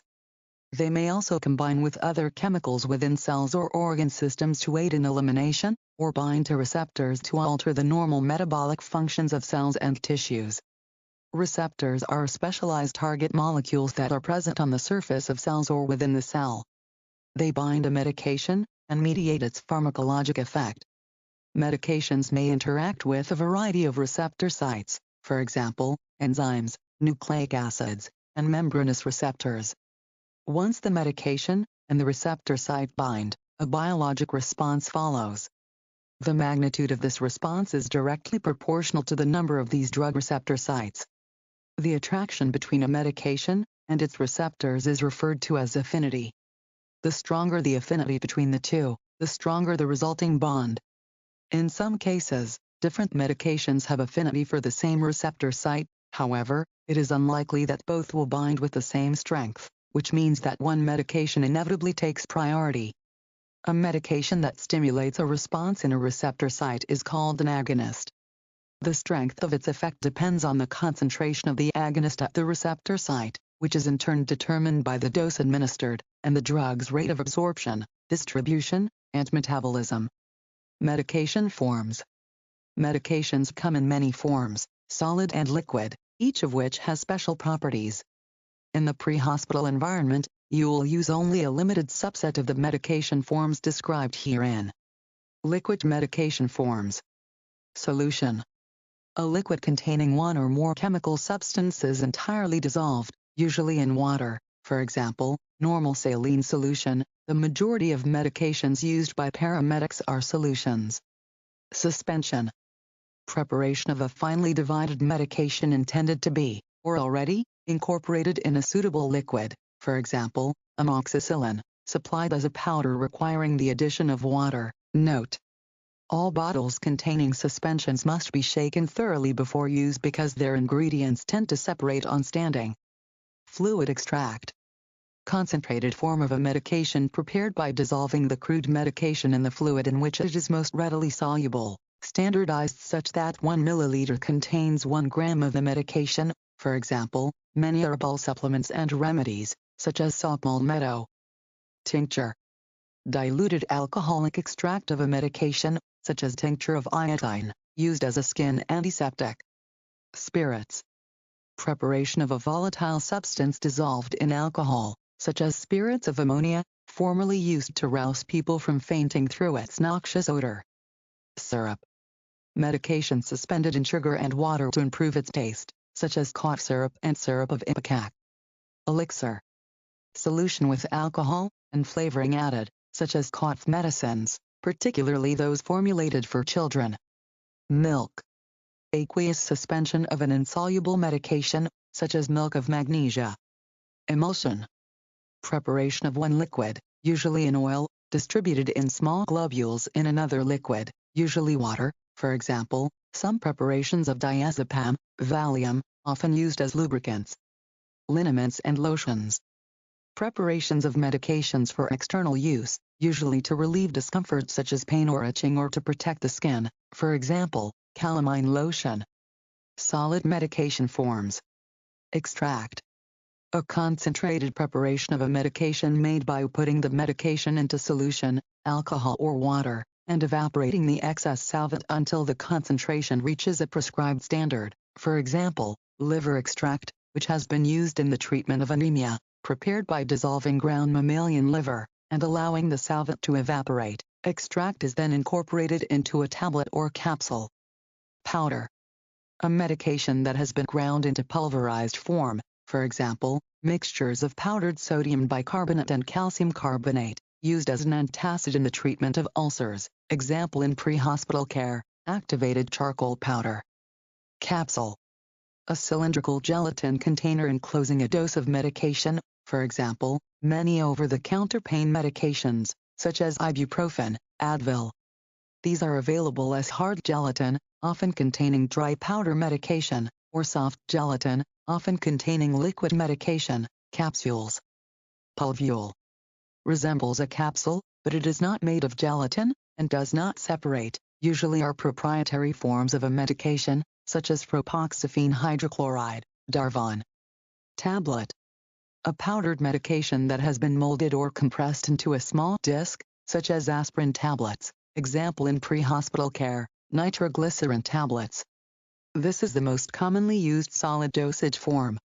Many variations of tablets are available to optimize their intended effect, such as enteric-coated, rapid dissolve, chewable, or effervescent tablets. Suppository. A medication mixed in a firm base that melts at body temperature, and is shaped to fit the rectum, urethra, or vagina, may be used for local action, for example, glycerin suppositories to promote evacuation of the rectum, or for systemic effect, for example, diazepam, Valium, suppositories to treat seizure disorders and status epilepticus in children. Ointment. A semi-solid preparation for external application to the body, usually containing a medicinal substance, for example, neomycin ointment, a topical antibiotic. Patch. A medication impregnated into a membrane or adhesive that is applied onto the surface of the skin, for example, nitroglycerin patch. Gaseous medication forms. Medications may also come in the form of a vapor.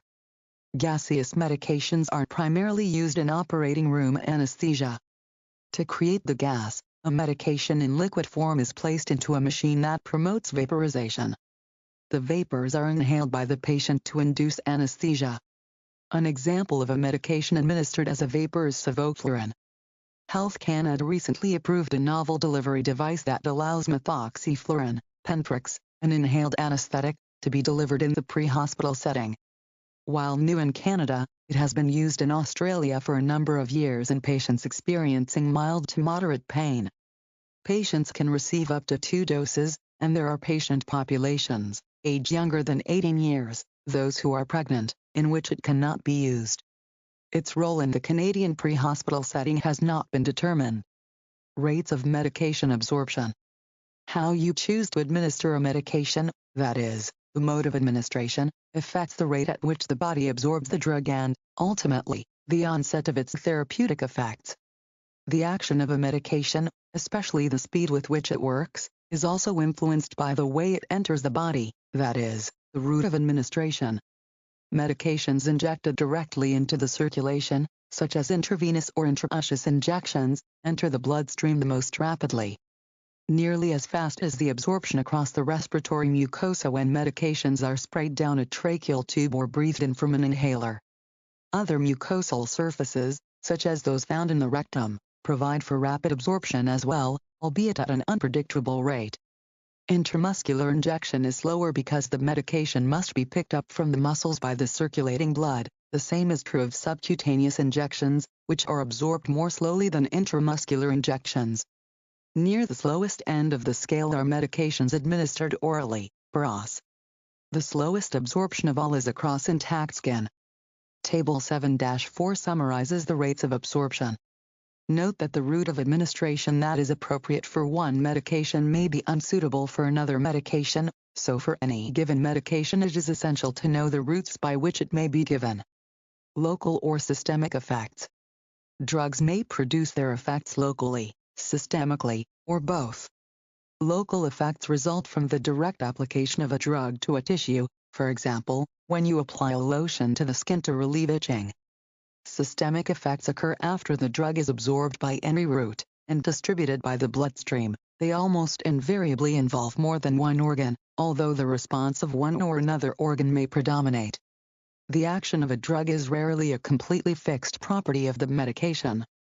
Instead, the effect of any given drug typically varies depending on the patient, the dose, the route by which the drug is given, and the drug's metabolic rate. Routes of medication administration. The routes of administration are classified into three categories based on how the medication is absorbed and distributed: percutaneous, enteral, and parenteral. Medications given via the percutaneous routes are applied to and absorbed through the skin or mucous membranes. Enteral medications are administered and absorbed somewhere along the gastrointestinal tract, most commonly orally. Any route of administration that does not cause the medication to be absorbed through the skin, mucous membranes, or gastrointestinal tract is considered parenteral. The actual route of administration you select in the pre-hospital environment depends on the medication and the intended effect. Percutaneous routes. Percutaneous routes of medication administration are those for any medication that is absorbed through the skin or through a mucous membrane. Medications may be applied topically, that is, on the surface of the body.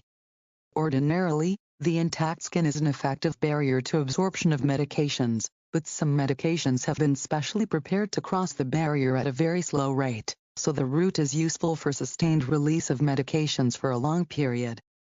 For example, some patients take nitroglycerin in the form of a cream rubbed into the skin or a patch pasted onto the skin.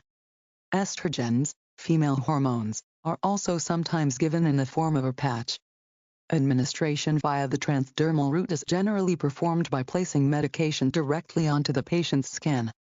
It is also easily controlled by simply removing and wiping the medication from the skin, which causes the effect to quickly subside. Although the rate of absorption is consistent, steady, and predictable, it can be affected by the thickness of the skin and the presence of scar tissue at the site of administration. It can also be affected by the amount of peripheral circulation. Conditions that decrease peripheral circulation, such as hypothermia and hypotension, will lead to a slower rate of absorption. In a febrile patient, the rate of absorption would be much quicker than anticipated. Administering medications through mucous membranes is becoming increasingly popular in the pre-hospital setting. This route allows for the medication to be absorbed at a moderate to rapid rate. Sublingual administration refers to giving a medication, nitroglycerin, for example, under the tongue. Medications given sublingually are usually rapidly absorbed, with effects becoming apparent within a few minutes. The buccal route, between the cheeks and gums, may be used to give glucose gel to a hypoglycemic patient with diabetes. The nasal route is an increasingly popular way to aerosolize and administer medications, particularly in the hands of first responders or paramedics who do not have intravenous access as part of their scope of practice. Naloxone given intranasally, for example, is quickly absorbed into the blood vasculature in the nasopharynx. For this reason, intranasal preparations of naloxone are commonly found in naloxone kits distributed to the general public or for use by public service agencies. Although less commonly used in the pre-hospital setting, drops may be placed in the eye to be absorbed in the conjunctival sac or in the ear, orally, to fight infection or minimize pain. The pulmonary route of medication administration is used to deliver medications directly to the pulmonary system through inhalation or injection. In the inhalation route, the medication is placed in a nebulizer that reduces it to a mist, which the patient then breathes in. In the lungs, the medication is absorbed into the bronchioles and alveolar sacs. Paramedics can also administer medications through a tracheal tube, placing it in liquid form into the bronchioles and alveolar sacs to be absorbed. Only certain medications are suitable to be given via the tracheal tube. Alien is a handy mnemonic that will help you recall which medications can be delivered in this way: atropine, lidocaine, epinephrine, and naloxone. If medications are given via the tracheal route, the dose must be doubled to achieve the same effects as if given intravenously. Currently, the tracheal tube route is not recommended in cardiac arrest because the effectiveness of medication absorption is questionable at best. The intravenous and intraosseous routes are preferred in these cases. Specific routes and the steps of administration are discussed further in Chapter 8. Enteral routes. Medications that are given via one of the enteral routes are absorbed somewhere along the gastrointestinal tract. Most patients take their daily medications orally because that route is painless, convenient, and economical. Oral medications are absorbed at an unpredictable but generally slow rate from the stomach and intestines, usually somewhere between 30 and 90 minutes. Because absorption is slow and unpredictable, Medications are rarely given by the oral route in emergency situations. The one exception is aspirin for patients suspected of having acute coronary syndrome. Its administration requires an adequate level of consciousness to prevent aspiration. However, in some cases, you may need to administer medications via a gastric tube, which allows for access directly to the gastrointestinal system. Medications may be administered rectally for their local effect. They may also be given rectally because they are irritating if given orally or because the patient cannot take an oral medication, for example, if vomiting. In the pre-hospital setting, the rectal route can be considered if quick intravenous access is impractical. The extreme vascularity of the rectum promotes rapid but sometimes unpredictable absorption.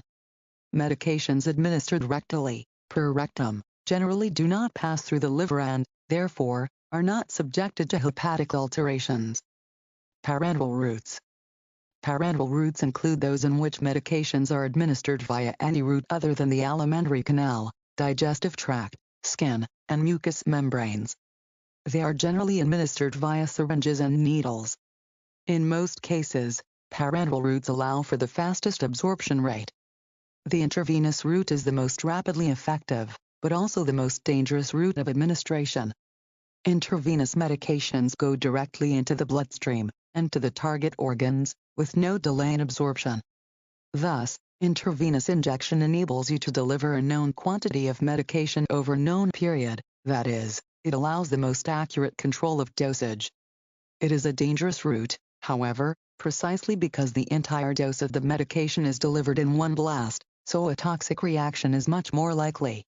Absorption of an intravenous medication is immediate, but equalization of blood-drug concentration usually takes about 30 to 60 seconds. The absorption rate by the target organ will be slowed in heart failure, because of the longer circulation time. In cardiac arrest with cardiopulmonary resuscitation in progress, an intravenous medication will take 3 to 4 times longer than usual to reach its target organ because the cardiac output is only 1/3 of the normal rate. Consequently, it will take at least 1 or 2 minutes after giving an emergency medication during cardiopulmonary resuscitation to ensure that the medication has circulated adequately. Always prepare to administer a medication in cardiac arrest by drawing it up ahead of time. Administer medications during compression cycles to enhance distribution whenever possible, and never interrupt compressions to administer a medication during cardiac arrest. In general, intravenous medications should be given slowly, unless you receive contrary orders. In the pre-hospital environment, it is unacceptable to administer a medication by direct venipuncture because this technique may result in infiltration of the drug. Infiltration is the escape of fluid into the surrounding tissue, which causes a localized area of edema. The intraosseous route is widely accepted as a method to deliver medications in the pre-hospital setting. This route has long been used for pediatric patients, but with the advent of convenient devices for adult use, it is quickly becoming standard when quick intravenous access is not practical.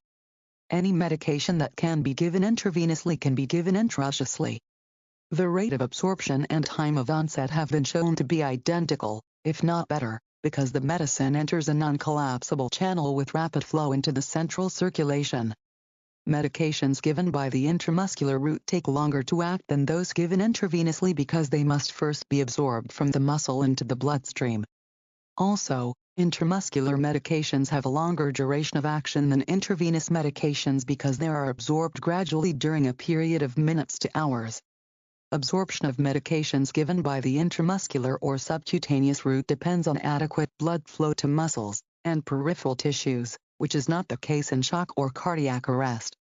Therefore, intramuscular injections should be given only to patients with adequate perfusion.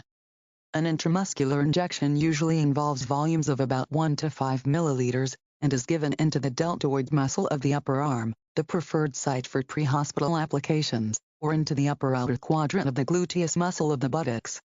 The technique for intramuscular injection is described later in this chapter. The use of the deltoid muscle of the arm has the advantage that the rate of drug absorption can be slowed in case of an adverse reaction. Should dyspnea, dizziness, itching, edema, urticaria, wheezing, or any other sign of an allergic reaction develop following an intramuscular, or subcutaneous, injection in the arm, you should immediately fasten a tourniquet proximal to the injection site, and then manage the patient per allergy protocols. With the subcutaneous route, a small amount, usually less than 2 milliliters, of medication is injected into the fat or connective tissue beneath the skin. Medications administered by this route are absorbed more slowly and over a more prolonged period than when they are given intravenously. The peak drug effect usually occurs within about 30 minutes. The subcutaneous route can be used to administer epinephrine in asthmatic attacks of mild to moderate severity, although the intramuscular route if preferred. The subcutaneous injections are usually given under the skin of the upper outer arm, anterior thigh, or abdomen. Pharmacokinetics. Every medication has varying effects on the body. Pharmacokinetics is the study of the metabolism and action of medications within the body, with particular emphasis on the time required for absorption, duration of action, distribution in the body, and method of excretion. Absorption. Absorption of medications refers to the transfer of a medication from its site of administration into the body to specific target organs and tissues. The ultimate goal is for the medication to reach a therapeutic concentration in the bloodstream. Achieving this therapeutic concentration depends partially on the rate and extent to which the medication is absorbed. The rate and extent are, in turn, dependent on the ability of the medication to cross the cell membrane. Mechanisms of medication absorption. A medication may cross the cell's membrane by one of two mechanisms, active transport or passive diffusion. In active transport, specialized proteins that span the membrane of a cell facilitate the movement of the medication inside target tissues and cells. This energy-dependent process uses a carrier-mediated mechanism to assist the medication into the cell, and can move the medication across the concentration gradient, from an area of lower concentration to an area of higher concentration. In contrast, passive diffusion, also known as absorption, of a medication does not use energy or carrier-mediated mechanisms. Instead, medications move from an area of high concentration to an area of low concentration. Lipid-soluble medications move easily across most cell membranes, as do water-soluble medications via aqueous channels. Blood flow and medication absorption. A properly functioning circulatory system greatly enhances the rate of medication absorption. If the body area to which a medication is applied, for example, transdermal route, or injected, for example, intramuscular route, has a good vascular system, and a rich blood supply, the rate of absorption is enhanced. In contrast, areas of the body with poor blood supply or particular routes of administration, for example, subcutaneous route, may be associated with a delay in the rate of absorption. As mentioned earlier, medications administered via the intravenous route are immediately passed throughout the circulatory system, absorbed, and delivered to target tissues and organs. In patients in profound states of shock or circulatory compromise, absorption may be delayed with any of the administration methods. Surface areas and medication absorption. Some medications must pass through non-target cells to reach their intended receptor target. These non-target cells may include the skin, mucosa, and intestinal tissue. The larger the surface area that is available to the medication as a launching pad, the greater the amount of absorption, and the more quickly the medication can reach its target and take effect. Another factor affecting the absorption rate is the nature of the cells that the medication is trying to pass through. Single layers of cells, like the tissue of the intestines, readily transport medications. In contrast, multi-layered tissues like the skin require more time for absorption. Medication concentration and absorption. The concentration of the medication administered affects its absorption as well. Pharmaceutical manufacturers use this fact to their advantage, for example, by altering a medication's coating to tweak the ultimate rate of absorption. Medications that are administered in high doses are generally absorbed more quickly than medications that are administered at lower doses. When medications are administered to a patient, they eventually become distributed throughout the entire body. Thus, the higher the concentration in the body, the greater the absorption. For this reason, giving very high concentrations or doses to speed absorption is not a good idea. Once a medication is administered, it will continue to circulate in the body and affect its target receptors until the drug is eliminated. Typically, when continued doses are required, two approaches to administration are used. First, A loading dose, a large dose of the same concentration that temporarily exceeds the body's ability to eliminate the medication, is given to quickly reach a therapeutic level. It is followed by a maintenance dose, a smaller dose administered over time, and intended to maintain a therapeutic level of the medication at the receptor site.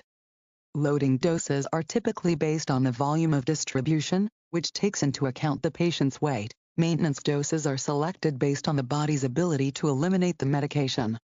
Environmental pH and medication absorption. Most medications are weak acids or weak bases. Once in solution, they become ionized, electrically charged. Most medications reach a state of equilibrium between their ionized and non-ionized forms, facilitating their absorption. The pH of a medication affects its ability to ionize. Medications that are weak acids are able to ionize much better in an alkaline environment, whereas medications that are weak bases are able to ionize more completely in an acidic environment. Medications administered by any routes may be altered by chemical reactions in non-target cells or tissues before they reach their intended destination. A critical consideration for the effectiveness of any drug is how much of it is still active by the time it reaches its target organ. This property, called the drug's bioavailability, must be taken into account when selecting the dose to ensure that enough medication is being absorbed at the target organ to achieve the desired effect. Distribution. Medication distribution is the process by which a medication moves throughout the body. Blood is the primary distribution vehicle. Factors that change the way blood flows through the body will change the way medications are transported to the target tissue.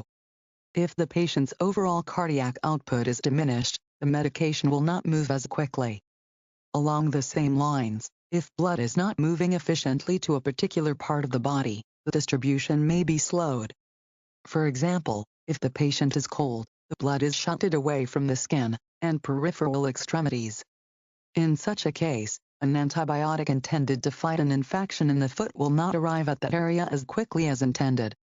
The only way a medication molecule can actually be used by the body is if it is not bound with anything else, that is, it must be free drug. Because of this, the extent to which the medication binds with non-target cells affects its intensity and duration of action. Not all of the medication molecules are floating around the blood at the same time. Medications have a tendency to collect in certain areas of the body that act as storage sites. Typically, drugs will become bound to fat, muscle tissue, and bone, thereby limiting the amount of medication that is free in the bloodstream. In particular, lipid-soluble medications have a high affinity for adipose, fat, tissue. As a consequence, low blood flow may allow for their extended retention in the adipose tissue. Still, other medications have an unusual affinity for bone tissue. Molecules of these drugs will accumulate after the drug is absorbed onto the bone crystal surface. In contrast, while roaming around the body and the bloodstream, the medication may become bound to plasma proteins. Such a drug-protein complex cannot be used by the body, so its formation lowers the therapeutic concentration of the drug. The amount of free drug is always proportional to the amount of bound drug. Thus, as the free drug is used and eliminated, the drug-protein complexes break down and release more free drug to replace what has been used. In particular, molecules of a medication may become bound to the plasma protein known as albumin.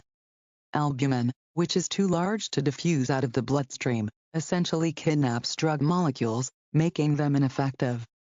Albumin is not an endless supply, however. Furthermore, other medications may be competing to bind to the same albumin. As such, the amount of free drug is influenced by the amount of available albumin. Some conditions may cause a decrease in the albumin levels, particularly those that involve decreased liver functions. Even if the albumin levels are normal, the amount of affinity for albumin that one medication has compared with another can affect free drug levels. Think of it like magnets, and a metal screw for the albumin, with one magnet being stronger than the other. Other aspects of the body may also prevent medication molecules from being distributed to certain tissue. The blood-brain barrier is a single layer of capillary endothelial cells. It allows only lipid-soluble medications to enter the brain and cerebrospinal fluid. In a pregnant patient, the placental barrier consists of membrane layers separating blood vessels of the mother and the fetus. Much like the blood-brain barrier, the placental barrier does not permit most non-lipid-soluble medications to pass to the fetus. This is not an impregnable barrier, however, some non-lipid-soluble medications can cross the placental barrier, so you must understand which medications can be given to a pregnant patient, and in which situations. Biotransformation. The manner in which the body metabolizes medications is referred to as biotransformation. It occurs in one of two ways, by transforming the medication into a metabolite or by making the medication more water-soluble. Only medication molecules that are in a free drug form are able to be biotransformed. Drug manufacturers use this fact to their advantage when creating medications, known as prodrugs, that become active only after they undergo biotransformation. Most of the biotransformation takes place in the liver. The endoplasmic reticulum of hepatocytes contains the enzymes primarily responsible for biotransformation. The biotransformation of a medication directly affects the route chosen to deliver a medication. All blood that comes from the gastrointestinal tract must pass through the liver before moving on to the rest of the body. This gives the liver the opportunity to partially or completely inactivate drugs long before they reach the intended target tissue, a scenario known as the first-pass effect. Because of the first-pass effect, some medications can be given only parenterally. For example, insulin must always be given subcutaneously, never orally. The liver would completely inactivate insulin if it were to undergo the first-pass effect, making it useless. Even medications that are not completely inactivated by the first-pass effect sometimes require a higher dose when given orally to ensure that enough of the drug survives to have a therapeutic effect. Liver enzymes can act on a drug in two ways, or phases. In phase 1, the enzymes may oxidize the drug or bind it with oxygen molecules. The enzymes may also hydrolyze the medication, decomposing it by a reaction with water. In either case, the medication becomes more soluble with water. In phase 2, the medication molecules combine with a chemical found in the body. This interaction is known as a conjugation reaction. Phase 1 and phase 2 allow the drug to move to the next stage, excretion. Excretion. In excretion, the body eliminates the remnants of the drug, which could be toxic or inactive metabolites. Recall that the liver may have inactivated at least some of the drug through biotransformation. Excretion occurs primarily through the kidneys via three mechanisms. Glomerular filtration. A passive process in which blood flows through the glomeruli of the kidneys. These structures are bundles of capillaries within a capsule. A differential in pressure forces waste away from the blood into the capsule, where it is transported for excretion via the urine. Tubular secretion. An active transport process in which medications are bound to specific transporters aiding in their elimination. Partial reabsorption. This occurs when some amount of the drug is reabsorbed after being filtered. The same factors that affect absorption can also affect excretion, particularly the environmental pH, in this case, the pH of the urine. In this case, if the medication is acidic in alkaline urine, the medication will more readily move into the urine for excretion. Conversely, an alkaline medication in an acidic urine environment will also readily move to the urine. The closer the pH, the slower the medication will be excreted. Pharmacodynamics. Pharmacodynamics is the way in which a medication produces the response we intended, also known as the mechanism of action. It also encompasses the factors that may alter the intended response, and any side effects or unexpected effects. Theories of drug action. Medications cause their action on the body by four mechanisms. They may bind to a receptor site. They may change the physical properties of cells, typically, by changing the osmotic balance. They may chemically combine with other chemicals, such as by turning the substance into a non-problematic chemical. They may alter a normal metabolic pathway, such as by interrupting the normal growth process of cells. Medications that bind to a receptor site are the most prevalent, particularly in the pre-hospital setting. Receptor sites are specialized proteins on a cell that receive chemical mediator messages to stimulate a particular response. For example, when acetylcholine attaches to receptor sites in the heart, it causes the heart rate to slow. Cellular responses can be wide-ranging depending on the chemical mediator, and the cells being stimulated. A medication molecule will have one of two effects when it attaches to a receptor site. It may stimulate the receptor site to cause the response it normally does, agonist, or it may block the receptor site from being stimulated by other chemical mediators, and inhibit the normal response, antagonist. Some medications can also act as agonist-antagonists, or partial agonists, by performing both roles. In any event, the medication molecule must compete with the naturally occurring chemical mediator. To win this battle, the medication molecule must have a higher affinity for the receptor than the chemical mediator does. In addition, more than one medication may vie for the same receptor. Once the medication is bound to the receptor site, it initiates a chemical change that produces the expected effect. In some cases, this chemical change is the intended effect. In other cases, the initial chemical change releases a second compound, known as a second messenger, that actually causes the intended effect. Cyclic adenosine monophosphate is the most common second messenger chemical related to pharmacology. Binding of the drug to the receptor on the cell surface can alter cyclic adenosine monophosphate levels inside the cell, which can trigger the release of still other enzymes, which then carry out their own functions. The number of available receptors varies and can be affected by the actual number of sites present, the number already occupied by another chemical mediator, and the number occupied by another medication. As medication molecules bind to the receptor sites, the number of receptors decreases, a process known as downregulation. However, some medications can actually increase the number of available receptor sites, a process known as upregulation. Drug-response relationship. Once the medication finds the target tissue, it needs to accumulate to a sufficient concentration to produce its desired effect. The drug-response relationship correlates the amount of medication given and the response it causes. Most of this information comes from the plasma level profiles, which describe the length of onset, duration, and termination of action.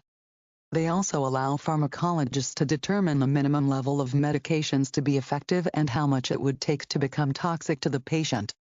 When administering a medication, we need to know how long it will take for the concentration of the medication at the target tissue to reach the minimum effective level, that is, the onset of action. We also need to know how long the medication can be expected to remain above that minimum level to provide the intended action, that is, the duration of action. The termination of action is the amount of time after the concentration level falls below the minimum level to the time it is eliminated from the body. All of these factors affect the therapeutic index, the ratio of a drug's lethal dose for 50% of the population to its effective dose for 50% of the population. In other words, the therapeutic index gives an indication of a medication's margin of safety. The plasma profile also provides information about the medication's biologic half-life, that is, the time it takes the body to eliminate half of the drug. Factors affecting drug responses. A chief variable affecting the action of a drug is patient characteristics. Patients differ from one another in several ways with respect to how they react to medications. Age. Patients of different ages may have very different responses to the same drug. Older people, for example, tend to be much more sensitive to the effects of drugs, and often require smaller doses than younger patients. It is not, however, solely a matter of dose. Some drugs actually have different effects altogether in different age groups. Barbiturates, for example, act as sedatives in most adults, but in older patients, they may produce excitement or agitation. Weight. Many medications are formulated for an average adult, usually considered to be a 70-kilogram person. However, the ultimate concentration in the body of a given dose of a medication will be quite different if the same medication is taken by a 48-kilogram person and a 136-kilogram person. To correct for differences in weight among patients, when specifying medication doses for emergency care, we usually give the dose in milligrams of the medication per kilogram of the patient's body weight. 6. Although most sex differences in how a medication reacts are based on general differences in body mass, some medications can have varying effects in the different sexes, particularly when they are based on hormones. Environment. The environmental milieu can influence a medication's reaction because of the psychological and physiologic stresses imposed on the patient. In addition, a particular reaction to an environmental factor, such as seasonal allergies, can alter response to a medication. Time of administration. The time at which a patient is given a medication relative to other events may affect the reaction. If a patient takes an oral medication immediately after eating, the time of onset is likely to be slowed compared with taking the same medication on an empty stomach or during physical activity such as exercise. Condition of the patient. The patient's overall state of health will also affect the response to many drugs.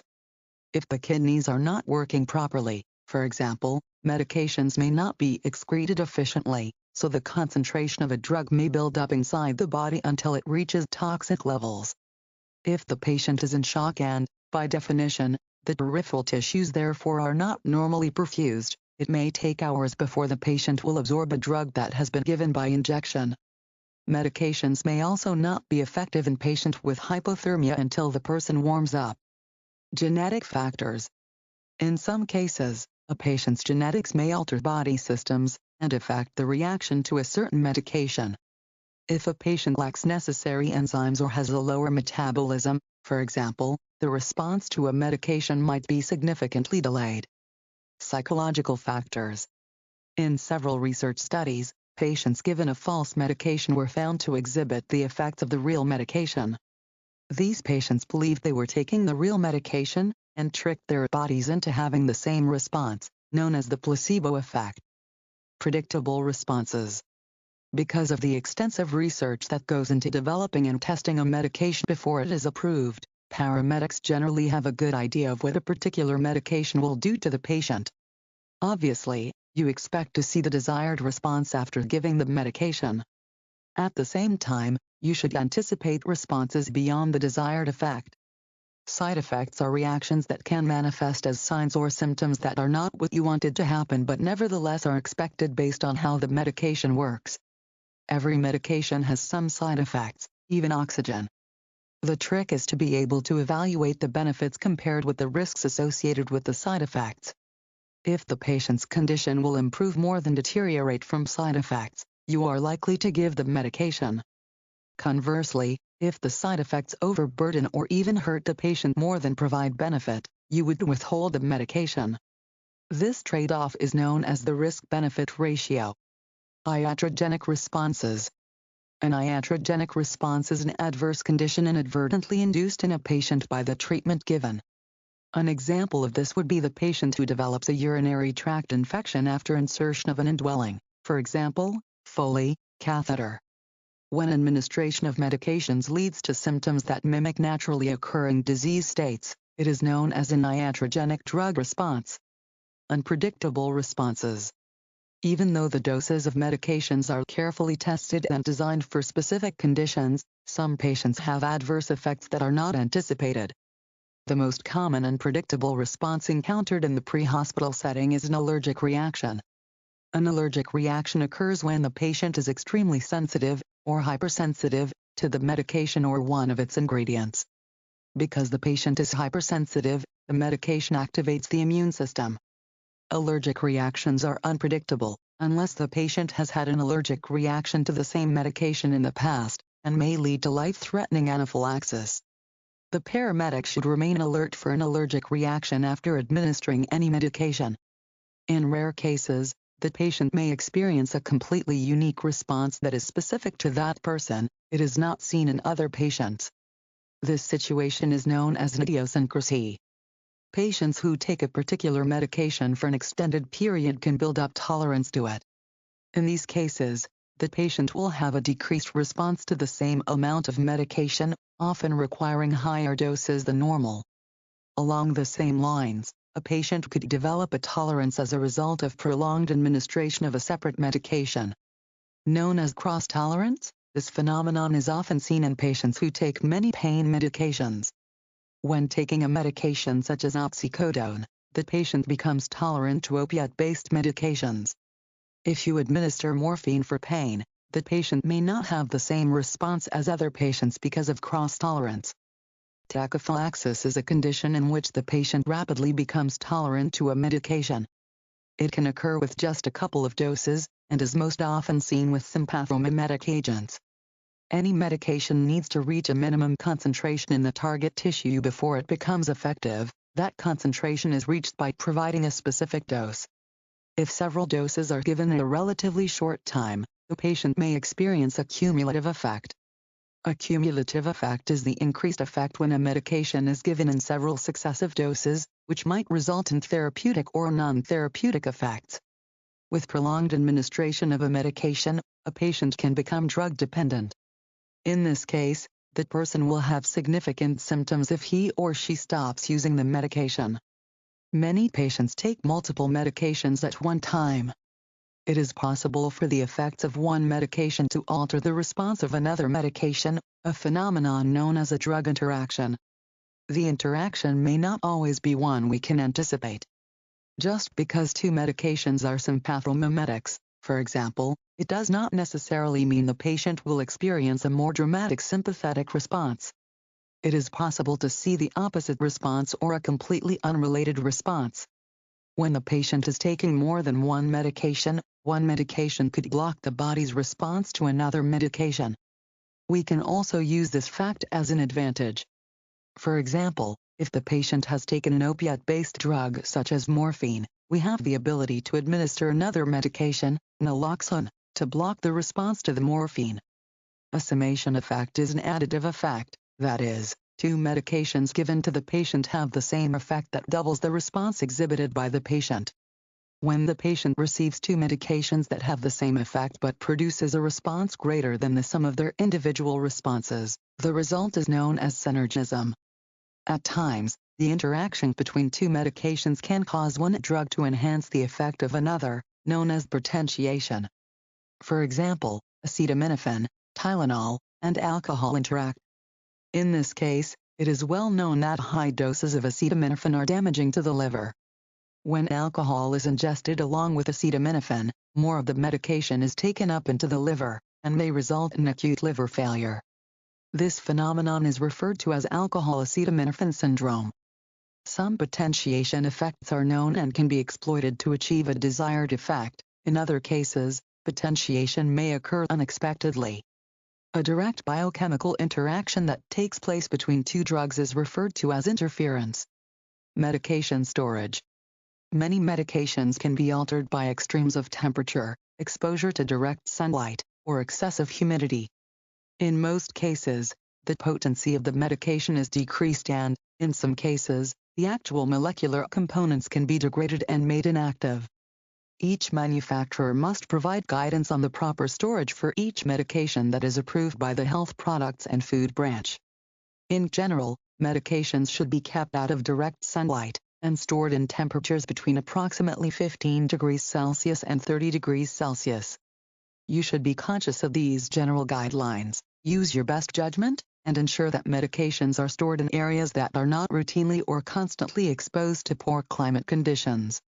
Every department should have a written protocol or procedure for the specific handling of every medication, fluid, or diluent on the vehicle or in the station to guide you on how best to store and handle medications used in daily practice. Medication security. Nearly every medication used in the pre-hospital setting is a prescription medication. However, some are controlled substances and have more stringent control guidelines. Minimum requirements for the storage of controlled substances include a securely locked, substantially constructed cabinet with no sign or any other indication that the cabinet is used for the storage of controlled substances. Cabinets constructed of materials that are fragile and/or allow visualization, such as glass or plastic, are considered inappropriate for this purpose. A controlled substance disposition record must be maintained, and thorough documentation must be completed for any use of a controlled substance. This includes the disposal of any leftover waste medication that was not administered during patient care. Any expired controlled substances must be returned to the agency or departmental officer in charge of maintenance and dispersal of controlled substances, and must also be documented in the disposition record or records. Note that these are general guidelines. Every department must have a written protocol and procedure for the use, storage, disposition, and documentation of controlled substances. Components of a medication profile. According to federal law, every medication must include a medication profile in the packaging when it is distributed from the manufacturer.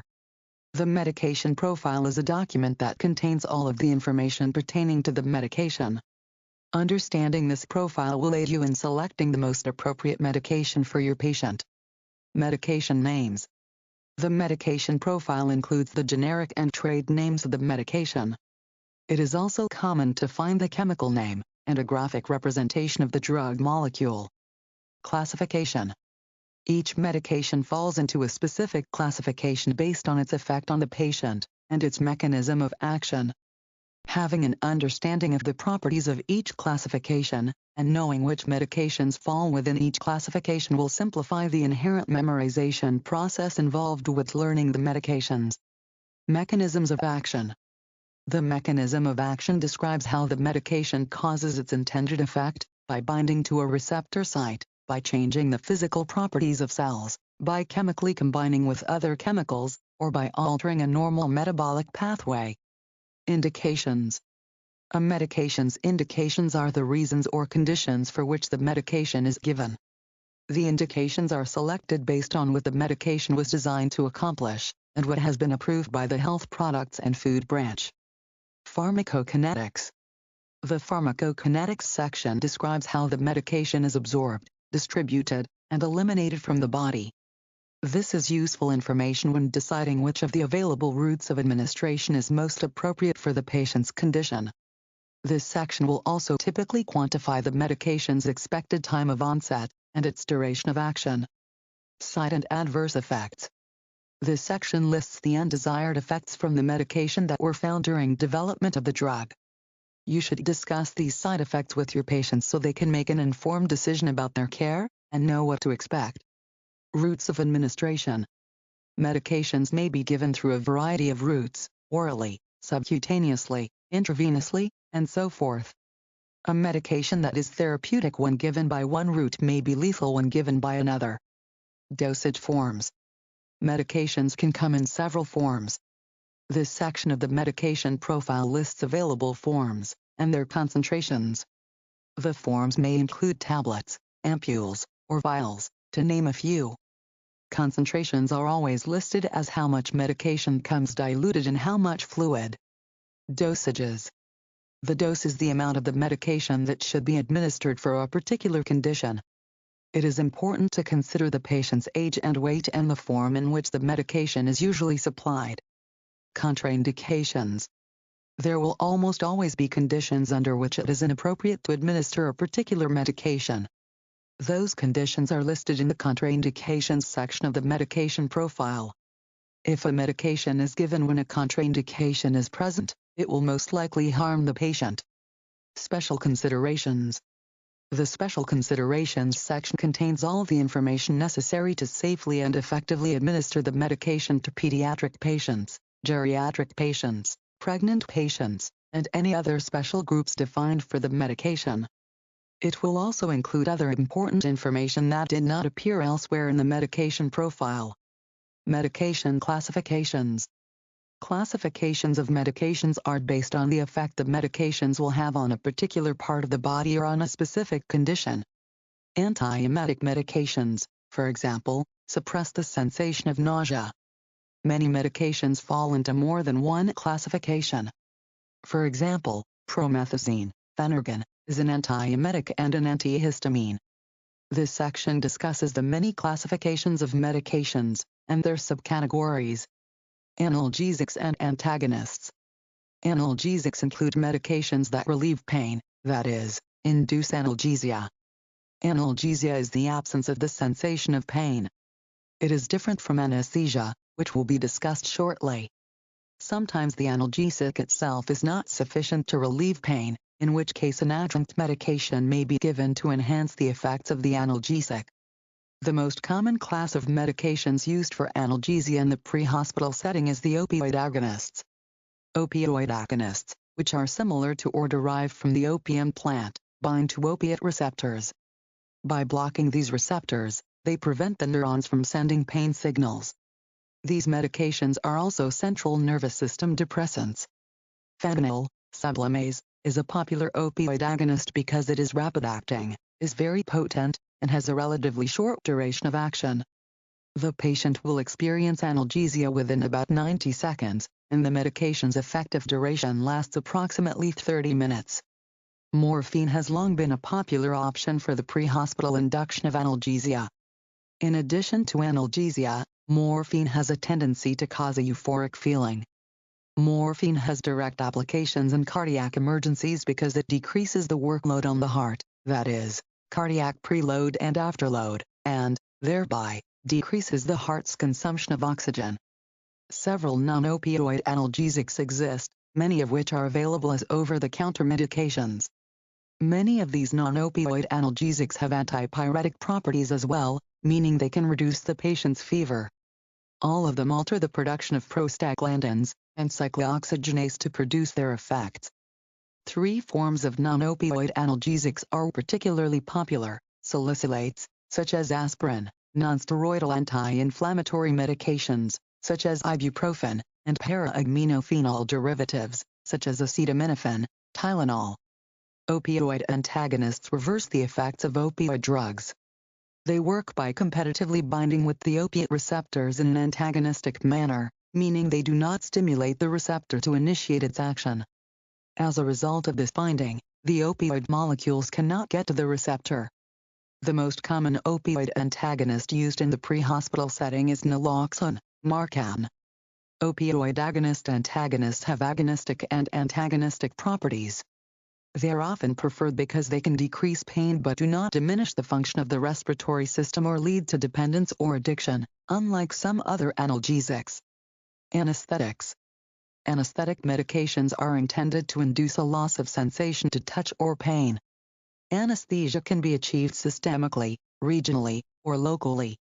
Systemic anesthesia, also known as general anesthesia, is often done through the inhalation of volatile vaporized liquids, and is predominantly reserved for operating room use. Regional anesthesia focuses on a particular portion of the body, such as the legs or the arms. Local anesthesia causes a loss of sensation to touch or pain at a specific, isolated spot on the body where a procedure is to take place. Regional and local anesthesia are achieved through the injection of a medication into particular locations to block nerve impulses. In other cases, the patient is given an anesthetic via inhalation, using a mask and anesthesia machine to deliver the medication.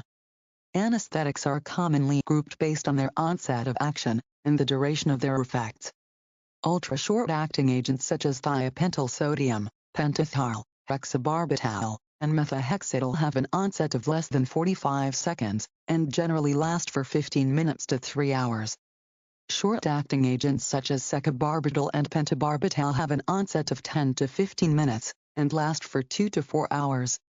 Intermediate agents such as amobarbital and butabarbital have an onset of 15 to 30 minutes, and a duration of 4 to 6 hours. Long-acting agents such as phenobarbital and barbital have an onset of 30 to 60 minutes, and a duration of 6 to 8 hours. Anesthetics have some drawbacks. In particular, they can slow the functioning of the respiratory system, central nervous system, and cardiovascular system. In the pre-hospital setting, anesthesia, sedation, is desired before invasive procedures such as tracheal intubation or cardioversion. In the pre-hospital environment, we typically administer benzodiazepines, opioids, or non-barbiturate hypnotics to achieve a level of anesthesia. Anti-anxiety, sedative, and hypnotic medications. Not surprisingly, few people would want to be awake and alert during an invasive procedure. To counteract the anxiety before such a procedure takes place, medications may be administered to produce sedation. To ensure that they sleep through the event, patients receive medications that produce hypnosis. Medications that create sedation and hypnosis include benzodiazepines, barbiturates, opioid agonists, and non-barbiturate hypnotics. Benzodiazepines are the sedatives most commonly used to prepare patients for invasive procedures. Although their exact mechanism of action is not fully understood, these drugs are believed to affect the inhibitory neurotransmitter gamma-aminobutyrate acid in the brain. Benzodiazepine molecules bind to a receptor near gamma-aminobutyric acid binding sites, which is thought to enhance their affinity for gamma-aminobutyric acid. This increased affinity causes brain activity to slow. Midazolam, Versed, is a popular benzodiazepine that is relatively short-acting. It has a 30 to 60-minute duration of action. In addition, midazolam has a potent amnesic effect, meaning that it inhibits the patient's ability to recall the procedure. Its onset of action is approximately 1 to 3 minutes. Diazepam, Valium, is a moderately long-acting benzodiazepine with a 30 to 90-minute duration of action but a slower onset, approximately 5 minutes. Barbiturates are believed to work very similarly to benzodiazepines by increasing the affinity between receptor sites and the inhibitory neurotransmitter gamma-aminobutyric acid. Thiopental, Pantothiol, is a short-acting barbiturate that has an onset of action of approximately 10 to 20 seconds and a duration of action of 5 to 10 minutes. It has limited use in the pre-hospital setting, however, because it is associated with significant side effects. Non-barbiturate hypnotics have almost identical properties to benzodiazepines and barbiturates in terms of how they affect gamma-aminobutyric acid receptors. The difference is that non-barbiturate hypnotics tend to have comparatively fewer side effects, particularly in terms of cardiovascular compromise. Etomidate, amidate or Lipuro, is a common choice when a non-barbiturate hypnotic is required. This ultra-short-acting medication has an onset of action of 5 to 15 seconds and maintains its effects for approximately 3 to 5 minutes. Etomidate has minimal effects on hemodynamic stability and decreases intracranial pressure and cerebral oxygen metabolism, making it a good choice for use in the pre-hospital setting. Etomidate is not currently available on the Canadian market, but can be accessed via Health Canada's SAP. Propofol, another non-barbiturate hypnotic, has an extremely rapid time of onset, typically exerting its effects within 10 to 20 seconds. The effects are short-lived, however, and last only 10 to 15 minutes. Anticonvulsants. A seizure, in general terms, is a state of neurologic hyperactivity. Active seizures generally require treatment in the pre-hospital setting because of the complications associated with them. There are several different mechanisms of action associated with anticonvulsant medications.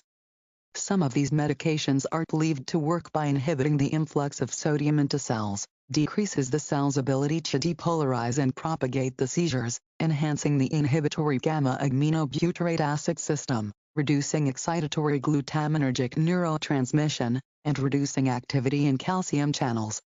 Some classes of anticonvulsants include hydantoins, phenytoin, dilantin, imidazolpines, carbamazepine, and valproic acid. Benzodiazepines and barbiturates also have effective anticonvulsant properties. Central nervous system stimulants. Stimulation of the central nervous system can be accomplished one of two ways, by increasing excitatory neurotransmitters or by decreasing inhibitory neurotransmitters. Amphetamines, prescription and illicit, are examples of central nervous system stimulants. They increase the release of dopamine and norepinephrine to increase wakefulness and awareness. They also increase tachycardia and hypertension and can cause seizures and psychosis. Methylphenidate, Ritalin, works in a similar manner but is intended to allow patients to better focus and avoid distraction. Psychotherapeutic medications. Most psychotherapeutic medications work by blocking dopamine receptors in the brain. Patients may occasionally have ill effects from their use or overuse. Schizophrenia is often treated with medications that fit into the phenothiazine and butyrophenone classifications. These medications are associated with a host of side effects, which may include extrapyramidal symptoms, orthostatic hypotension, and sedation.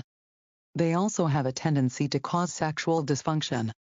Extrapyramidal symptoms include a wide array of symptoms such as involuntary movements, tremors, rigidity, muscle contractions, restlessness, and changes in breathing and heart rate. One of the more common involuntary movements noted is associated with the mouth, lips, and tongue. For example, the patient may have facial tics, roll the tongue, and lick the lips. Depression is a common disorder for which many treatments are available. In particular, it is often treated with selective serotonin reuptake inhibitors, monoamine oxidase inhibitors, which block the metabolism of monoamines in the brain, and tricyclic antidepressants are still occasionally used as antidepressants. The tricyclic antidepressants have powerful inhibitory effects. They block the neurotransmitters norepinephrine and serotonin from being reabsorbed in the brain. They block acetylcholine from reaching its receptors, which may lead to tachycardia. They block alpha-1 receptors, which may produce orthostatic hypotension. Medications for specific central nervous system and peripheral nervous system dysfunctions. The central nervous system agents are a class of drugs that produce physiologic and psychological effects through a variety of mechanisms. These agents can be divided into two groups: specific agents, which bring about an identifiable mechanism with unique receptors for the agent, and non-specific agents, which produce effects on different cells through a variety of mechanisms. The non-specific agents are generally classified by the focus of action or specific therapeutic use, for example, anti-obesity agents. Another common group of central nervous system agents is stimulants, which exert their action by excitation of the central nervous system. Some of the specific drugs included in this group are caffeine, cocaine, and various amphetamines. All of these drugs are used to enhance alertness and reduce drowsiness and fatigue. However, high doses of these agents can cause increased nervousness, irritability, tremors, and headache. Some people may also experience withdrawal symptoms when they stop taking stimulants. In other cases, patients may be prescribed central nervous system depressants. These agents are used to slow brain activity. They may be prescribed to treat anxiety, muscle tension, pain, insomnia, stress, panic attacks, and, in some cases, seizures. Some other central nervous system depressants are used as anesthetics. Examples of central nervous system depressants include lorazepam, Ativan, triazolam, Halcion, chlordiazepam oxide, Librium, diazepam, Valium, alprazolam, Xanax, and apiclone, Imivane. Medications affecting the parasympathetic nervous system. Stimulation of the parasympathetic nervous system produces myriad effects. For example, it causes the pupils to constrict and produces bronchoconstriction. It has cardiac effects, too. It causes the heart to slow and reduces its contractile force. In the digestive system, increased activity of the parasympathetic nervous system stimulates secretions from digestive glands and enhances the activity of the smooth muscles found along the digestive tract. Cholinergic medications. All preganglionic and postganglionic parasympathetic nerves use acetylcholine as the neurotransmitter. Acetylcholine, which has a short lifespan, is deactivated by acetylcholinesterase. Two types of acetylcholine receptors, collectively known as cholinergic receptors, are found in the parasympathetic system: nicotinic receptors and muscarinic receptors. The nicotinic receptors are found in all autonomic ganglia, and at the neuromuscular junctions. The muscarinic receptors, which are widespread throughout the body, enable the parasympathetic nervous system to respond to stimulation. Cholinergic medications, also known as parasympathomimetics, stimulate the cholinergic receptors. Anticholinergic medications, also known as parasympatholytics, block the cholinergic receptors. Cholinergic medications may act directly or indirectly on cholinergic receptors. A drug that has direct action binds with these receptors, thereby blocking acetylcholine from exerting its effects. A drug that has indirect action interacts with acetylcholinesterase, thereby allowing acetylcholine to avoid deactivation. If excessive cholinergics are present, the patient may exhibit the sludging phenomena, increased salivation, lacrimation, urination, defecation, gastric upset or cramps, emesis, and meiosis. Patients exposed to certain fertilizers, insecticides, VX, a nerve agent, and sarin gas exhibit sludging symptoms because all of these substances have cholinergic properties. Weapons of mass destruction are covered in Chapter 51. Anticholinergic medications. Anticholinergic medications work in opposition to the parasympathetic nervous system by blocking the muscarinic and nicotinic receptors. Muscarinic cholinergic antagonists block acetylcholine exclusively at the muscarinic receptors. Atropine, for example, is a muscarinic cholinergic antagonist. It decreases secretions, increases heart rate, dilates the pupils, and decreases gastrointestinal system activity. Nicotinic cholinergic antagonists block acetylcholine exclusively at the nicotinic receptors.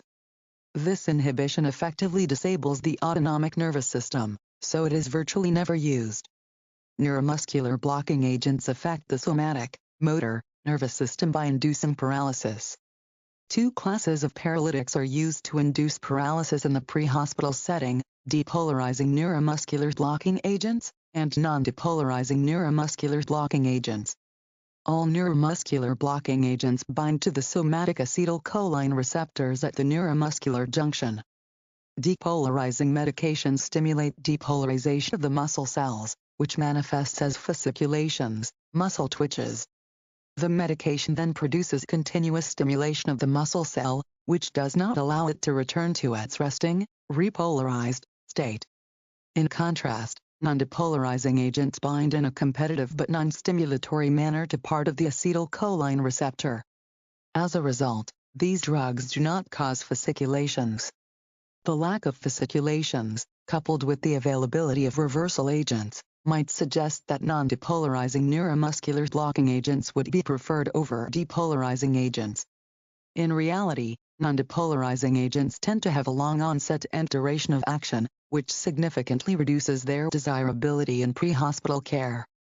Succinylcholine is a depolarizing neuromuscular blocking agent that is the paralytic of choice for pre-hospital airway management.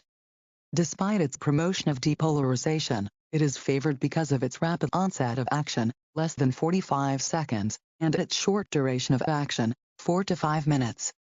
Some newer versions of non-depolarizing neuromuscular blocking agents offer shorter onset times relative to succinylcholine, but little progress has been made in shortening their duration of action. The extended duration of action is a problem because if a tracheal intubation attempt is unsuccessful, the patient is left without spontaneous respiration for more than 30 minutes.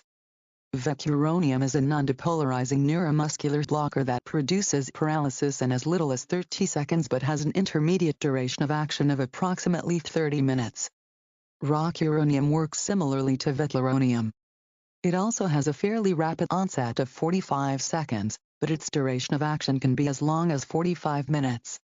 Rocuronium may be substituted for succinylcholine if the extended recovery time is acceptable, such as following successful tracheal intubation.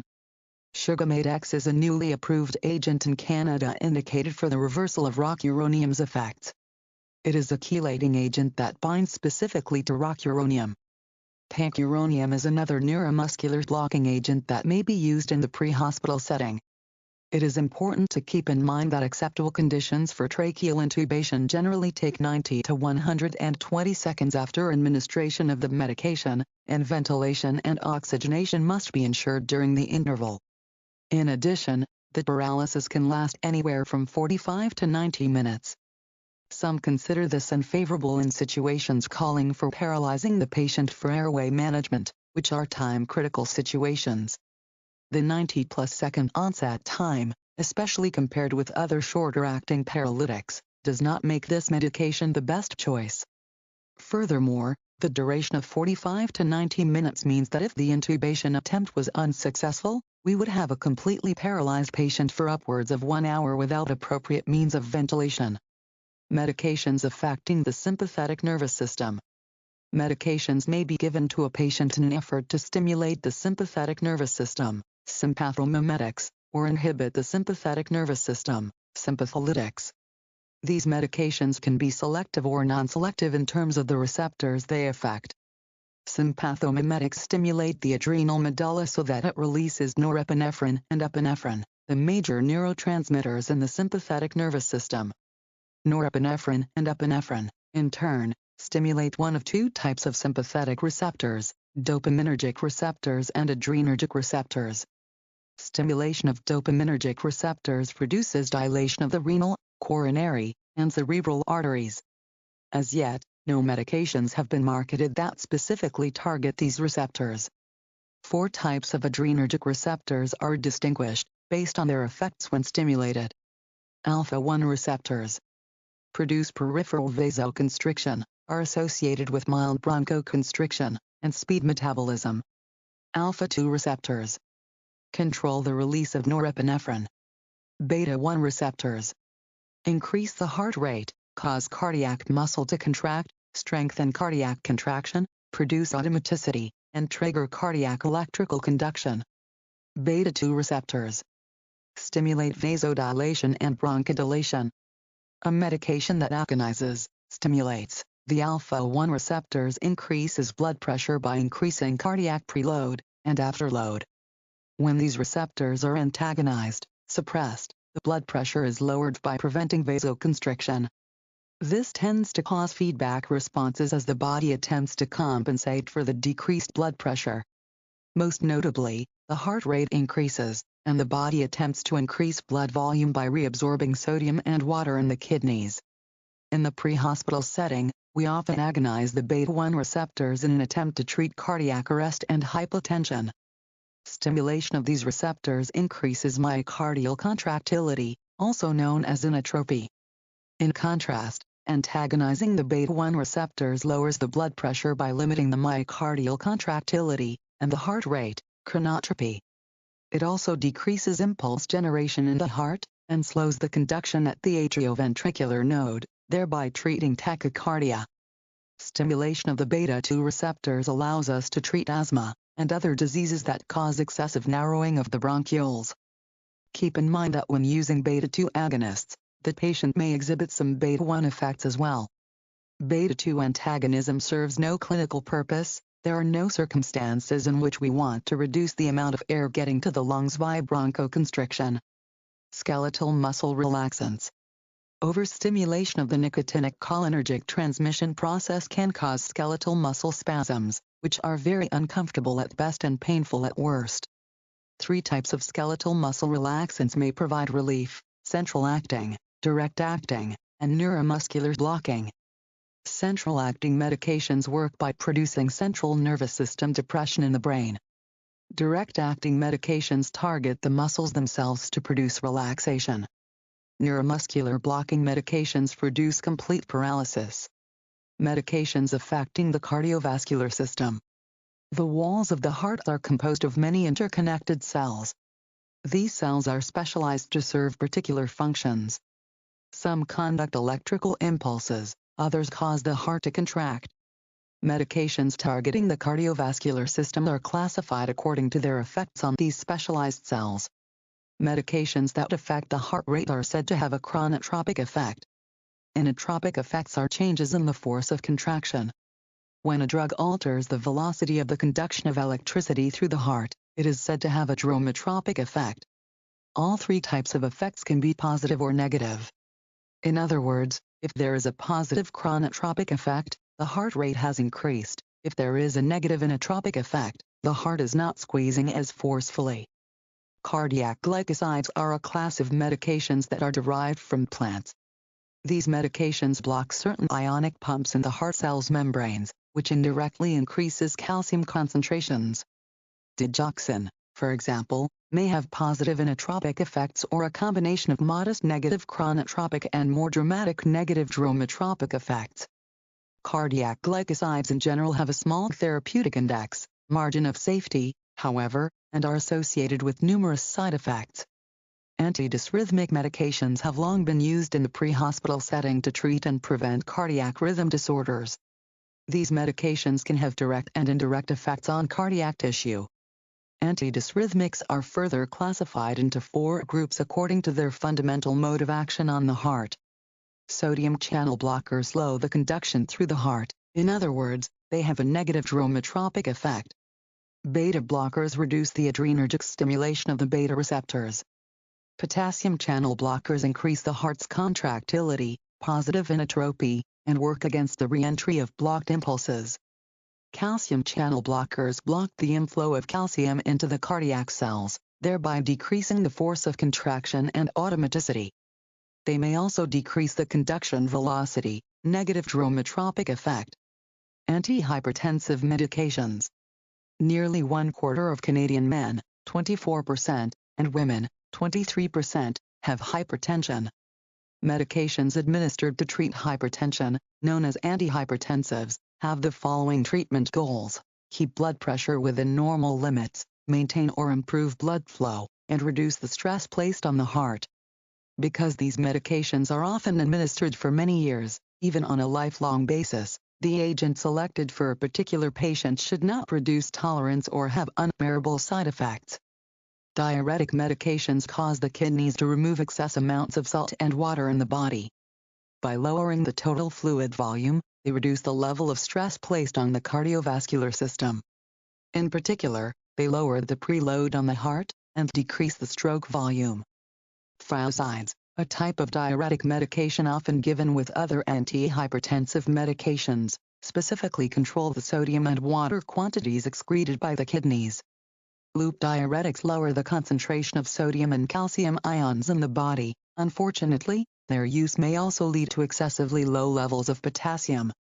Vasodilator medications act on the smooth muscles of the arterioles and veins. This property explains why nitroglycerin, a vasodilator, is so beneficial in treating myocardial ischemia. Unfortunately, the dilation of these vessels prompts a response from the sympathetic nervous system. As a consequence, when vasodilators are used to lower blood pressure, the patient must also take medications that inhibit the sympathetic nervous system. Sympathetic blocking agents include beta blockers and adrenergic inhibitors. Beta blockers compete with epinephrine to bind with available receptor sites, thereby diminishing the effects of beta stimulation. The exact mechanism of action of adrenergic inhibitors has not been clearly elucidated, but, like beta blockers, these medications decrease cardiac output and diminish the production of renin. Renin is one component of the renin-angiotensin-aldosterone system, which partially controls blood pressure. Angiotensin-converting enzyme inhibitors also target the renin-angiotensin-aldosterone system. Angiotensin-converting enzyme inhibitors suppress the conversion of angiotensin 1 to angiotensin 2. In contrast, angiotensin 2 receptor antagonists block angiotensin 2 from binding to its receptor sites. These medications have been used to treat heart failure and vascular diseases. Calcium channel blockers have antidysrhythmic and antihypertensive properties. By causing the dilation of coronary arteries, they enable more oxygen to reach the heart via coronary artery dilation. In addition, they prevent the contraction of smooth vascular muscle, which reduces resistance in the peripheral vascular system. Anticoagulants, fibrinolytics, and blood components. Platelets repair damage in the blood vessels. This function is critical because defects in blood vessels can cause blood flow to slow, sometimes enough to result in the formation of a blood clot, also known as a thrombus. Abnormal thrombi may cause a life-threatening crisis such as acute coronary syndrome or stroke. A variety of medications are used to prevent or minimize the detrimental effects of thrombi. Antiplatelet agents interfere with the aggregation, or collection, of platelets. They do not break down aggregated platelets, but simply prevent further buildup of these blood cells. Notably, acetylsalicylic acid, aspirin, has significant antiplatelet properties, and has proved important in the pre-hospital setting thanks to its ability to minimize the damage to the myocardium in acute coronary syndrome. Clopidogrel, prasugrel, and ticagrelor are all newer antiplatelet agents that work similarly, but block a different target, P2Y12, on the platelet. Anticoagulant medications, as their name suggests, work against coagulation, thereby preventing thrombi from forming. Some patients can be prescribed anticoagulants on a long-term basis as a preventive measure, thereby avoiding the formation of thrombi associated with surgeries and certain cardiovascular conditions. You need to be aware of anticoagulant use, particularly when patients are involved in some sort of traumatic injury. Just as anticoagulants prevent blood coagulation in the vascular system, they can also prevent the life-saving coagulation needed to prevent blood loss. Heparin and low molecular weight heparins, for example zolteparin, enoxaparin, are anticoagulants available as injectable formulations only. They bind and potentiate the action of antithrombin that inhibits activated coagulation factors such as thrombin and factor Xa. For decades, warfarin, Coumadin, has been the dominant oral anticoagulant on the market. Warfarin, however, is not truly an anticoagulant because it does not act directly on the clotting factors themselves, rather, it functions by inhibiting the synthesis of vitamin K, thereby preventing synthesis of vitamin K-dependent clotting factors. Thus, vitamin K, phytonadione, is considered a reversal agent for the anticoagulant effects of warfarin. Anticoagulants have been used in the treatment of deep vein thrombosis, pulmonary embolism, and prevention of clots secondary to atrial fibrillation. The past 10 years have seen the development of a novel class of anticoagulant, direct oral anticoagulants. Direct oral thrombin inhibitors, dabigatran, and direct oral factor shock inhibitors, rivaroxaban, apixaban, edoxaban, have had large uptake due to recent trials demonstrating superiority of direct oral anticoagulants compared to warfarin for some indications, yet they are simpler to dose, and requiring much less laboratory monitoring. Only dabigatran has a reversal agent, iberuzumab, approved for use in Canada at this time. Andexonate alpha and ciraparintag are promising agents still under investigation for reversal of apixaban and rivaroxaban, but have not yet been approved for use. Once a blood clot has formed, a fibrinolytic agent, such tissue plasminogen activator or tenecteplase, may be administered to dissolve the thrombus and prevent it from breaking off and entering the bloodstream, where it might do further damage. Fibrinolytic agents actually promote the digestion of fibrin. The use of fibrinolytic medications in the pre-hospital setting remains controversial and, in some circumstances, other forms of reperfusion therapy may be indicated. Tranexamic acid is an agent that inhibits fibrinolysis. It is available in both injectable and oral forms. It has been commonly used to reduce post-operative bleeding and heavy menstrual bleeding. Recently, it has been shown to be effective in patients receiving trauma resuscitation with massive hemorrhage. We will likely see an increase of tranexamic acid in the pre-hospital setting for patients with life-threatening hemorrhage. Anti-hyperlipidemic medications. Dyslipidemia, an abnormal amount of lipids, such as cholesterol, in the blood, is a major risk factor for cardiovascular disease, and represents the leading cause of death in many developed parts of the world. Many classes of medications are available to modify and control cholesterol levels. The most popular class is the statins, HMG-CoA reductase inhibitors, which inhibit the last step in cholesterol production by the body. The statins, for example, atorvastatin, appear to have mortality and cardiovascular benefits beyond their cholesterol-lowering ability. Other classes include fibrates, ezetimibe, and bile acid-binding resins. The PCSK9 inhibitors are a newer class of cholesterol-lowering medication. Due to their high cost, they are generally reserved for when other medications are not tolerated or effective enough. Mucokinetic and bronchodilator medications. Serious respiratory emergencies often arise from severe narrowing of any portion of the respiratory tract. The respiratory tract is lined by smooth muscle fibers that influence the diameter of the airway. Control of the smooth muscles is maintained by the autonomic nervous system, namely, the parasympathetic nervous system stimulates the airway to constrict, whereas the sympathetic nervous system causes the airway diameter to dilate. Sympathetic stimulation is a result of epinephrine stimulation of the beta-2 receptors. Many respiratory emergency treatments attempt to expand the respiratory tract by using some pathomimetic medications. These medications are classified according to their effects on the receptors. Some medications are non-selective. They affect alpha, beta-1, and beta-2 receptors alike. Stimulation of alpha receptors reduces vasoconstriction, which in turn reduces mucosal edema. Stimulation of beta-1 receptors increases the patient's heart rate and the force of myocardial contraction. Most beneficial to patients with respiratory issues, stimulation of the beta-2 receptors reduces bronchodilation and vasodilation. Complications arise when patients with respiratory emergencies eventually experience decreased amounts of oxygen to the vital organs, including the heart. As non-selective some pathomimetics begin exerting their effects, the increased heart rate and greater force of contraction lead to a higher demand for oxygen, but, of course, oxygen is already in short supply in a respiratory emergency. For this reason, it is preferable to treat respiratory emergencies with medications specific to beta-2 receptors. Such medications produce smaller increases in heart rate and force of contraction and, thereby, dramatically decreases the body's rate of oxygen consumption. A second-line treatment in a respiratory emergency is the class of medications known as xanthines. These medications relieve airway constriction by relaxing the smooth muscles of the bronchioles and stimulating cardiac muscles to work harder, thereby increasing blood flow. They also stimulate the central nervous system. In fact, one notable xanthine is the well-known central nervous system stimulant, caffeine.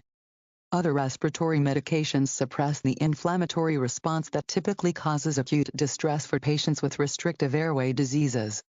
In the acute care setting, steroids, including methylprednisolone, solumetrol, and dexamethasone, Decadron, can be administered for this purpose. Oxygen and miscellaneous respiratory medications.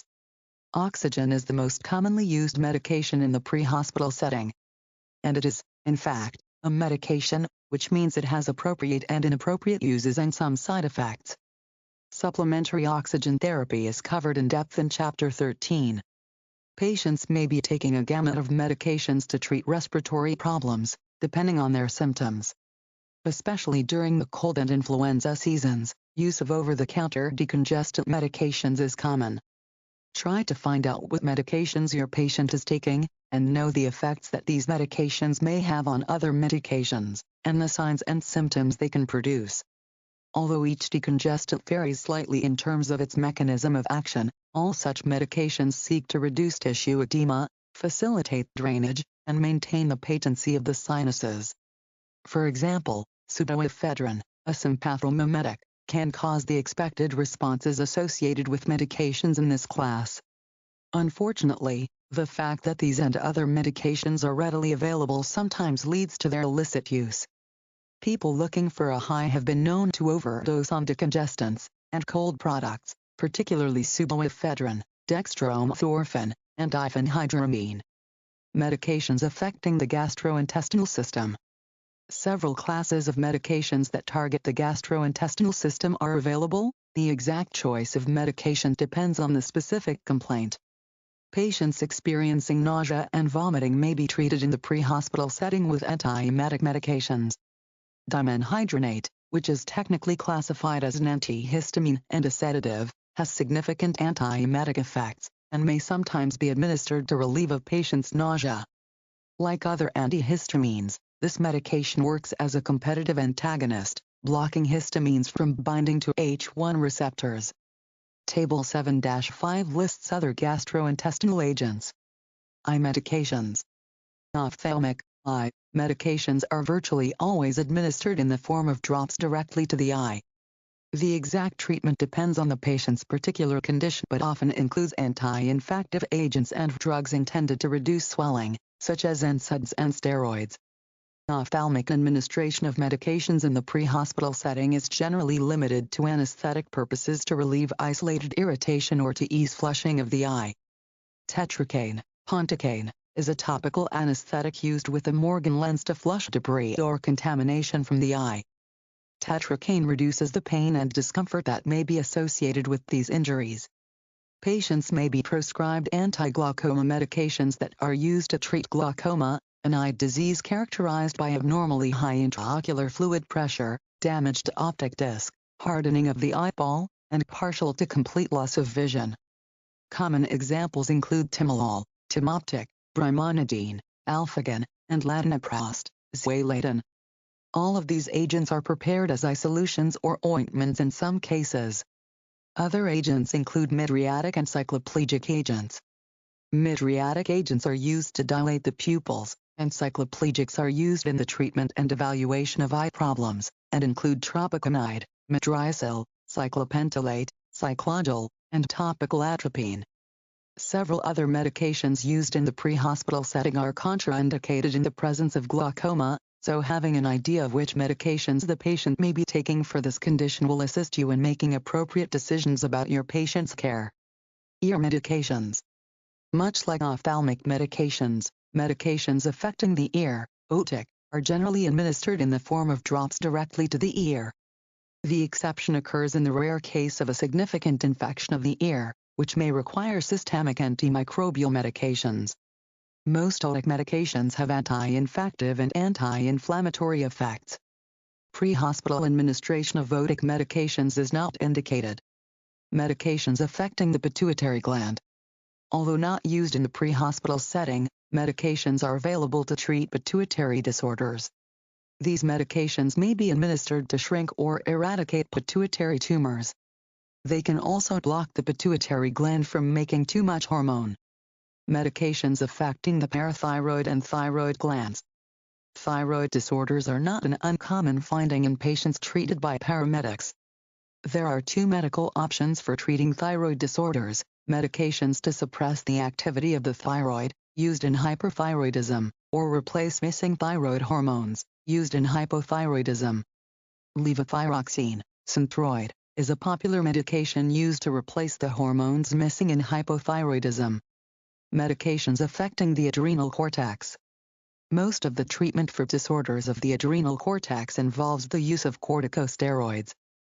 Corticosteroids have anti-inflammatory properties and can have profound metabolic effects. Medications affecting the pancreas. A variety of medications are available to affect the pancreas. Still others may not act on the pancreas directly, but rather alter the way insulin, produced by the pancreas, is utilized by the body. To directly affect the pancreas, sulfonylureas increase insulin secretion from the pancreatic beta cells. This medication is effective only if patients have residual beta cell function. Insulin sensitivity is increased by thiazolidinediones and biguanides, which are oral anti-diabetic agents. Medications for labor and delivery. The use of medications for women in labor is generally limited to situations in which the delivery is abnormal or complicated, which are relatively rare. Of course, if the labor was normal, you probably would not be there. The medications administered in this situation have one of two effects: precipitating labor or inhibiting labor. Currently, only one health products and food branch approved medication to facilitate labor is available: oxytocin, Pitocin. Oxytocin is a naturally occurring hormone that has multiple reproductive functions. Boosting the levels of oxytocin increases the force and frequency of contractions. This medication is also used to reduce postpartum hemorrhage. If labor begins before the baby is fully developed or if the labor is causing danger to the mother or baby, medications with tocolytic properties can be used. Tocolytic medications suppress the force and frequency of uterine contractions. Magnesium sulfate is the medication most commonly used for this purpose. It relaxes the smooth muscles, including those located in the uterus. Terbutaline is a beta agonist that has also been used as a tocolytic agent. Medications affecting the reproductive system. Medications and the male reproductive system. With the exception of antibiotics and antivirals for specific infections, a majority of the medications prescribed to affect the male reproductive system are intended to treat erectile dysfunction. Although you will not need to be involved in the treatment of erectile dysfunction, you need to be aware of whether the patient is being treated because of the complications that can arise in pre-hospital care. Phosphodiesterase inhibitors, for example, sildenafil, Viagra, vardenafil, Levitra, and tadalafil, Cialis, are commonly prescribed to relax the smooth muscles of the corpora cavernosa and induce vasodilation. Using other vasodilatory medications, particularly nitroglycerin, within 24 to 48 hours of having taken a phosphodiesterase inhibitor can have serious implications for the patient's blood pressure. Always ask patients if they have used erectile dysfunction medications before administering nitroglycerin to avoid profound, refractory, and potentially life-threatening hypotension. Medications and the female reproductive system.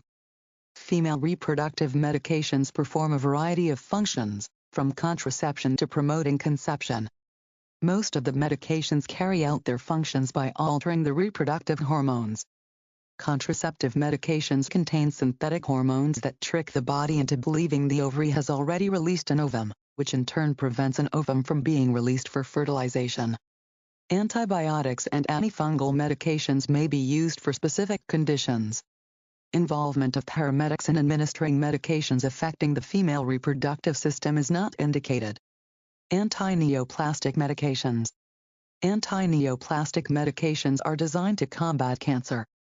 Most chemotherapy medications are anti-neoplastic medication that work by targeting the DNA within the cancerous cells.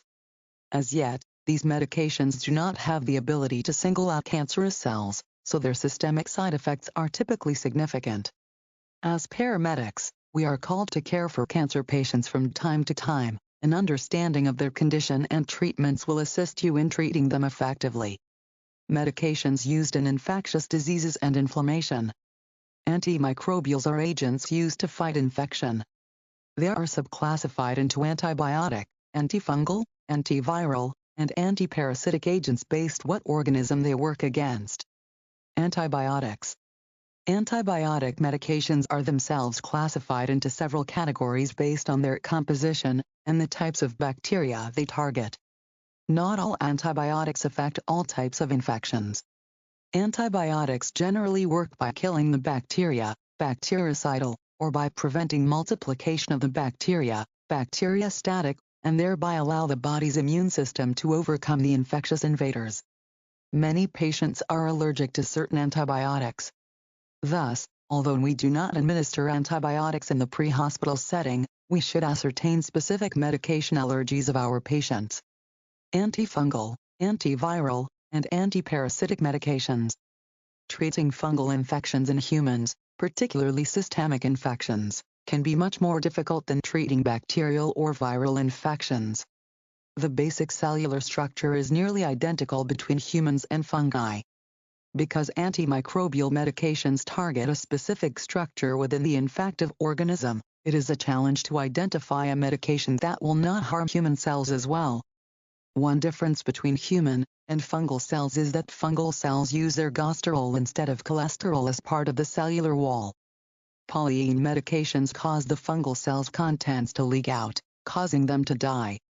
Two other classes of antifungal medications, the imidazoles and the triazoles, work by inhibiting certain enzymes, thereby blocking fungal cell wall synthesis. Antiviral medications work by a variety of mechanisms. Some antiviral medications inhibit the replication of RNA and DNA in the virus.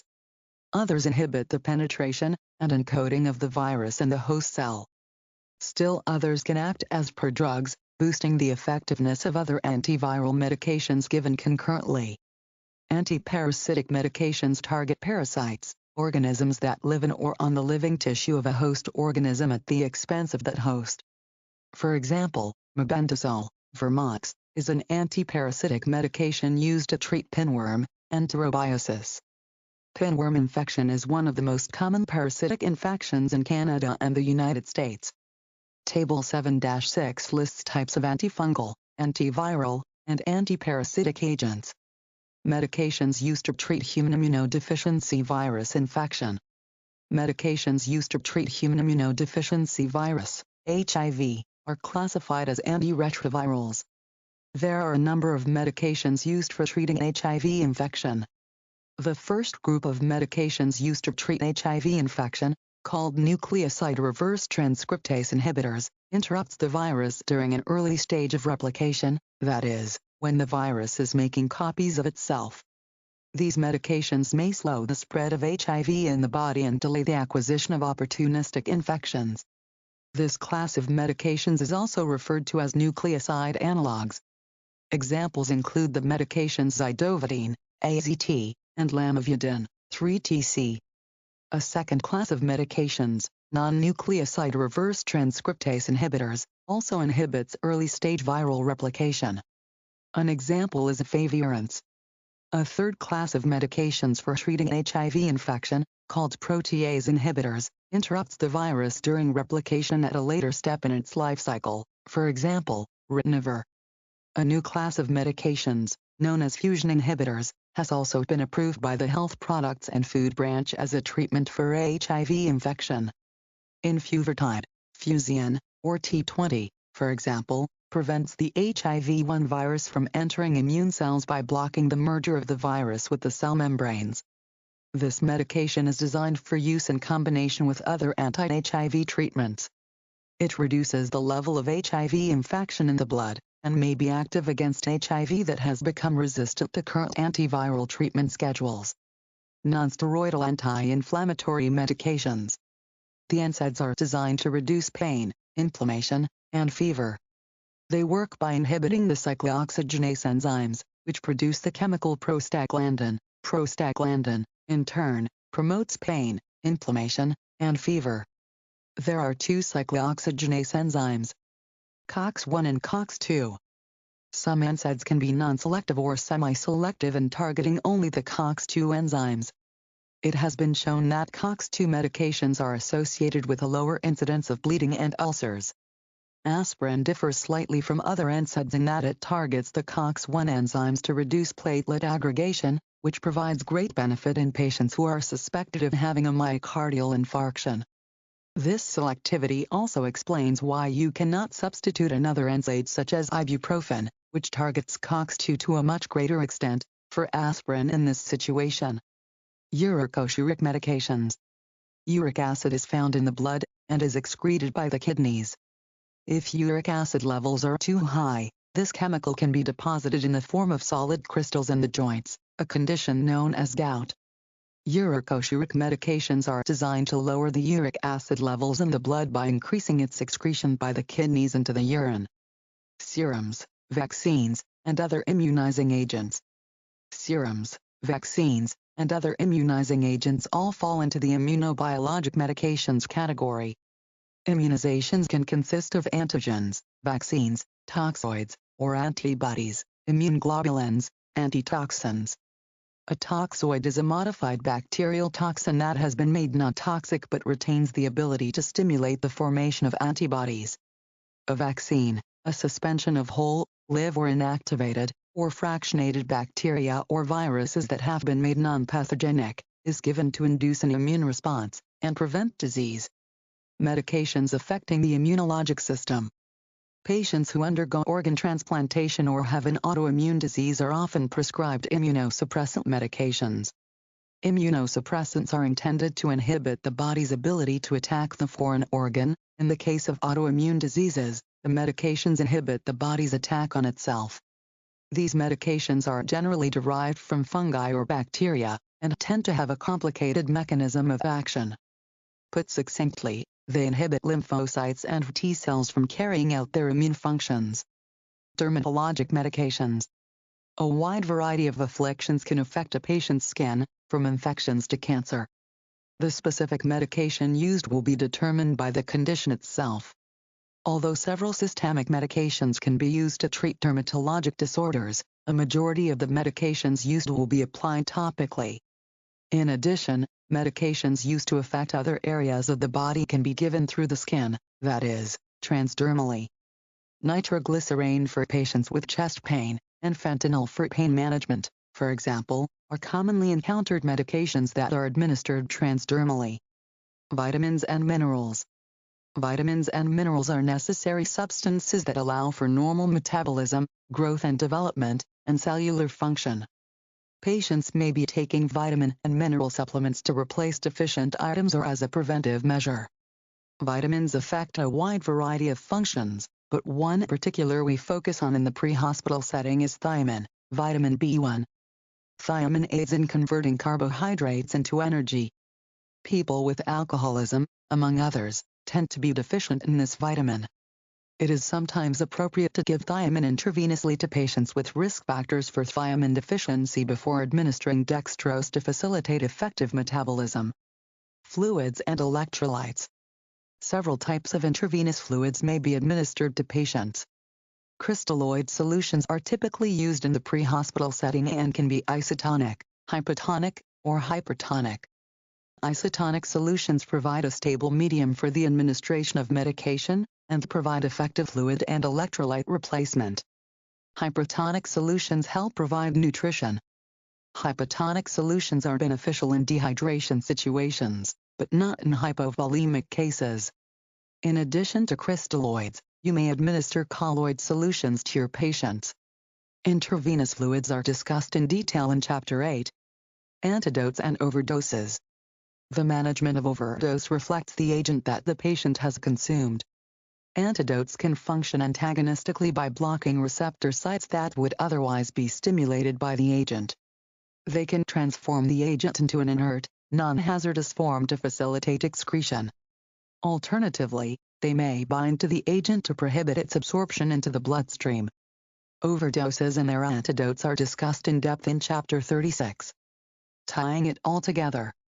As you review the various classifications of medications in this chapter, you will probably ask yourself why you need to know all of these because you do not administer them in the pre-hospital setting. That is a very good question.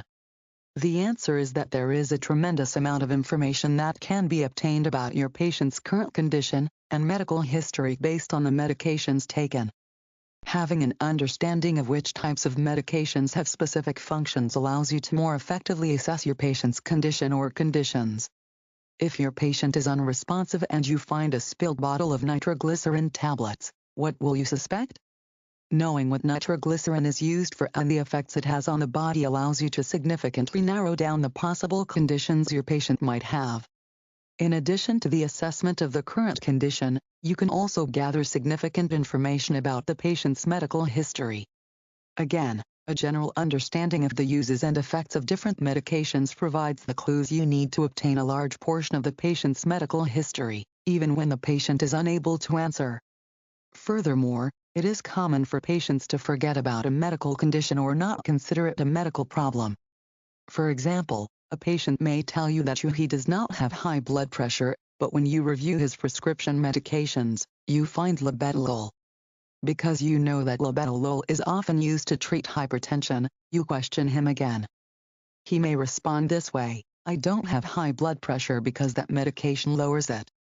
This proves to be very useful information that you might have missed had you not understood the classifications of medications. In addition, a patient's medications may alter the clinical presentation of some conditions. As you probably already know, a patient who is in hypovolemic shock will have an increased pulse rate followed by a decrease in blood pressure. What do you think you will see in a patient with hypovolemic shock but who is taking a prescription medication intended to block beta-adrenergic receptors? Once you have an idea of the condition the patient has and know the medical history, you can begin to develop your pharmacologic treatment plan. Understanding the classifications of medications has a role in this situation as well. You need to develop a treatment plan that will treat the patient's condition while considering the negative effects and interactions with the patient's other medications. Chapter 8. Vascular Access and Medication Administration. Introduction. Vascular access is often needed in emergency medicine for patients in hemodynamically unstable condition and in need of intravenous fluids, various medications, or both. A number of techniques are used to gain vascular access in the pre-hospital setting: cannulation of a peripheral extremity or external jugular vein, and intraosseous access. In critically ill patients, survival often depends on the ability to quickly establish vascular access. Because these procedures are invasive, you must be proficient, yet cautious. Significant harm to the patient can result from improper technique and/or insufficient knowledge of the solutions or medications being administered. This chapter begins with an overview of fluids, electrolytes, and how fluid is moved in the body. Next, it discusses the various types of intravenous solutions used in the pre-hospital setting, and the techniques of intravenous therapy and intraosseous infusion. Finally, it describes the mathematical principles used in pharmacology, calculating medication doses, bolus and maintenance infusion, and the various routes for administering medications. Medical direction. Medication administration is governed by your local or regional protocols, the best evidence in the literature, and/or communication with the medical control physician. The medical director for your service may allow the administration of certain medications as long as the patient meets certain criteria. For example, for an unresponsive patient with diabetes with a confirmed blood glucose reading of 2 millimoles per liter, you may be allowed by written protocols, standing orders, to administer 50% dextrose. Standing orders are a form of indirect medical control, in which the paramedic performs certain predefined procedures without any consultation. Some EMS system medical directors may not allow paramedics to perform certain procedures, for example, medication administration, before making contact with the medical director or a designated physician. This is referred to as direct medical control. Local policies and procedures are designed to guide you in specific situations. When questions or unusual situations arise, even if you function primarily by standing orders, contacting direct medical control for consultation is recommended in EMS systems that have this as an option. Paramedics' responsibility associated with drug orders. The danger of something going wrong when administering a drug, for example, administering the wrong drug or the wrong dose of a drug, can be minimized by following a set procedure that incorporates a number of safety precautions. In addition to following the 6 rights of medication administration, discussed later, use safe unseen practices that include the following. 1. If the patient is responsive, or if there is another reliable source of information, confirm that the patient is not allergic to the drug that has been ordered. 2. Read the label carefully as you take the vial or syringe from its box, and again before you give the drug. Note the drug concentration printed on the label, and the drug's date of expiry. 3. Check with your partner to ensure the correct medication is being administered. 4. Check for defects in the vial, preloaded syringe, or ampule, and make sure that the fluid inside is not cloudy, discolored, or precipitated. Check whether the container itself appears to be cracked or damaged. If the medication looks suspicious in any way, do not use it. 5. If more than one drug is going to be administered, make sure that the drugs are compatible. Some drugs will not mix with others. For example, if sodium bicarbonate is mixed with calcium chloride, an insoluble precipitate, calcium carbonate, will form in the solution. Should any cloudiness occur after a drug has been injected into intravenous tubing, clamp the tubing immediately and replace it with a new administration set. 6. Monitor the patient for possible adverse side effects. 7. Dispose of the syringe and needle safely. Do not try to recap the needle, for the likelihood is quite high of sticking yourself in the process. Rather, dispose of the needle and syringe in a sharps container. If an online physician consultation is required. 1. Make sure the physician understands the situation. The decision to order the administration of any given drug is complex, involving such considerations as the patient's age, weight, clinical status, allergy history, concomitant medical problems, and other drugs he or she may be taking. Thus, it is critical that you obtain and communicate complete and accurate information about the patient to enable the physician to make prudent and correct decisions about drug administration. 2. Make sure you understand the physician's orders clearly. If the orders are unclear or seem, on the basis of your knowledge, to be in error, for example, dosage more than the usual range, an unusual route of administration, ask the physician to repeat the order. Do not assume that the physician is infallible, especially at 0300 hours. 3. Always repeat any orders, word for word, back to the physician before administering a medication, to confirm that you received and understood the order accurately. In the repetition, state the name of the drug, the dose, and the route by which it is to be given. As a paramedic, you are just as responsible for the administration of the drug, and its possible consequences as the physician giving the order, so be absolutely certain which drug is to be administered, in what dose, and by which route. If your partner does not hear the exchange of information, you should repeat the order to him or her as an additional safety measure. The 6 rights of drug administration. If given inappropriately, some medications can have lethal effects. Paramedics are dedicated to helping others, not harming them. Before giving any medication, review the 6 rights of medication administration. Right patient. Right medication. Right dose. Right route. Right time. Right documentation. Verify that this is indeed the right patient. In multi-patient situations, reconfirm the patient's name, and compare it with the wristband, in hospital, or triage tag.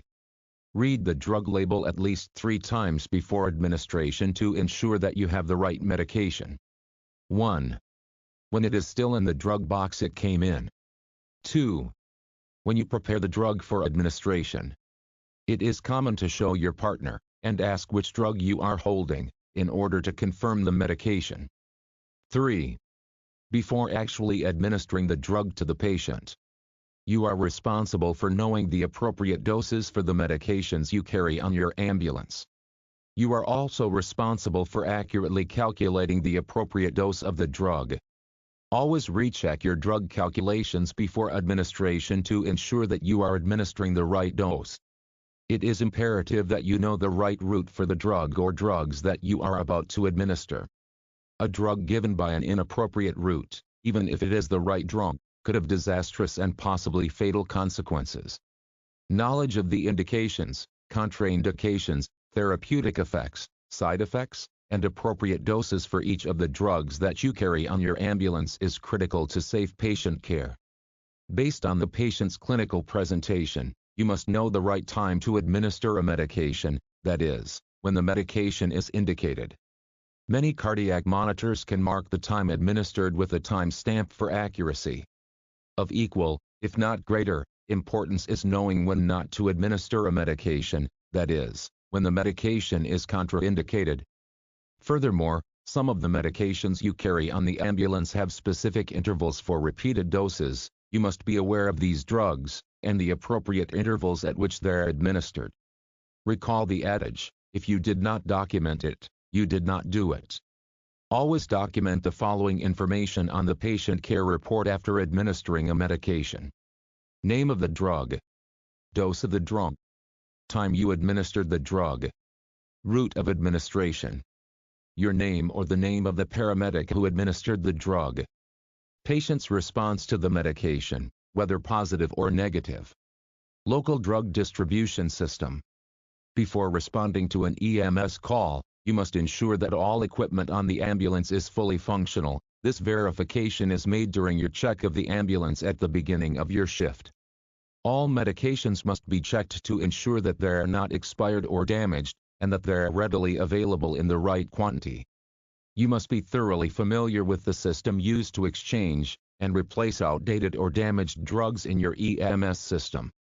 You are also responsible for the documentation and security of all controlled substances carried on your ambulance, including accounting for all controlled substances that were wasted, that is, residual medication that was not administered to the patient.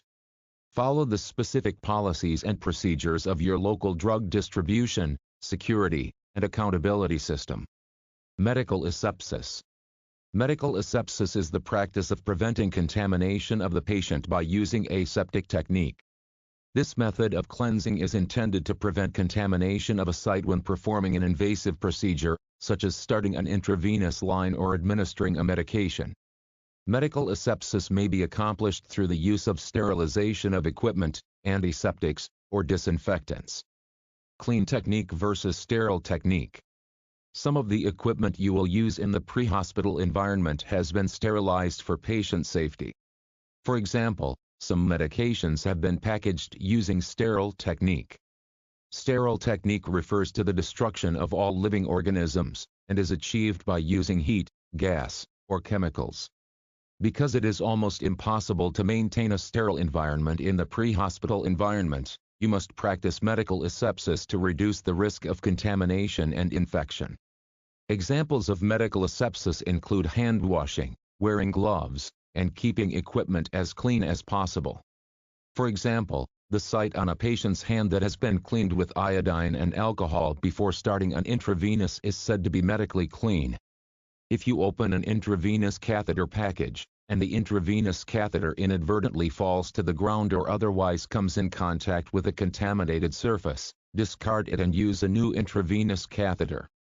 If you have already cleaned the injection port on the intravenous tubing where you intend to inject a medication, and you inadvertently touch the cleaned injection port, re-cleanse the port before injecting the medication. You must always make a conscious effort to prevent contamination, whether handling equipment, supplies, or the patient. This is the cornerstone of maintaining a medically clean environment. Antiseptics and disinfectants. Antiseptics are used to cleanse an area before performing an invasive procedure such as intravenous therapy or medication administration. Even though antiseptics are capable of destroying pathogens, they are not toxic to living tissues.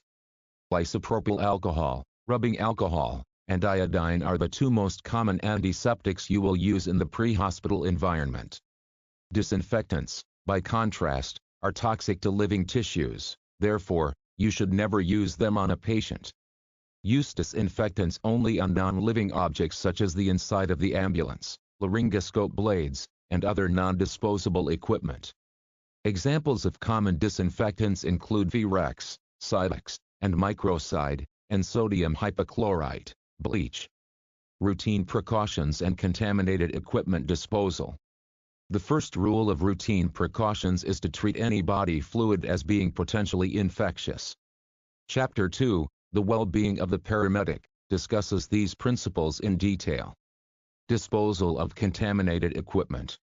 After an intravenous catheter or needle has penetrated a patient's skin, it is contaminated. Considering the fact that accidental needle sticks are the most common route for disease transmission in the healthcare setting, you must always handle contaminated equipment carefully and dispose of it immediately and properly.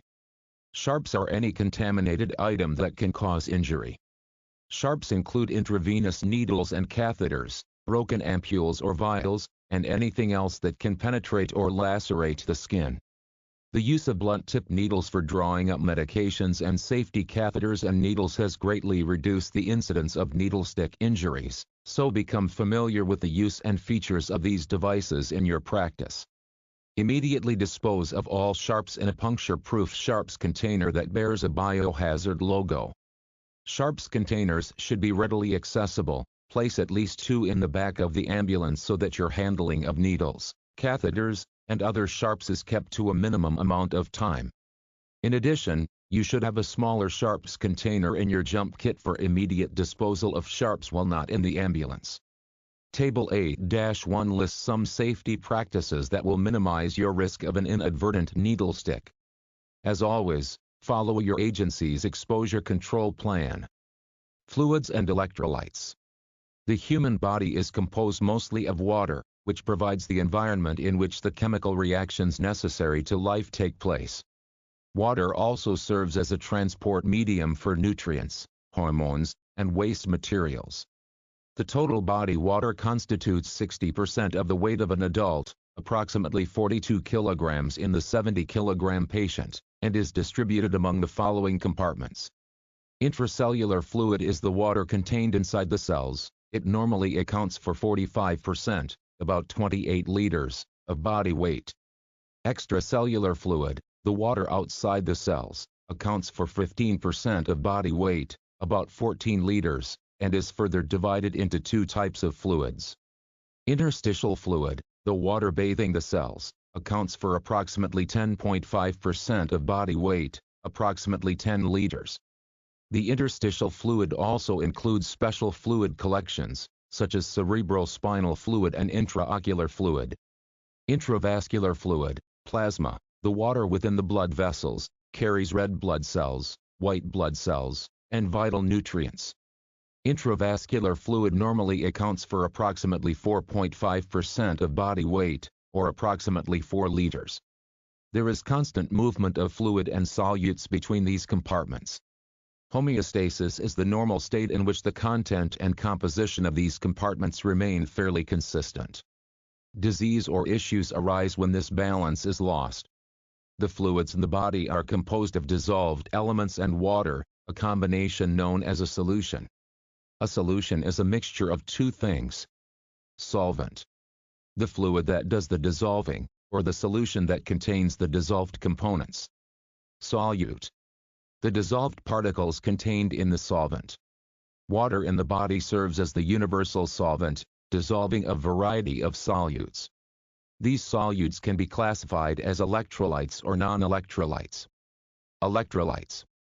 Atoms carry charges, some positive, some negative. 2 or more atoms that bond together form a molecule. When atoms bond together, they share and disperse their charges throughout the molecule. Organic molecules contain carbon atoms, for example, table sugar, sucrose. By contrast, inorganic molecules do not contain carbon, for example, table salt, sodium chloride. Inorganic molecules give rise to electrolytes, so-called because of their ability to conduct electricity when they dissociate in water into their charged components. Electrolytes, also called ions, are reactive and dangerous if left to circulate in the body. The body, however, uses the energy stored in these charged particles. Electrolytes help to regulate everything from water levels to cardiac function and muscle contractions. Water in the body stabilizes the electrolyte charges so that the electrolytes can aid in the metabolic functions that are necessary for life. Each electrolyte has a unique property or value to the body. If the electrolyte has an overall positive charge, it is called a cation. If it has an overall negative charge, it is called an anion. The internationally accepted unit of measurement for electrolytes in solution is the millimole per liter. 1 millimole of any cation is able to react completely with 1 millimole of any anion. For example, sodium is a singly charged, monovalent, cation, and chloride is a singly charged anion. Thus, 1 millimole of sodium will react with 1 millimole of chloride to form sodium chloride, ordinary table salt. Calcium has two positive charges, bivalent, and reacts completely with two singly charged anions. The primary cations of the body are sodium, potassium, calcium, and magnesium. The primary anions are bicarbonate, chloride, and phosphorus. Sodium. Sodium is the principal extracellular cation needed to regulate the distribution of water throughout the body in the intravascular and interstitial fluid compartments. Its role in maintaining adequate cellular perfusion gives rise to the saying, "Where sodium goes, water follows." Potassium. Approximately 98% of all the body's potassium is found inside the cells of the body, making it the principal intracellular cation.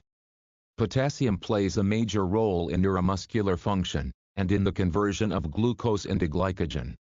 Cellular potassium levels are regulated by insulin. The sodium-potassium pump is helped by the presence of insulin and epinephrine.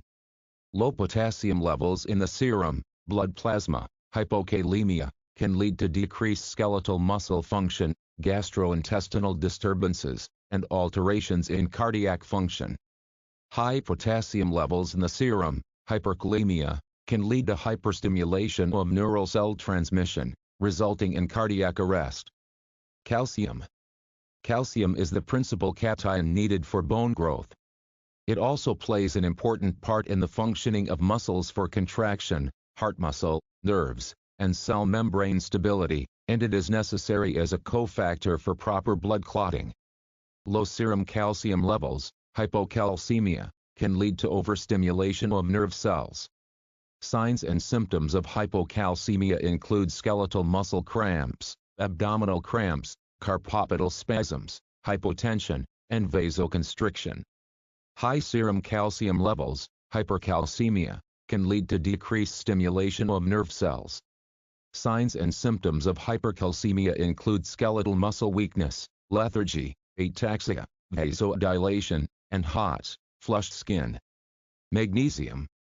Magnesium has an important role as a coenzyme in the metabolism of proteins and carbohydrates. In addition, it acts in a manner similar to calcium in controlling neuromuscular irritability. Bicarbonate. Bicarbonate levels are the determining factor between acidosis and alkalosis in the body. Bicarbonate is the primary buffer used in all circulating body fluids, and a critical component in the carbonic acid or bicarbonate buffer system. Chloride. Chloride concentration is a primary determinant of stomach pH. It also regulates extracellular fluid levels. Phosphorus. Phosphorus, P, is an important component in adenosine triphosphate, the body's powerful energy source. Non-electrolytes. The body also contains solutes that have no electrical charge. These non-electrolytes include glucose and urea. The normal concentration of glucose in the blood, for example, is 4 to 8 millimoles per liter. Fluid and electrolyte movement. Water and electrolytes move among the body's fluid compartments according to some basic chemical and biologic tenets. One governing principle is that unequal concentrations on different sides of a cell membrane will move to balance themselves equally on both sides of the membrane. Balance across a cell membrane has two components. Balance of compounds, for example, water and electrolytes, on either side of the cell membrane. Balance of charges, the positive or negative charges carried on the atoms, on either side of the cell membrane. When concentrations of charges or compounds are greater on one side of the cell membrane than on the other side, a gradient is created. The natural tendency for materials is to flow from an area of higher concentration to one of lower concentration, establishing a concentration gradient. Gradients are categorized according to the type of material that flows down them. Chemical compounds flow down chemical gradients, while electrical currents flow down electrical gradients. The process of flowing down a gradient depends on whether the cell membrane will allow the material to pass through it.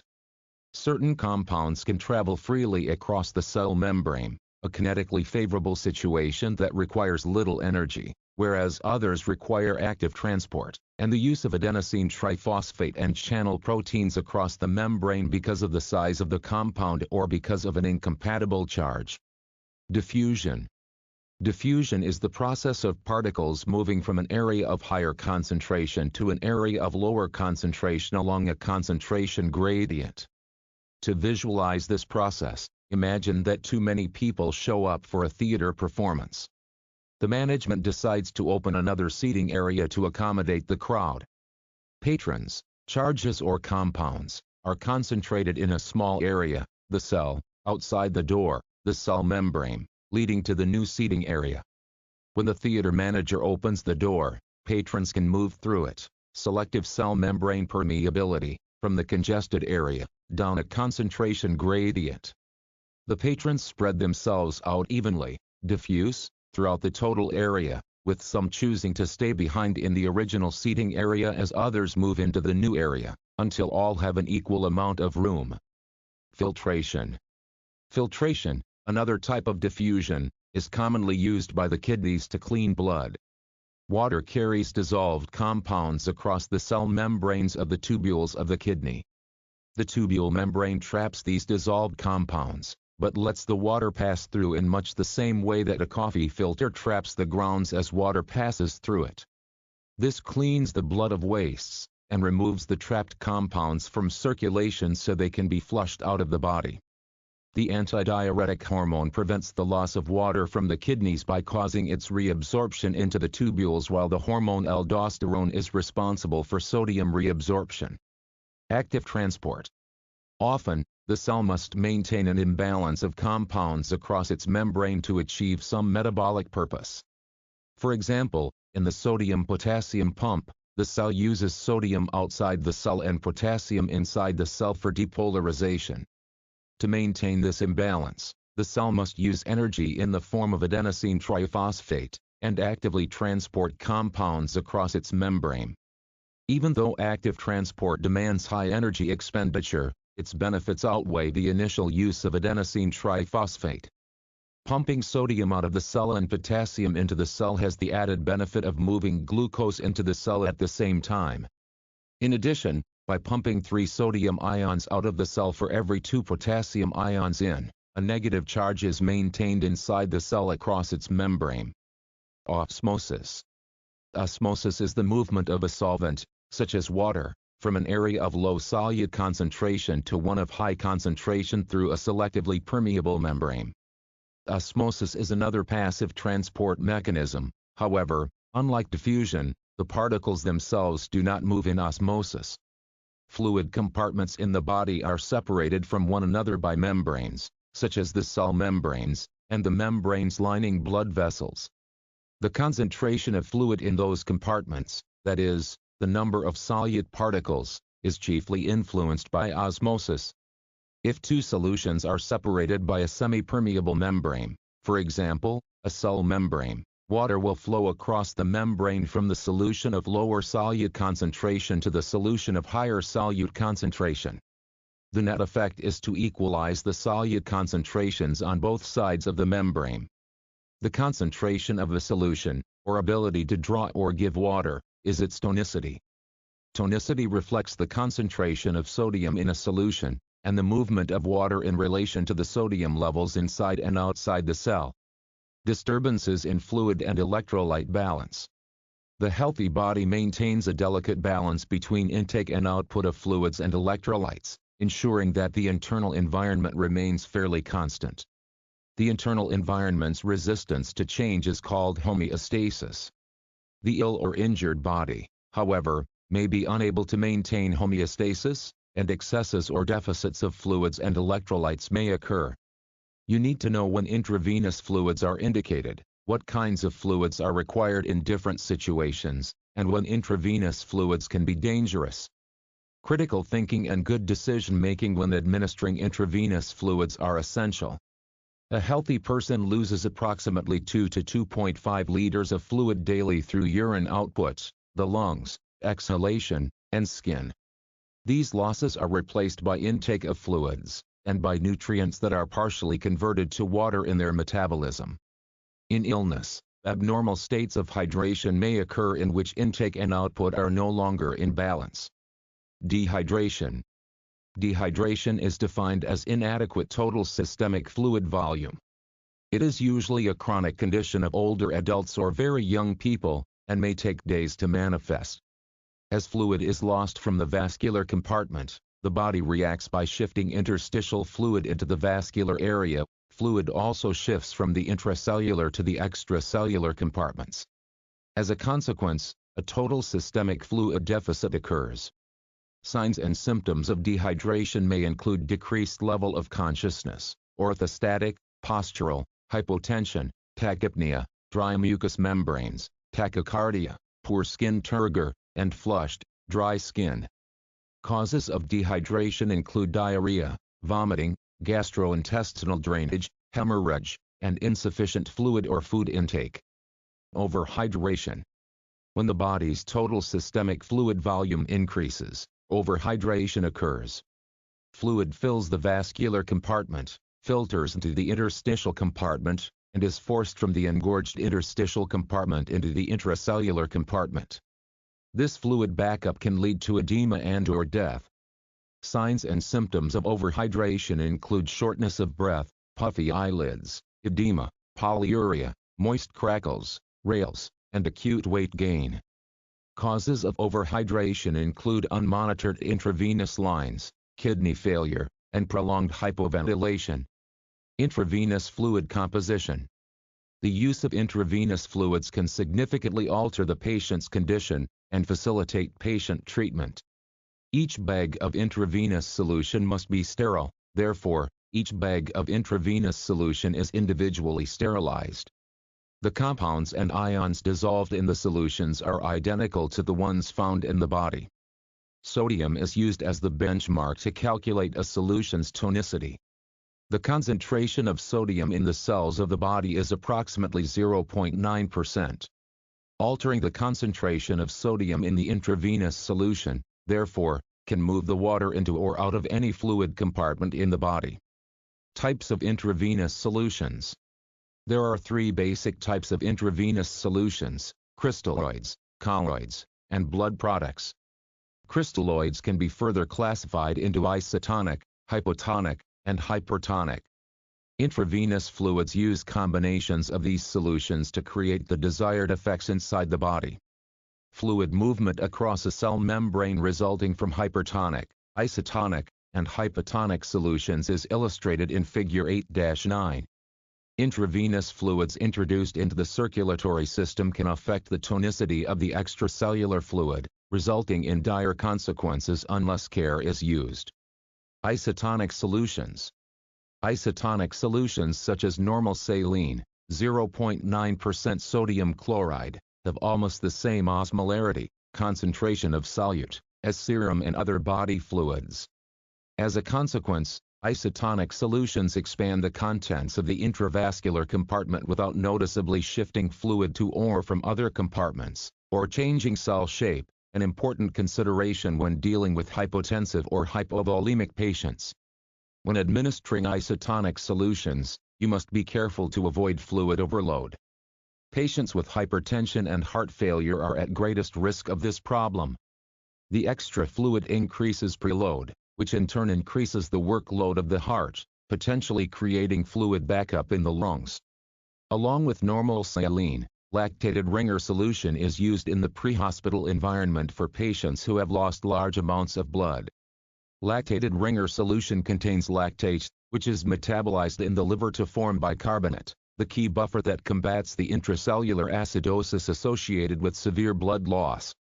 Lactated Ringer solution should not be given to patients with liver problems because they cannot metabolize the lactate. 5% dextrose in water is a unique type of isotonic solution. As long as it remains in the bag, it is considered an isotonic solution. Once it is administered, however, the dextrose is quickly metabolized, and the solution becomes hypotonic. Hypotonic solutions. A hypotonic solution has an osmolarity lower than that of serum.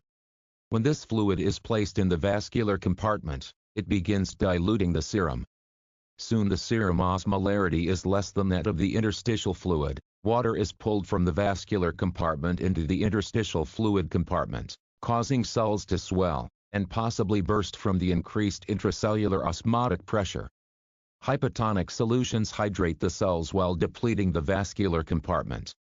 They may be needed for a patient who is receiving dialysis because dialysis therapy dehydrates the cells.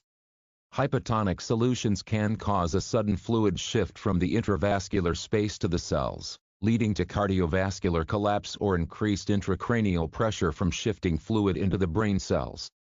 For example, giving 5% dextrose in water for an extended period can increase intracranial pressure. This makes hypotonic solutions dangerous for patients with stroke or any head trauma. Administering these solutions to patients with burns, trauma, malnutrition, or liver disease is also hazardous because these patients are at risk for developing third spacing, an abnormal fluid shift into the interstitial compartment. Hypertonic solutions. A hypertonic solution has an osmolarity higher than that of serum, meaning that the solution has more ionic concentration than serum, and pulls fluid and electrolytes from the intracellular and interstitial compartments into the intravascular compartment. The danger is that the cells may collapse from the increased extracellular osmotic pressure.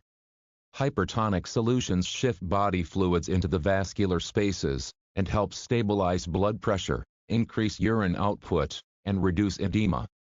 These fluids are not typically used in emergency, that is, 911, responses, but are seen occasionally in military settings, and in critical care interfacility transport settings. Often, the term hypertonic is used to refer to solutions that contain high concentrations of proteins. These proteins have the same effect on fluid as sodium. Careful monitoring is needed to guard against fluid overloading when using hypertonic fluids, especially with patients with impaired heart or kidney function. Also, hypertonic solutions should not be given to patients with diabetic ketoacidosis or others at risk of cellular dehydration. Crystalloid solutions. Crystalloid solutions are dissolved crystals, for example, salts or sugars, in water. The ability of these fluids to cross membranes and alter fluid levels makes them the best choice for pre-hospital care of injured patients who need body fluid replacement. When you use an isotonic crystalloid for fluid replacement to support blood pressure after blood loss, remember the 3-to-1 replacement rule. 3 milliliters of isotonic crystalloid solution is needed to replace 1 milliliter of patient blood. This amount is needed because approximately 2/3 of the infused isotonic crystalloid solution will leave the vascular spaces in approximately 1 hour. When you replace lost volume, it is imperative to remember that crystalloid solutions cannot carry oxygen. Boluses of 10 to 20 milliliters per kilogram should be given to maintain perfusion, that is, radial pulses, adequate mental status, but not to raise blood pressure to the patient's normal level. Increasing blood pressure too much with intravenous solutions not only dilutes remaining blood volume, thereby decreasing the proportion of hemoglobin, but also may increase internal bleeding by interfering with hemostasis, the body's internal blood clotting mechanism. Colloid solutions.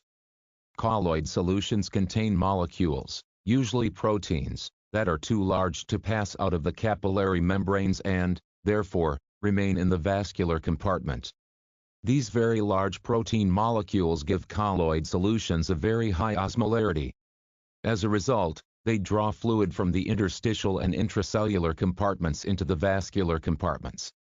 Colloid solutions work very well in reducing edema, for example, in pulmonary or cerebral edema, while expanding the vascular compartment. They could cause dramatic fluid shifts and place the patient in considerable danger if they are not administered in a controlled setting. For this reason, colloids are rarely used in the pre-hospital setting. Examples of colloids are albumin, dextran, and pentaspan. Oxygen-carrying solutions. Obviously, the best fluid to replace lost blood is whole blood. Unlike the crystalloid and colloid solutions, whole blood contains hemoglobin, which carries oxygen to the body's cells. On occasion, for example, aeromedical transports, interfacility transport, mass casualty incidents, O-negative blood, a universally compatible blood type, may be used outside a hospital setting. However, because of the refrigeration requirements and other storage issues, general use of whole blood is impractical in the pre-hospital setting. Synthetic blood substitutes, which do have the ability to carry oxygen, are being researched and, in some places, tested. They show great potential for improving the way you treat patients who have lost large amounts of blood.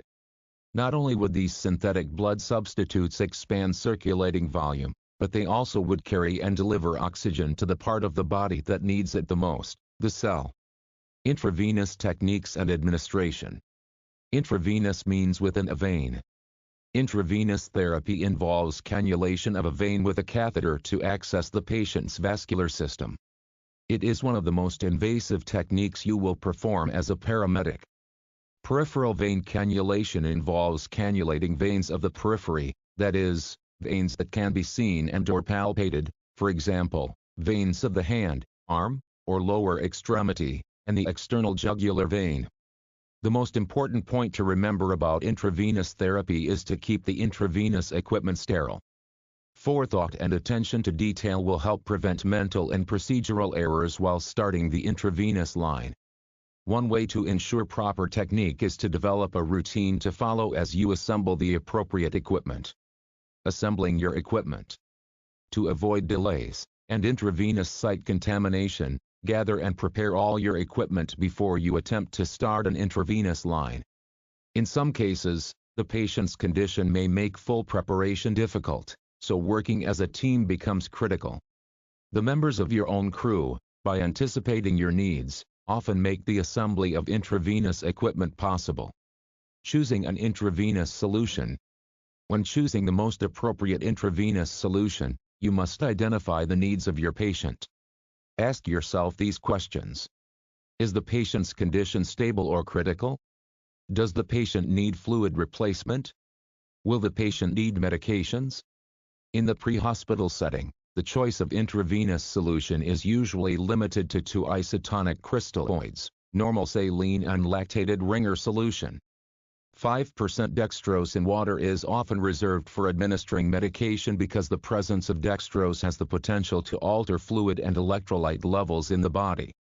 Each intravenous solution bag is wrapped in a protective, sterile plastic bag, and is guaranteed to remain sterile until the posted expiry date.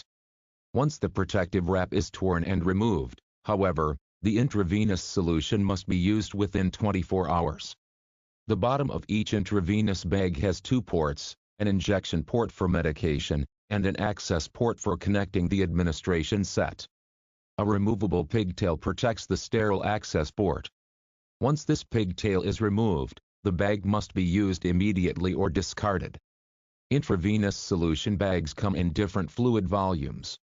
Volumes commonly used in hospitals are 1,000 milliliters, 500 milliliters, 250 milliliters, 100 milliliters, and 50 milliliters. The more common pre-hospital volumes are 1000 milliliters, 500 milliliters, and 250 milliliters.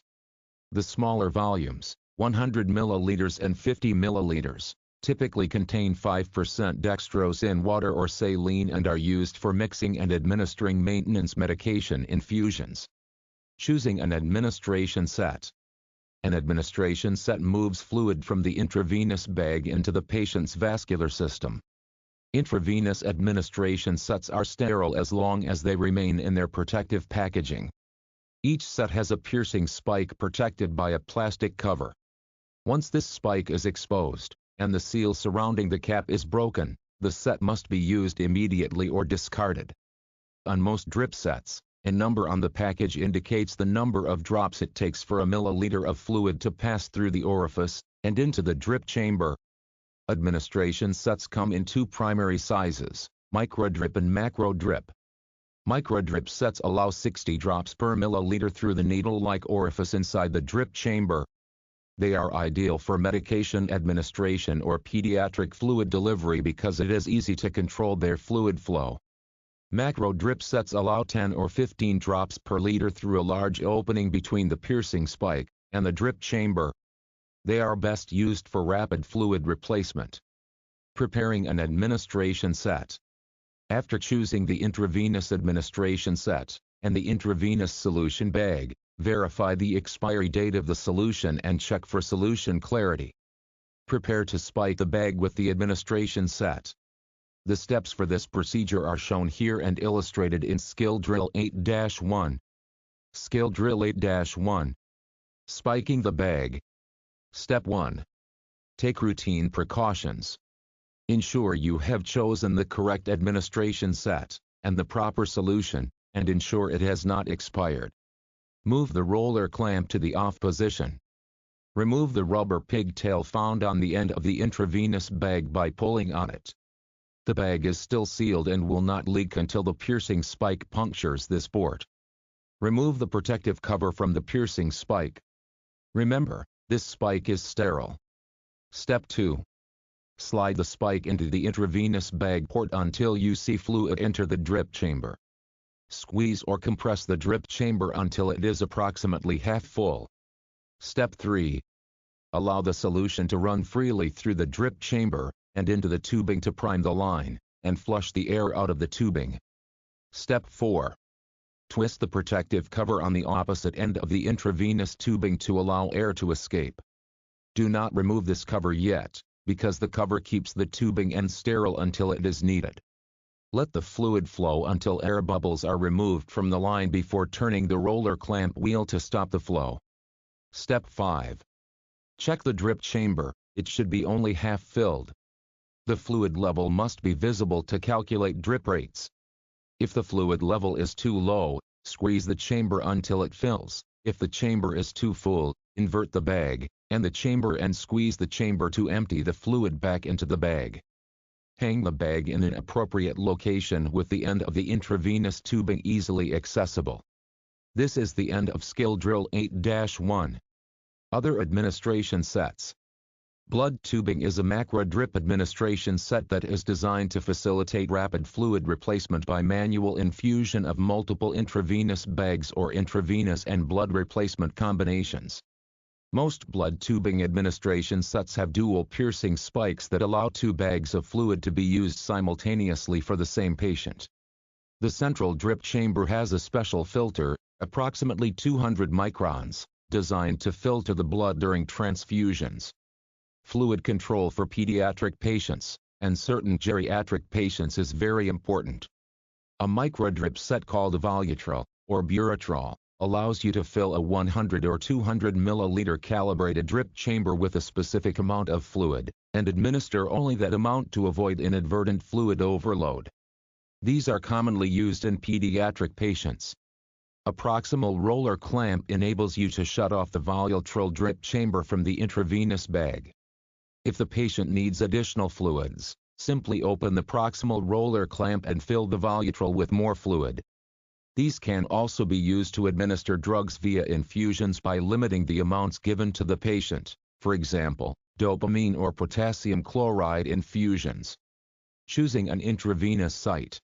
It is important to select the most appropriate vein for intravenous catheter insertion. Avoid areas of the vein that contain valves because a catheter will not pass through these areas easily and the needle may cause damage. Valves can be recognized as small bumps located in the vein. Use the following criteria to select a vein. Locate the vein section with the straightest appearance. Choose a vein that has a firm, round appearance or is springy when palpated. Avoid areas where the vein crosses over joints. Avoid edematous extremities, and any extremity with a dialysis fistula or on the side a mastectomy was done. Avoid areas of overlying cellulitis. If intravenous therapy is being given for a life-threatening illness or injury, this choice is often limited to the areas that remain open during hypoperfusion. Otherwise, limit intravenous access to the more distal areas of the extremities. Start distally, work proximally. If the most distal site ruptures or infiltrates, you can move up the extremity to the next appropriate site. Because failed cannulation brings the possibility of leakage into the surrounding tissues, any fluid introduced immediately below an open wound has the potential to enter the tissue and cause damage. Large protruding arm veins can be deceiving in their ease of cannulation. Often, these bulging veins can roll from side to side during a cannulation attempt, causing you to miss the vein. A remedy is to apply manual traction to the vein to lock it into position. Traction techniques differ depending on the location chosen for cannulation. Hold hand veins in place by pulling the skin over the vein taut with the thumb of your free hand as you flex the patient's hand. Stabilize wrist veins by flexing the wrist and pulling the skin taut over the vein. Applying lateral traction to the vein with your free hand can stabilize veins in the forearm and antecubital areas. Stabilizing and cannulating the external jugular vein requires a different approach, discussed later in this chapter. The patient's opinion should also be considered when selecting an intravenous site because he or she may know an intravenous location that has worked in the past. Avoid attempts to insert an intravenous line in an extremity if it shows signs of trauma, injury, or infection, if it has an arteriovenous shunt for renal dialysis, or if it is on the same site in which a mastectomy was performed.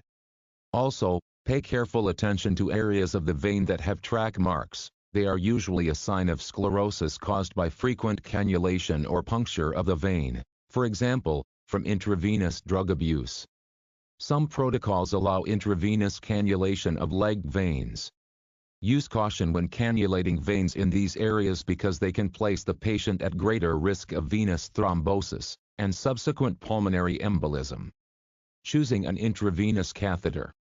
Catheter selection should reflect the purpose of the intravenous line, the age of the patient, and the location for the intravenous line. The most common types used in the pre-hospital setting are over-the-needle catheters and butterfly catheters. An over-the-needle catheter is a Teflon catheter inserted over a hollow needle. A butterfly catheter is a hollow, stainless steel needle with two plastic wings to facilitate its handling. Through-the-needle catheters are plastic catheters inserted through a hollow needle. These catheters are rarely used in the pre-hospital setting. Over-the-needle catheters come in different gauges and lengths. The smaller the gauge of the catheter, the larger the diameter. Thus, a 14-gauge catheter, the largest, has a larger diameter than a 22-gauge catheter.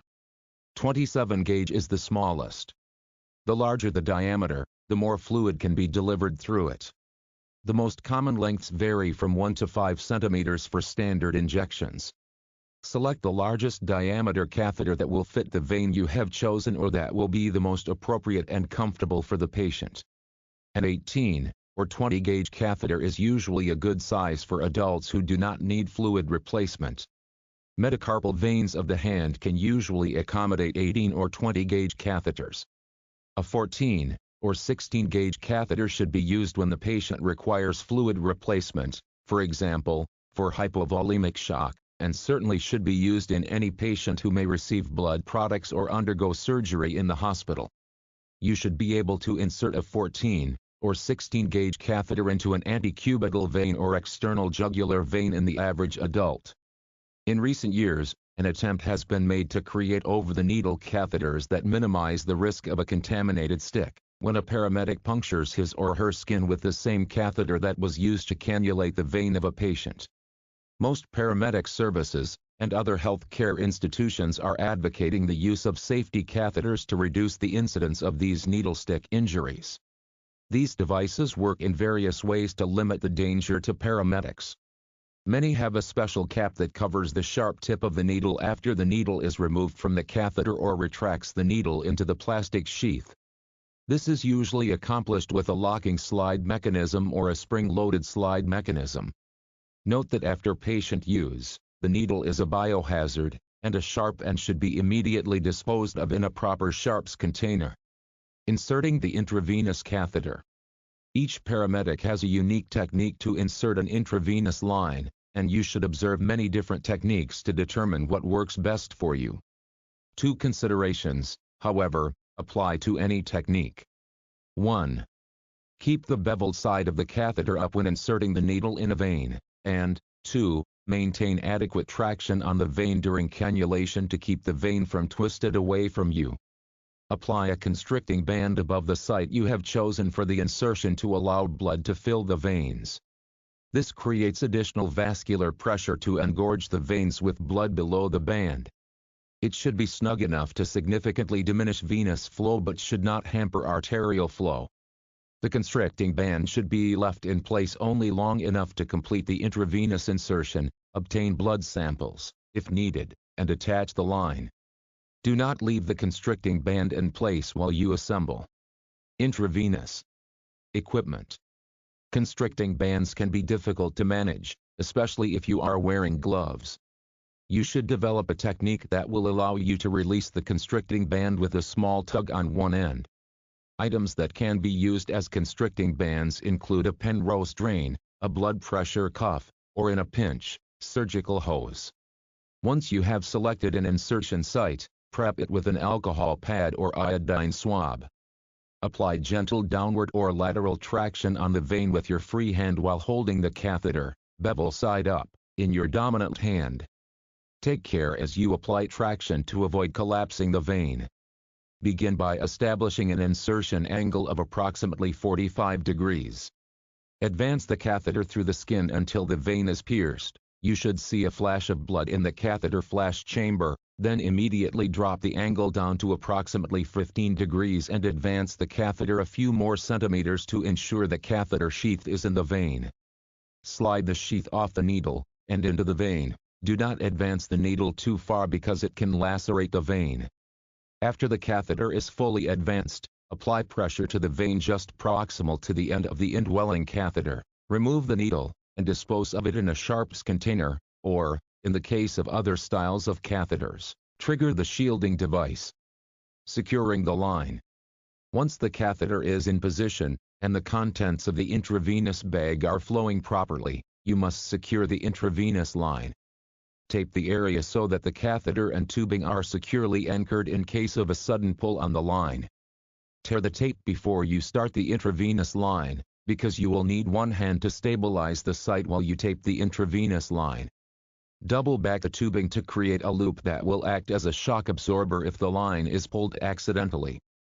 Cover the insertion site with sterile gauze, and secure it with tape, or use a commercially manufactured device. Avoid circumferential taping around any extremity, as it may impair circulation. Follow the steps in Skill Drill 8-2 to establish vascular access. Skill Drill 8-2. Obtaining vascular access. Step 1. Choose the appropriate fluid, and examine the bag for clarity and expiry date. Make sure that no particles are floating in the fluid, and that the fluid is appropriate for the patient's condition. Choose the appropriate drip set and attach it to the fluid. A macro drip set, for example, 10 drops per milliliter, should be used for a patient who needs volume replacement. A micro drip set, for example, 60 drops per milliliter, should be used for a patient who needs a medication route. Fill the drip chamber by squeezing it. Step 2. Flush or bleed the tubing to remove any air bubbles by opening the roller clamp. Ensure no air and bubbles are floating in the tubing. Step 3. Before venipuncture, tear the tape needed to secure the site, or have a commercial device available. Collect and open antiseptic swabs, gauze pads, and anything else needed for vascular access per local practice. Step 4. Apply gloves before making contact with the patient. Palpate a suitable vein. Veins should be springy when palpated. Stay away from areas that are hard when palpated. Step 5. Apply the constricting band above the intended intravenous site. It should be placed approximately 15 to 25 centimeters above the intended site. Step 6. Clean the area using aseptic technique. Use an alcohol pad to cleanse in a circular motion from the inside out. Use a second alcohol pad to wipe straight down the center. Step 7. Choose the appropriately sized catheter, and twist the catheter to break the seal. Do not advance the catheter upward, as this may cause the needle to shear the catheter. Examine the catheter, and discard it if you discover any imperfections. Loosen the catheter hub. Step 8. Insert the catheter at an angle of approximately 45 degrees with the bevel up while applying distal traction with the other hand. This traction will stabilize the vein, and help to keep it from rolling as you stick. Step 9. Observe for flashback as blood enters the catheter. The clear chamber at the top of the catheter should fill with blood when the catheter enters the vein. If you note only a drop or two, you should gently advance the catheter farther into the vein. Step 10. Occlude the catheter to prevent blood leaking while removing the stylet. Place the thumb of the hand not holding the catheter over the end of the catheter that is currently situated inside the vein to prevent blood running out when you remove the needle. With practice, you will be able to feel the catheter. Step 11. Immediately dispose of all sharps in the proper container. Step 12. Attach the prepared intravenous line. Hold the hub of the catheter while connecting the intravenous line. Step 13. Remove the constricting band. Step 14. Open the intravenous line to ensure fluid is flowing, and the intravenous line is patent. Observe for any swelling or infiltration around the intravenous site. If the fluid does not flow, check whether the constricting band has been released. If infiltration is noted, immediately stop the infusion, and remove the catheter while holding pressure over the site to prevent bleeding. Step 15. Secure the catheter with tape or a commercial device. Step 13. Remove the constricting band. Step 16. Secure intravenous tubing, and adjust the flow rate while monitoring the patient. This is the end of skill drill 8-2. Changing an intravenous bag. You may have to change the intravenous bag for some patients, particularly those who require larger volumes of intravenous fluid, that is, for hypovolemic shock, or during interfacility transfers. Do not allow an intravenous fluid bag to become completely depleted of fluid. Change the bag when approximately 50 milliliters of fluid is left. There are two important points to remember when changing an intravenous bag. First, like the initial setup of the intravenous bag and administration set, see skill drill 8-1, replacing the intravenous bag is a sterile process. If the equipment becomes contaminated, replace it and use new equipment. Second, never allow the administration set to become depleted of fluid. Always ensure that some fluid remains in the drip chamber and tubing of the set. This simple action will prevent air from entering the patient's vein. The steps for changing an intravenous fluid bag are as follows. 1. Stop the flow of fluid from the depleted bag by closing the roller clamp. 2. Prepare the new intravenous bag by removing the pigtail from the piercing spike port. Inspect the new bag of intravenous fluid for clarity and discoloration and to ensure that the expiry date has not passed. 3. Remove the piercing spike from the depleted bag and insert it into the port on the new bag. Do not touch the piercing spike of the administration set. 4. Ensure that the drip chamber is appropriately filled, and then open the roller clamp and adjust the fluid rate accordingly. Discontinuing the intravenous line. To discontinue the intravenous line, shut off the flow from the intravenous line with the roller clamp. Gently peel the tape back toward the intravenous site. As you get closer to the site and the catheter, stabilize the catheter while you loosen the remaining tape holding the catheter in place. Do not remove the intravenous tubing from the hub of the catheter. Fold a 10 by 10 cm piece of gauze and place it over the site, holding it down while you pull back on the hub of the catheter. Gently pull the catheter and the intravenous line from the patient's vein while applying pressure to control bleeding. External jugular vein cannulation. The external jugular vein runs downward and obliquely backward behind the angle of the jaw until it pierces the deep fascia of the neck just above the middle of the clavicle. It ends in the subclavian vein, where valves retard backflow of blood. The external jugular vein is fairly large and usually easy to cannulate. However, because the vein lies so near the surface of the skin, it rolls if the vein is not appropriately anchored during cannulation. It is also very near other vessels, such as the carotid artery, that may be damaged during cannulation. You should exhaust all other means of cannulating a peripheral vein, that is, in the arm or hand, before attempting cannulation of the external jugular vein. Although it is a peripheral vein, more risks are associated with cannulation of this vein, namely, inadvertent puncture of the carotid artery, a rapidly expanding hematoma if infiltration occurs, and air embolism. Use of the external jugular vein should only be done where local or regional protocols permit its use for peripheral intravenous access. Follow these steps to cannulate the external jugular vein. 1. Place the patient in a supine, head-down position to fill the jugular vein. Turn the patient's head to the side opposite the intended venipuncture site. Always feel carefully for a pulse before cannulating an external jugular vein. It is imperative not to pierce the carotid artery. 2. Appropriately cleanse the venipuncture site. 3. Occlude the jugular vein with your finger, distal to the catheter insertion site, to facilitate backflow of blood. This will allow the vein to become more visible. 4. Align the catheter in the direction of the vein, with the point aimed toward the shoulder on the side of the venipuncture. 5. Make the puncture midway between the angle of the jaw and the mid-clavicular line. Stabilize the vein by placing a finger lightly on top of it just above the clavicle. 6. Proceed as described for cannulation of a peripheral vein. Do not let air enter the catheter once it is in the vein. 7. Tape the line securely but do not put circumferential dressings around the neck.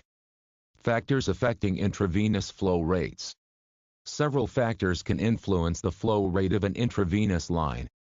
For example, if the intravenous bag is not hung high enough, the flow rate will not be sufficient. Perform the following checks after completing intravenous administration, and whenever a flow problem occurs. Check the intravenous fluid. Thick, viscous fluids such as blood products and colloid solutions infuse slowly and may be diluted to help speed delivery. Cold fluids run more slowly than warm fluids. If possible, warm intravenous fluids before administering them in a cold environment. Check the administration set. Macrodrips are used for rapid fluid delivery, microdrips deliver a more controlled flow. Check the height of the intravenous bag. The intravenous bag must be hung high enough to overcome gravity. Hang it as high as possible. The level of the bag relative to the intravenous site is also a factor. Check the type of catheter used. The diameter and length of the catheter affect how quickly fluids flow. The smaller the number, a 14 gauge has a larger diameter than a 20 gauge, the more fluid can be delivered. Check the constricting band or any other compression of the limb or line. Do not leave the constricting band on the patient's arm after completing the intravenous insertion. Check if anything, for example, a kink, is pinching the line. Potential complications of intravenous therapy. Problems associated with intravenous administration can be categorized as local or systemic reactions. Local reactions include problems such as infiltration and thrombophlebitis. Systemic complications include allergic reactions and circulatory overload. Local intravenous site reactions. Most local reactions require that you discontinue the intravenous line and re-establish it in the opposite extremity. Examples of local reactions include infiltration, thrombophlebitis, occlusion, vein irritation, hematoma, nerve, tendon, or ligament damage, and arterial puncture. Infiltration. Infiltration is the escape of fluid into the surrounding tissue, which causes a localized area of edema. Causes of infiltration include the following problems. The intravenous needle passes completely through the vein and out the other side. The patient moves excessively. The tape used to secure the intravenous line becomes loose or dislodged.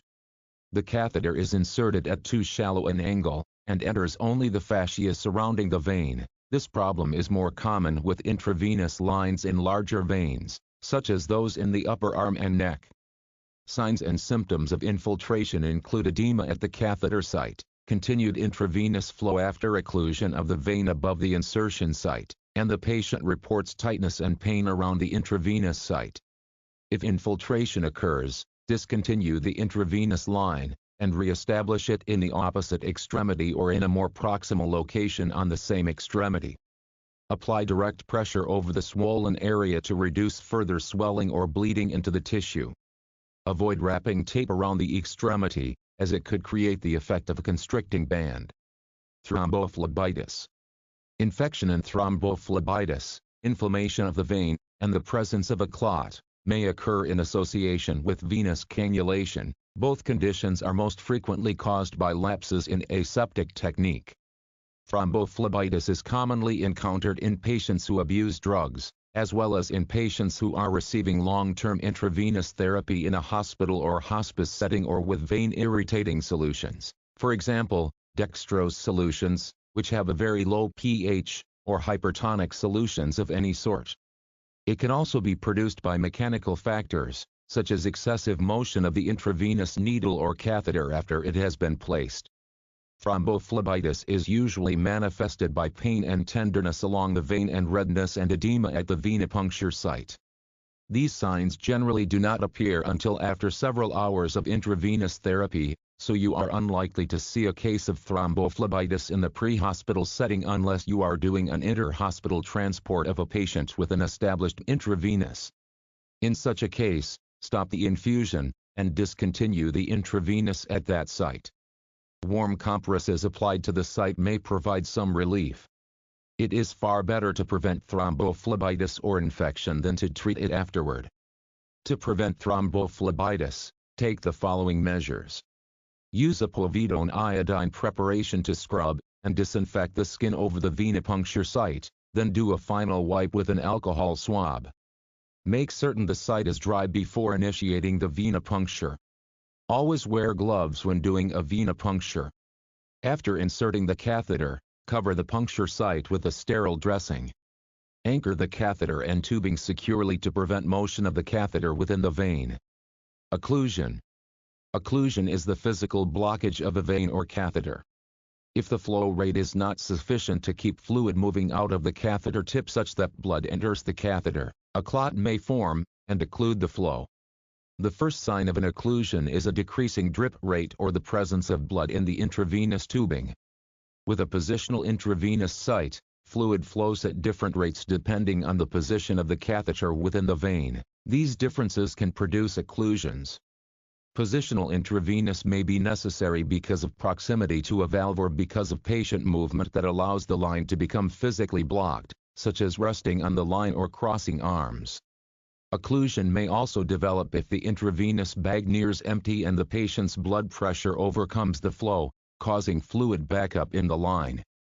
If occlusion occurs, follow these steps to determine whether the intravenous line should be re-established. 1. Select and assemble a sterile 10 ml syringe and large gauge needle. If your service uses needleless intravenous systems, a needle is not required. 2. Select an injection port closest to the intravenous site and swab it with an alcohol wipe. 3. Insert the needle into the injection port. If your service uses needleless intravenous systems, connect the syringe to the injection port. 4. Pinch the line in between the injection port and intravenous bag. 5. Gently pull back on the plunger to disrupt the occlusion and re-establish flow. Never push the occlusion into the patient, as this will create an embolus. 6. If flow is re-established, ensure that the rate is sufficient. 7. If you are unable to re-establish flow, discontinue the intravenous line, and re-establish it in the opposite extremity or at a proximal location in the same extremity. Vein irritation. Occasionally, a patient will experience vein irritation from the intravenous fluid. Patients who have this problem often report immediately that the solution is bothering them, that is, tingling, stinging, itching, or burning. In such cases, observe the patient closely in case an allergic reaction to the fluid develops. Vein irritation is usually caused by a too rapid infusion rate. If redness develops at the intravenous site, a sign suggesting thrombophlebitis, discontinue the intravenous line, and save the equipment for later analysis. Re-establish the intravenous line in the other extremity with new equipment in case the old equipment contained unseen contaminants. Hematoma. A hematoma is an accumulation of blood in the tissues surrounding an intravenous site, often resulting from vein perforation or improper catheter removal. Blood can be seen rapidly pooling around the intravenous site, leading to tenderness and pain. Patients with a history of vascular diseases, including diabetes, and patients taking certain medications, for example, corticosteroids or a blood thinner like warfarin, Coumadin, can have a predisposition to vein rupture or to hematoma development with intravenous insertion. If a hematoma develops while you are attempting to insert a catheter, stop and apply direct pressure to help minimize bleeding.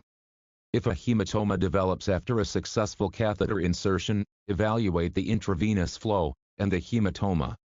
If the hematoma appears to be controlled, and the flow is not affected, monitor the intravenous site, and leave the line in place.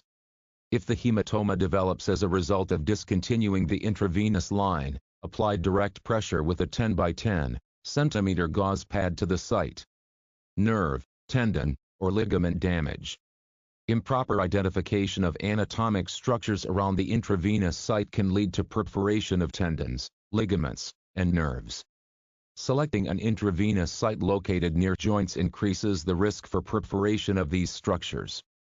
When this type of injury occurs, patients will experience sudden and severe shooting pain.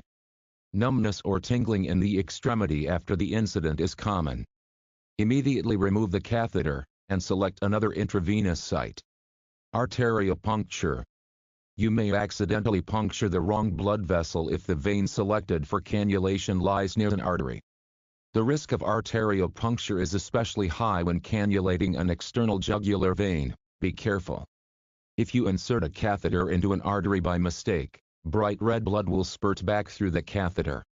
The blood's color and flow characteristics will alert you to your error.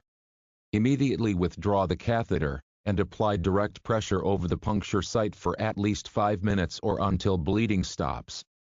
To avoid cannulating an artery, always check for a pulse in any vessel you intend to cannulate.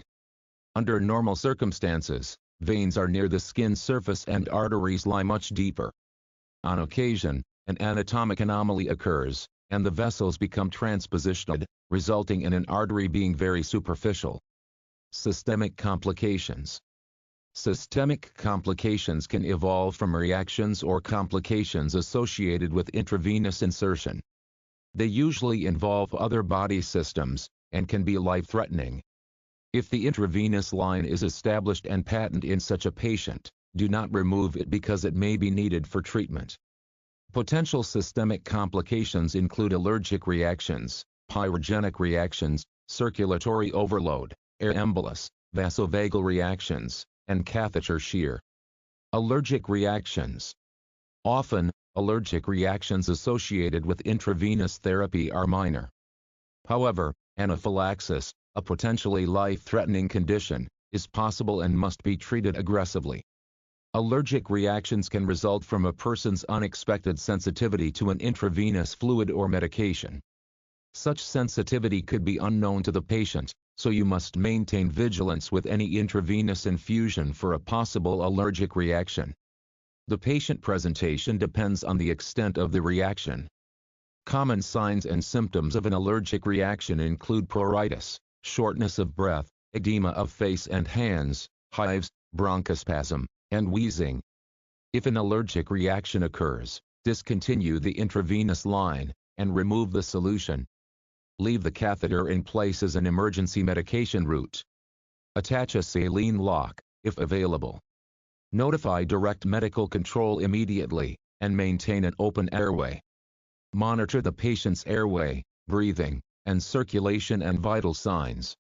Keep the solution or medication for evaluation by the hospital. Chapter 33 covers allergic reactions and anaphylaxis in more detail. Pyrogenic reactions. Pyrogens are foreign proteins capable of producing fever. Their presence in the infusion solution or administration set may induce a pyrogenic reaction, which is characterized by an abrupt temperature elevation, as high as 41.1 degrees Celsius, with severe chills, backache, headache, weakness, nausea, and vomiting. Occasionally vascular collapse occurs, with all the signs and symptoms of shock. The reaction usually begins within 30 minutes after the intravenous infusion has been started. If you observe any signs of such a reaction, for example, if the patient reports a headache or backache after you have started running fluids, stop the infusion immediately. Start a new intravenous line in the other arm with a fresh infusion solution, and remove the first intravenous line. If the patient is showing signs of shock, treat as any other case of shock. Pyrogenic reactions can be largely avoided by inspecting the intravenous bag carefully before use. If the bag has any leaks or if the fluid looks cloudy or discolored, select another bag. Circulatory overload. Healthy adults can handle as much as 2 to 3 extra liters of fluid without compromise. Problems occur, however, when the patient has cardiac, pulmonary, or renal dysfunction. These types of dysfunctions do not tolerate any additional demands from increased circulatory volume. The most common cause of circulatory overload in the pre-hospital setting is failure to readjust the drip rate after flushing an intravenous line immediately after insertion. Always monitor the intravenous line to ensure the proper drip rate. If available, consider using a Volutrol, Buretrol, administration set for patients who are at risk for circulatory overload. Signs and symptoms of circulatory overload include dyspnea, jugular vein distension, and hypertension. Crackles, rales, are often heard when evaluating breath sounds. Acute peripheral edema can also be an indication of circulatory overload. To treat a patient with circulatory overload, slow the intravenous rate to keep the vein open and raise the patient's head to ease respiratory distress. Administer high-flow oxygen if indicated, and monitor vital signs and breathing adequacy. End-tidal carbon dioxide can help in identifying patients who are struggling with ventilatory issues such as heart failure.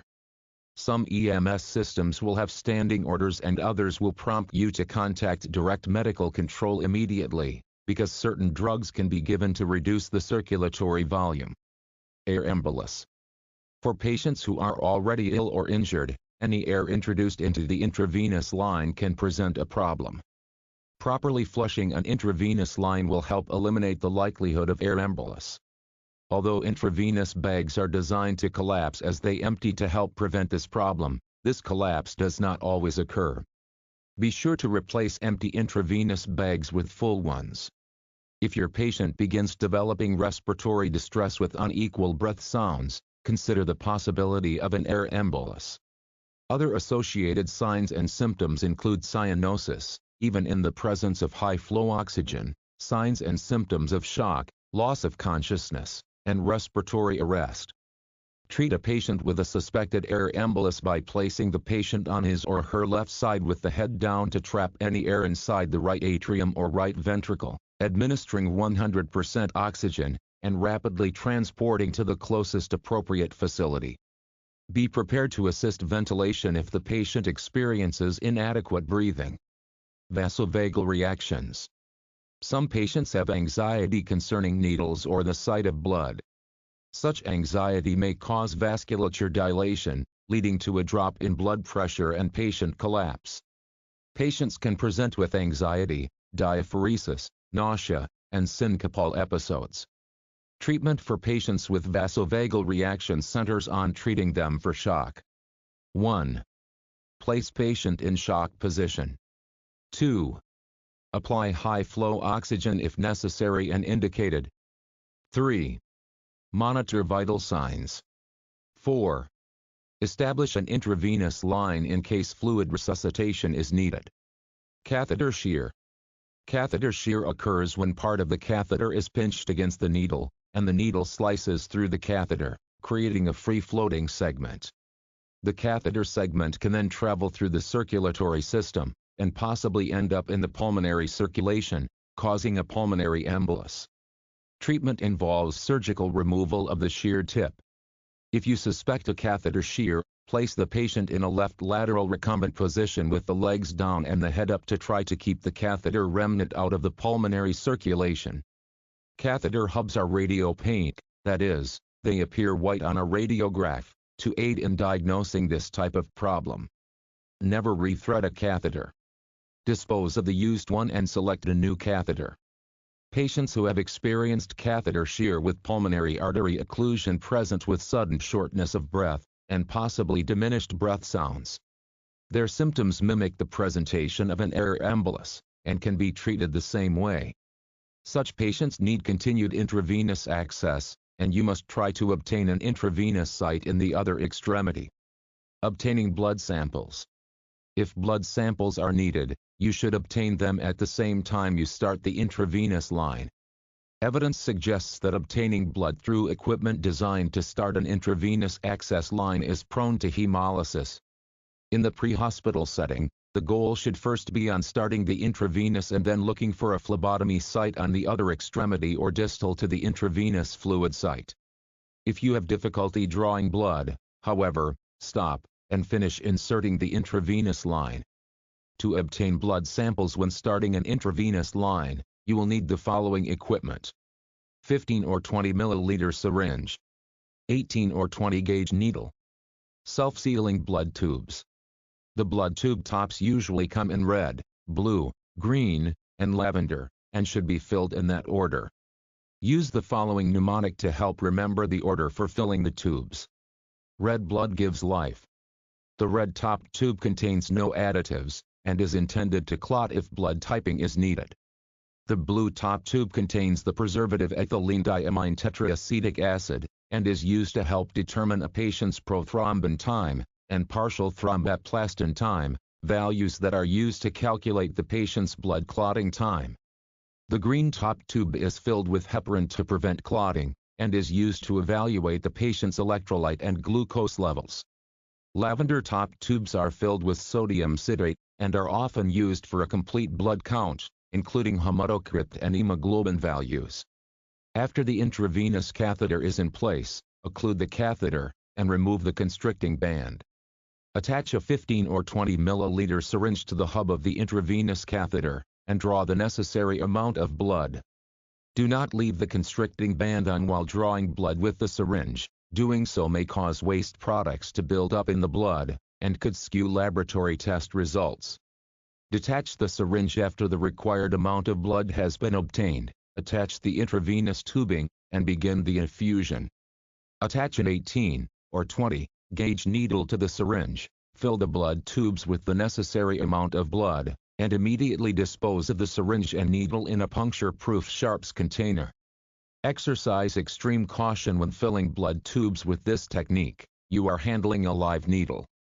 If intravenous therapy is not indicated, but blood samples are required, you can obtain them by using a cylindrical device that attaches to an 18 or 20 gauge sampling needle, a vacutainer. The blood tubes are inserted into the vacutainer after the needle it is attached to has entered the vein. To obtain blood using a vacutainer, follow these steps. 1.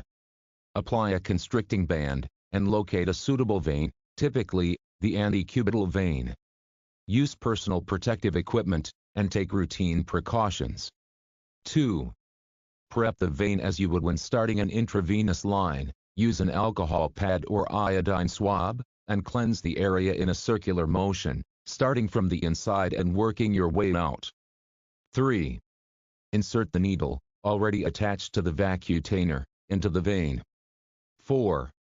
Remove the constricting band and insert blood tubes into the vacutainer to obtain the necessary amount of blood. 5. Remove the needle from the vein, and apply direct pressure. 6. Dispose of the needle in a puncture-proof sharps container. 7. Label all the tubes with patient's name, the date, the time, and your name as soon as possible to avoid mixing tubes with those of another patient. Once the blood tubes are filled, gently turn them back and forth several times to mix the anticoagulant and blood evenly.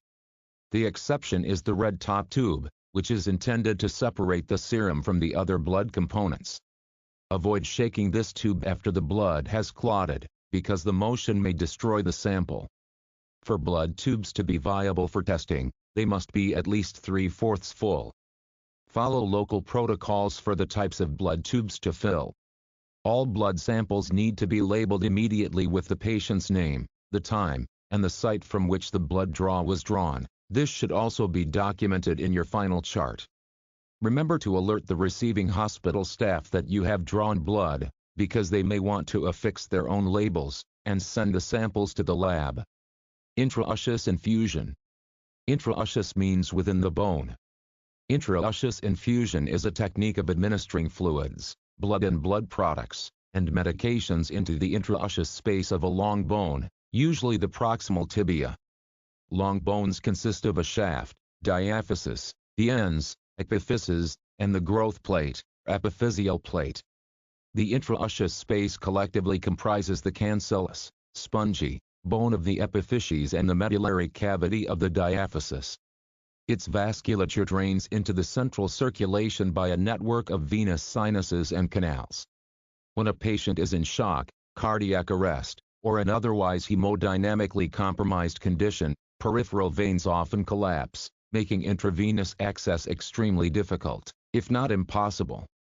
However, the intraosseous space remains patent, unless the patient has sustained trauma to its bony structure, for example, a fracture. For this reason, the intraosseous space is commonly referred to as a non-collapsible vein. It quickly absorbs intravenous fluids and medications and rapidly gets them to the central circulation, as rapidly as is possible with the intravenous route. Anything that can be given via the intravenous route, crystalloids, medications, and blood products, can be given via the intraosseous route.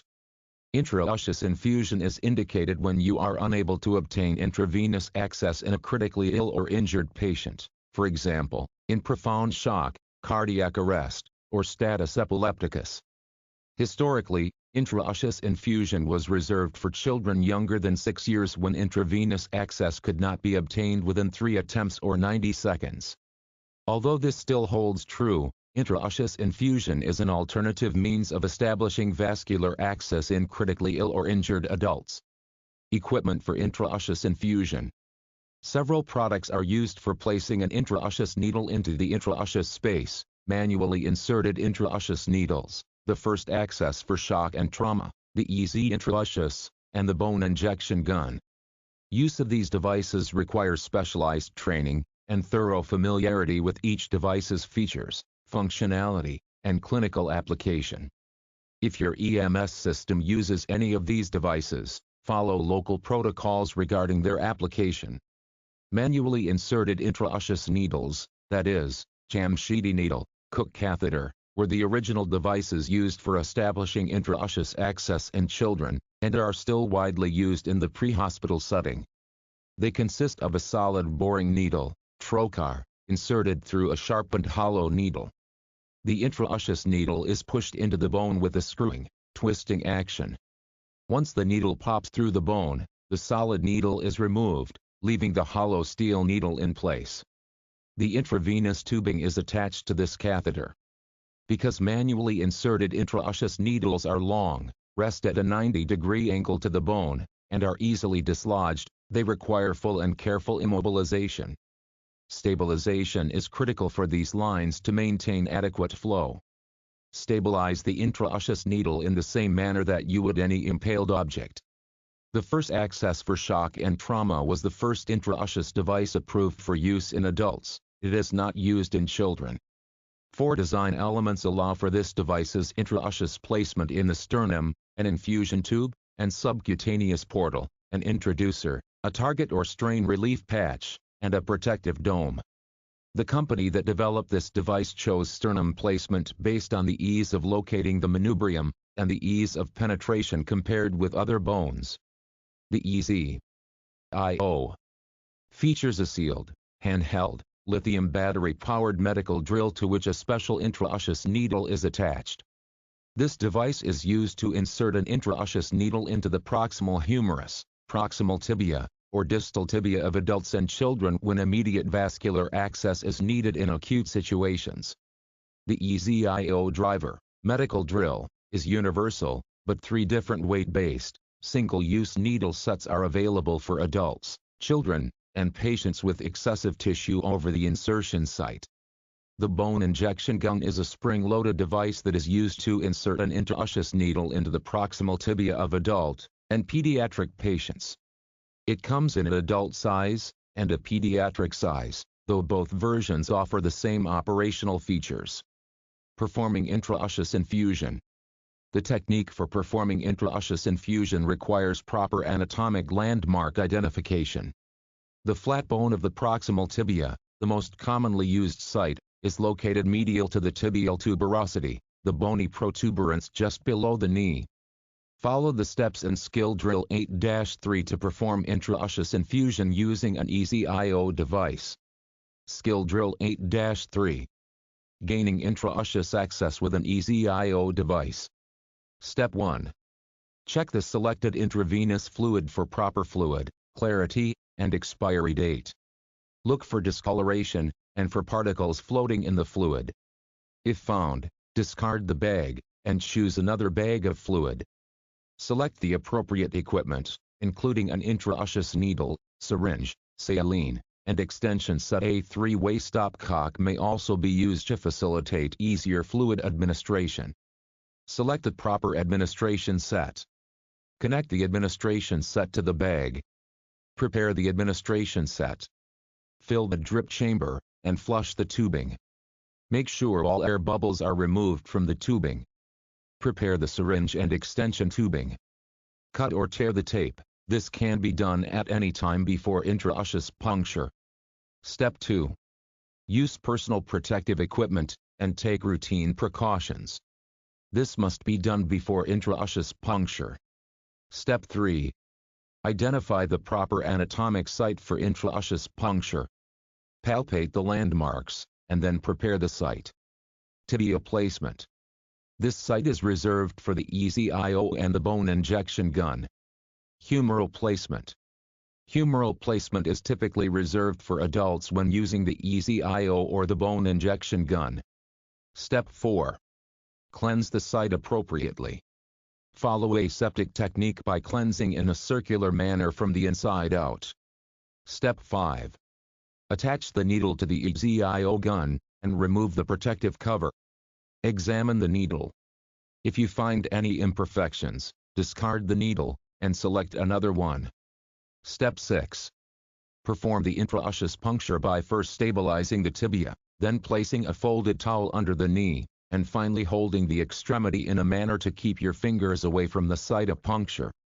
For humeral placement, continue to apply pressure on the anterior and inferior aspects of the humerus. Insert the needle at a 90-degree angle to the insertion site. Advance the needle with a twisting motion until a pop is felt. Unscrew the cap, and remove the stylet from the needle. Step 7. Remove the stylet from the catheter. Step 8.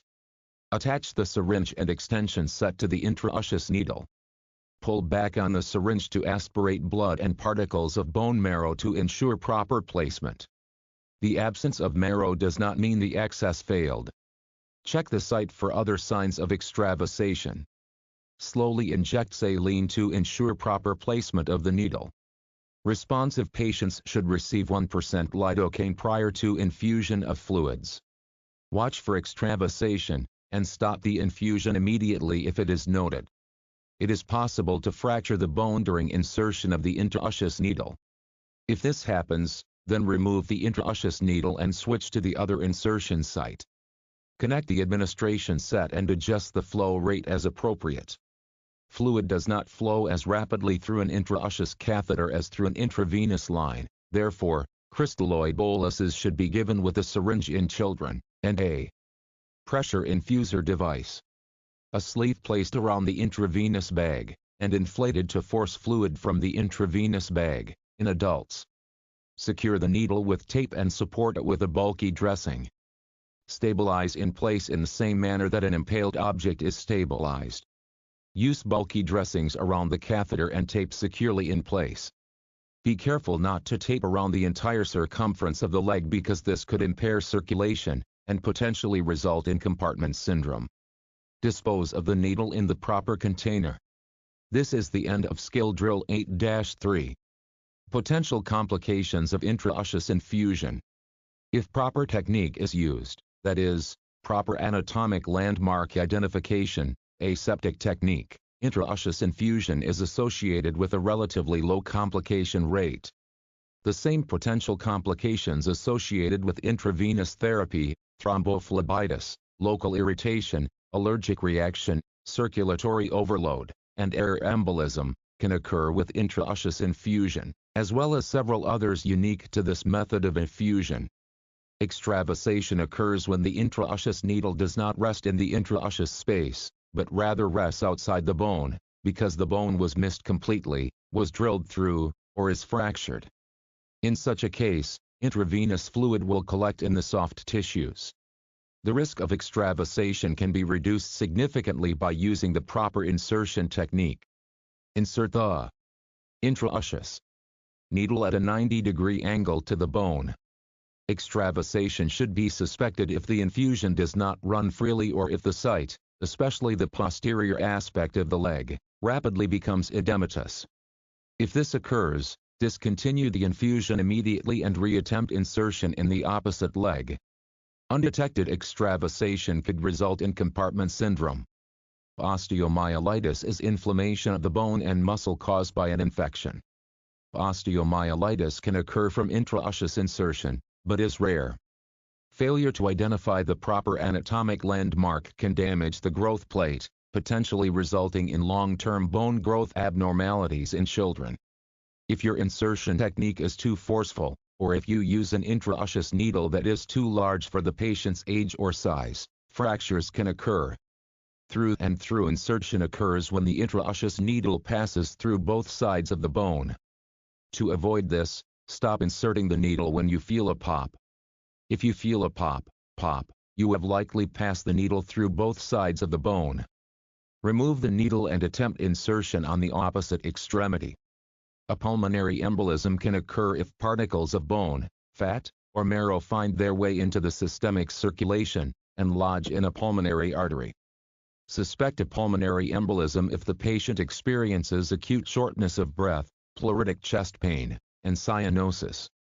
Contraindications to intraosseous infusion. Cannulation of a peripheral vein remains the preferred route for administering intravenous fluids and medications. If a functional intravenous line is available, in a pediatric patient or an adult, intraosseous cannulation is not indicated. Other contraindications to intraosseous cannulation and infusion include fracture of the bone intended for intraosseous cannulation, infection of skin overlying the bone intended for intraosseous cannulation, osteoporosis, osteogenesis imperfecta, a congenital disease resulting in fragile bones, and bilateral knee replacements, obviously more relevant in adults. Calculating fluid infusion rates. Once the intravenous or intraosseous catheter is in place, you need to adjust the flow rate according to the patient's clinical condition or as dictated by direct medical control. To do so, you must know the following information. The volume to be infused. The period over which it is to be infused. The properties of the administration set you are using, that is, how many drops per milliliter it delivers. By knowing in advance the volume to be infused, the period over which it will be infused, and the properties of the administration set, You can easily calculate the flow rate. Drops per minute equals volume to be infused times drops per milliliter of administration set divided by total time of infusion in minutes. For example, suppose the physician orders an infusion of 1 liter, 1000 milliliters, of normal saline to be infused in 4 hours, and the macro drip administration set provides 10 drops per milliliter. Total volume to be infused equals 1000 milliliters. Drops per milliliter of the administration set equals 10. Time of infusion, in minutes, equals 240. Calculation. Drops per minute equals 1000 milliliters times 10 drops per milliliter divided by 240 minutes equals approximately 42 drops per minute. Medication administration. Before administering any medication to a patient, you must have a thorough understanding of how the medication will affect the human body. This includes familiarity with the medication's mechanism of action, indications, contraindications, side effects, routes of administration, pediatric and adults doses, and antidotes, if available, for adverse reactions. See Chapter 7. The first rule of medicine is primum non docere, first, do no harm. For example, administering the drug at routine to a patient with asymptomatic bradycardia could result in undesirable tachycardia and potential hemodynamic compromise. As a result, you have caused harm to the patient who otherwise did not need the drug. It is, therefore, paramount to ensure that a particular drug is clearly indicated to treat the patient's condition.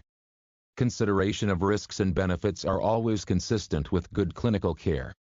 You must also have an understanding of basic math for pharmacology to calculate the appropriate medication dose. This section begins with a review of basic mathematical principles as they apply to pharmacology, and concludes with the various methods of medication administration. Drug doses and flow rate calculations are often sources of confusion for many pre-hospital personnel, yet there are skills you will need to utilize frequently in the pre-hospital setting, and during your initial training while practicing at skill stations. As a paramedic, you must learn to quickly and accurately calculate medication doses to maximize the chance for a positive patient outcome. Disastrous results, including death, may be the outcome if you administer an inappropriate drug or dose, give it by the wrong route, or give the medication too rapidly or too slowly. Mathematical principles used in pharmacology. The metric system. The metric system is a decimal system based on multiples of 10. In this system, the basic unit of length is the meter, the basic unit of volume is the liter, and the basic unit of weight is the gram. Prefixes indicate the fraction of the base being used.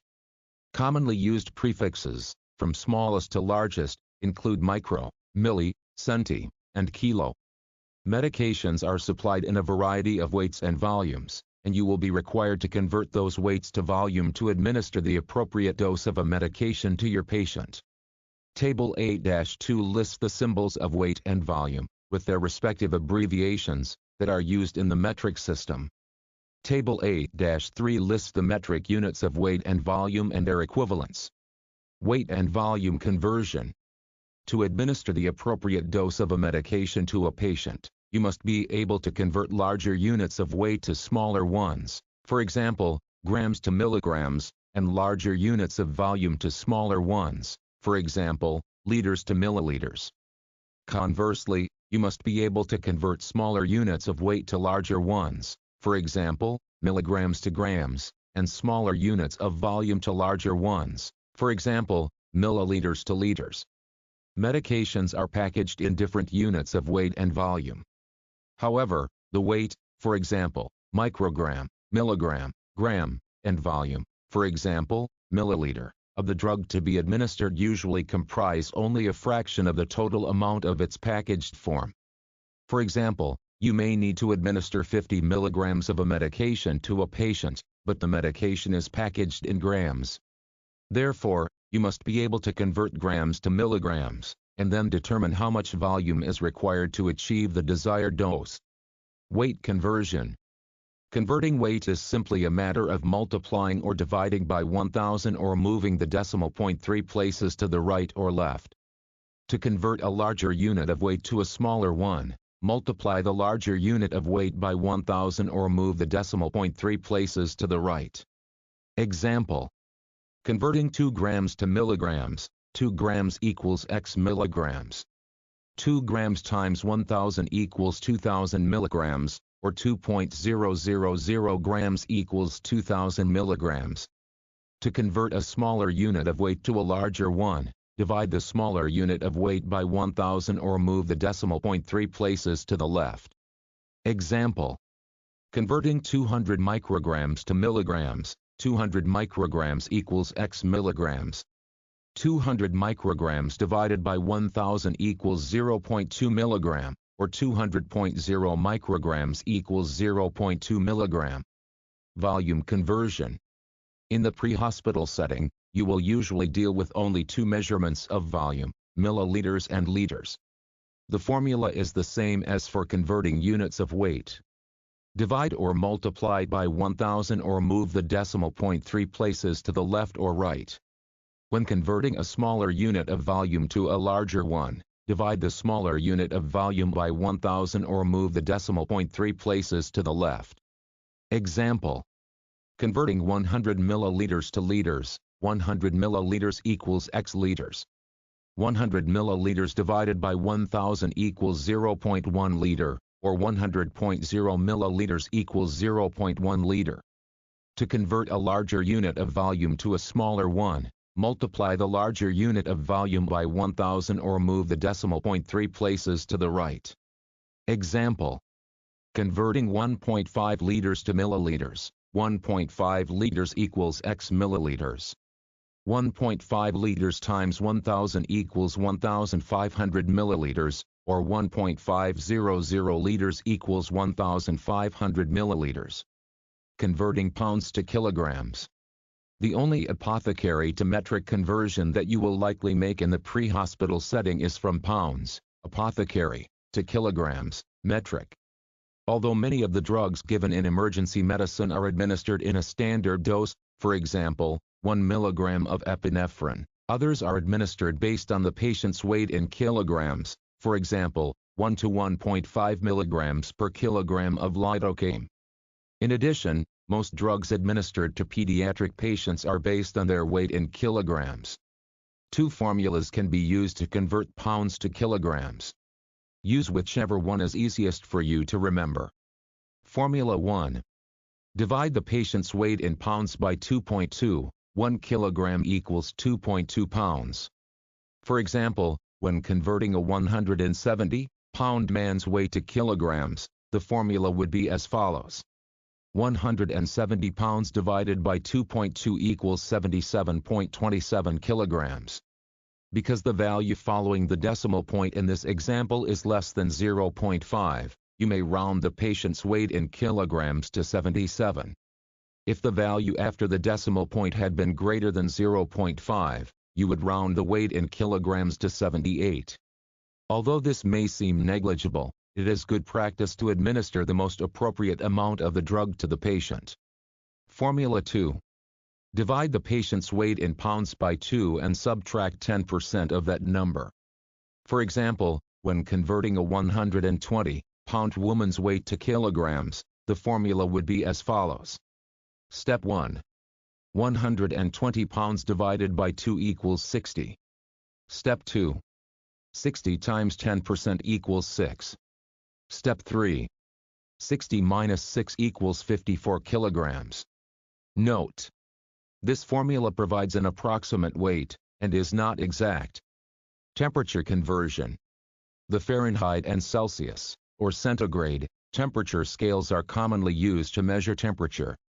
On the Celsius scale, water freezes at 0 degrees, and boils at 100 degrees. On the Fahrenheit scale, water freezes at 32 degrees, and boils at 212 degrees.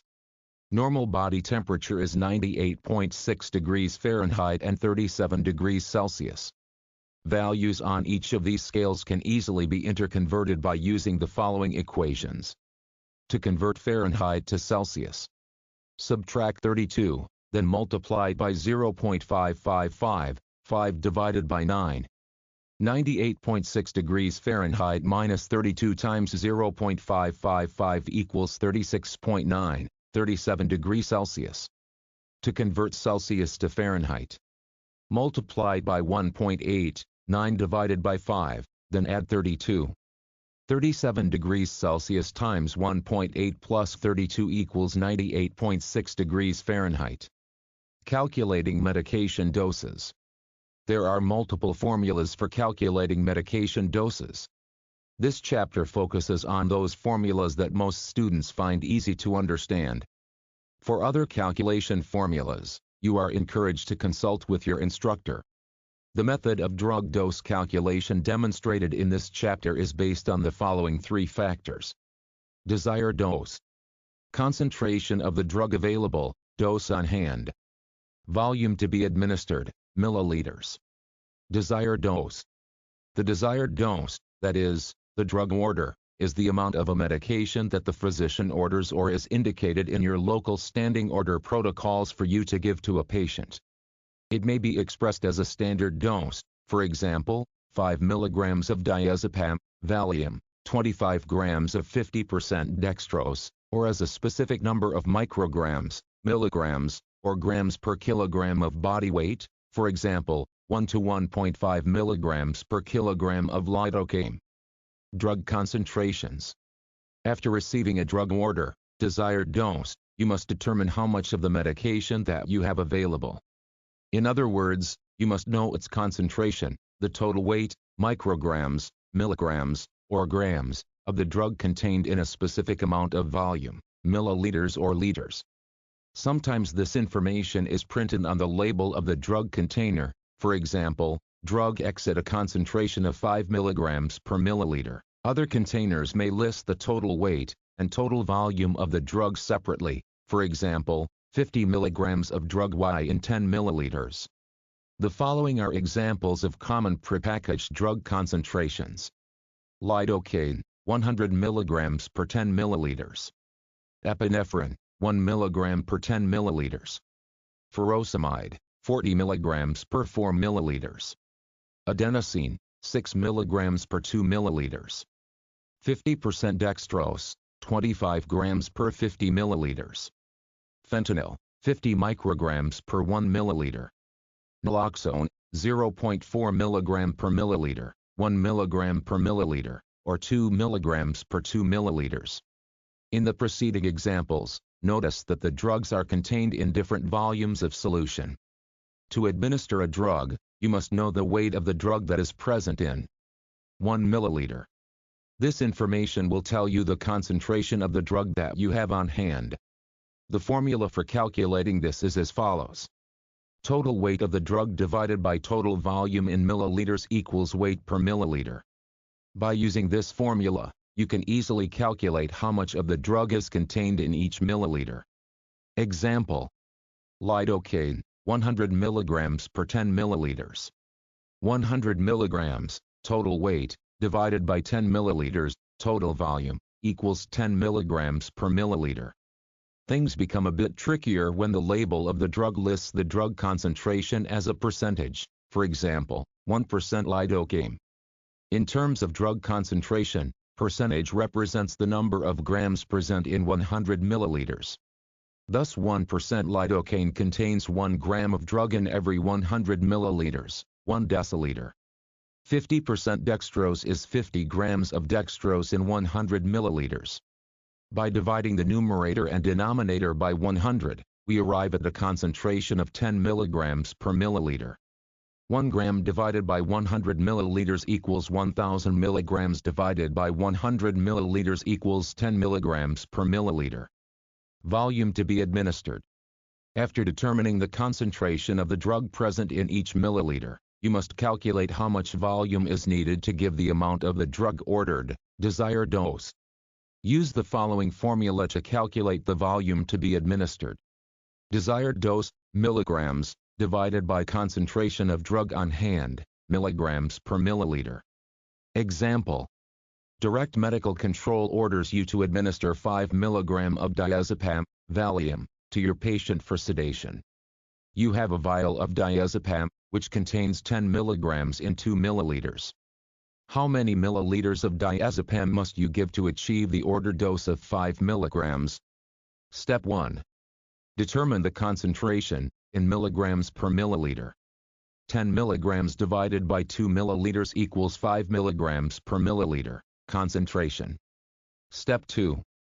Determine how much volume to administer.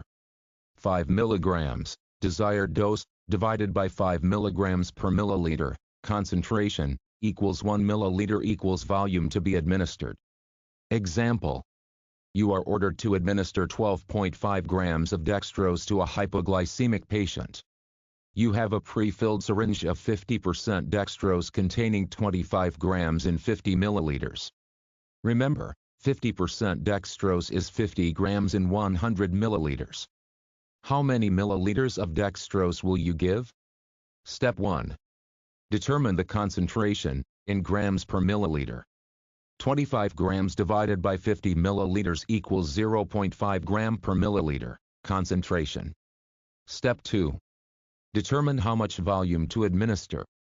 12.5 grams, desired dose, divided by 0.5 gram per milliliter, concentration, equals 25 milliliters.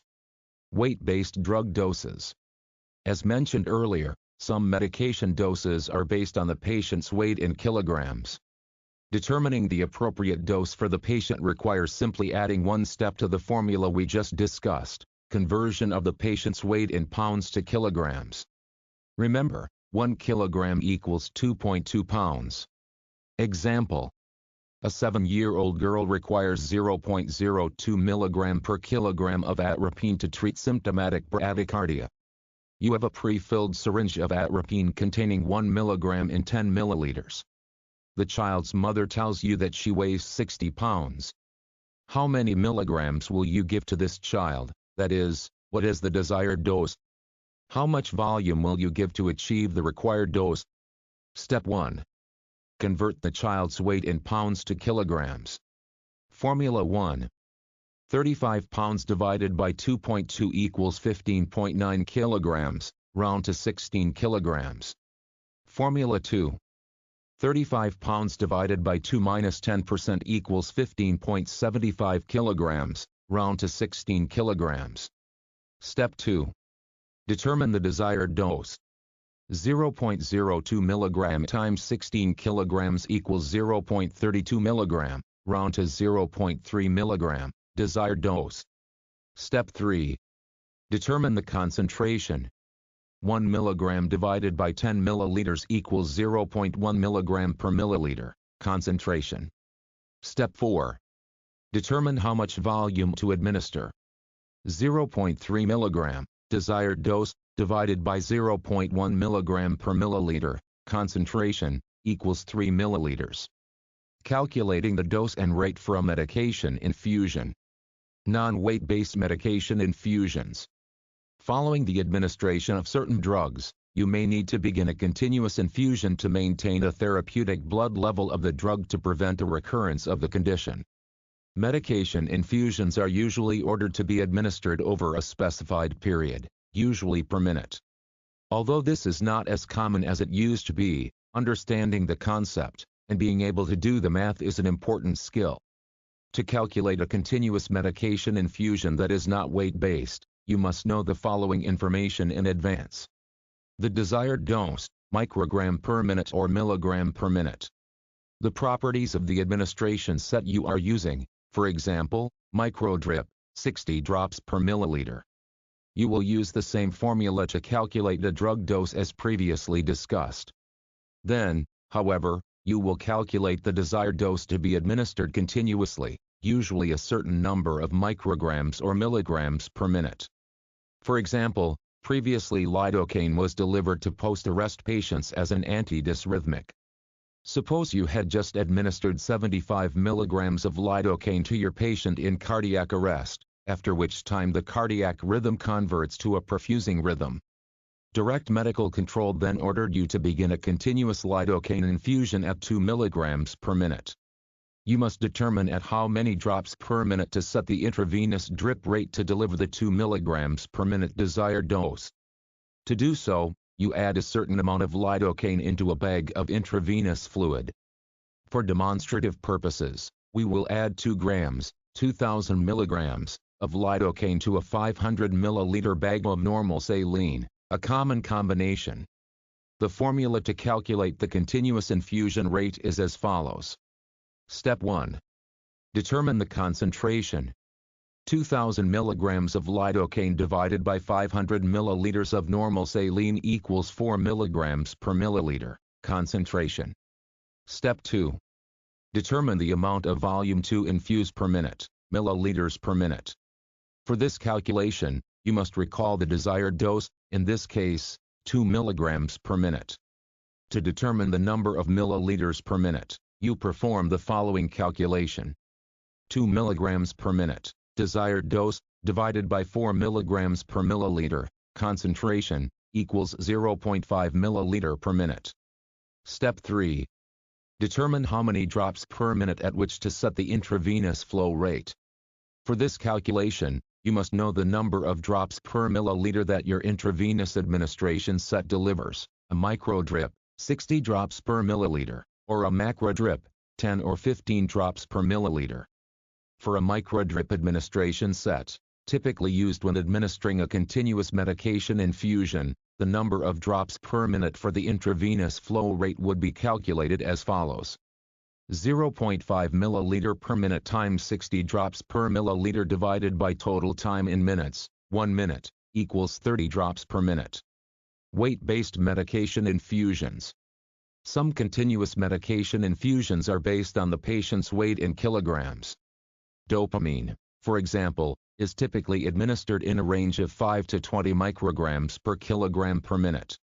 By using the previously discussed formula and factoring in the patient's weight in kilograms to determine the desired dose, we will calculate the intravenous drip rate for a 70 kilogram patient who requires a continuous dopamine infusion at 5 micrograms per kilogram per minute.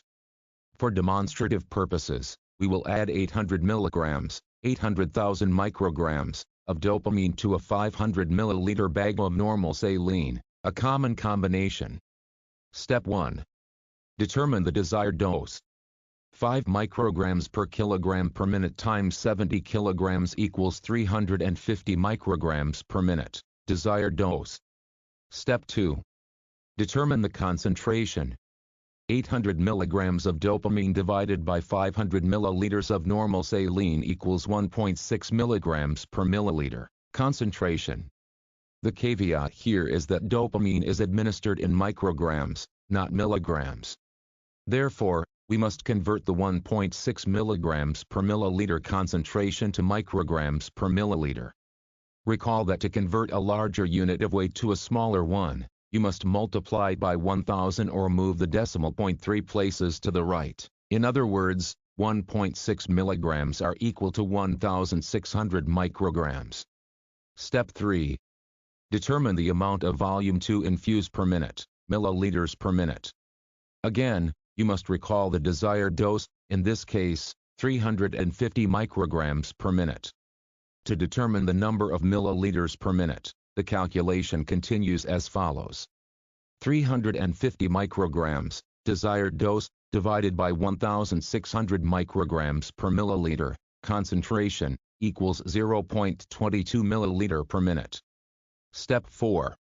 Determine how many drops per minute at which to set the intravenous flow rate. Again, you must know the properties of the administration set you are using. In this example, we will use the microdrip, 60 drops per milliliter. The number of drops per minute for the intravenous flow rate would be calculated as follows.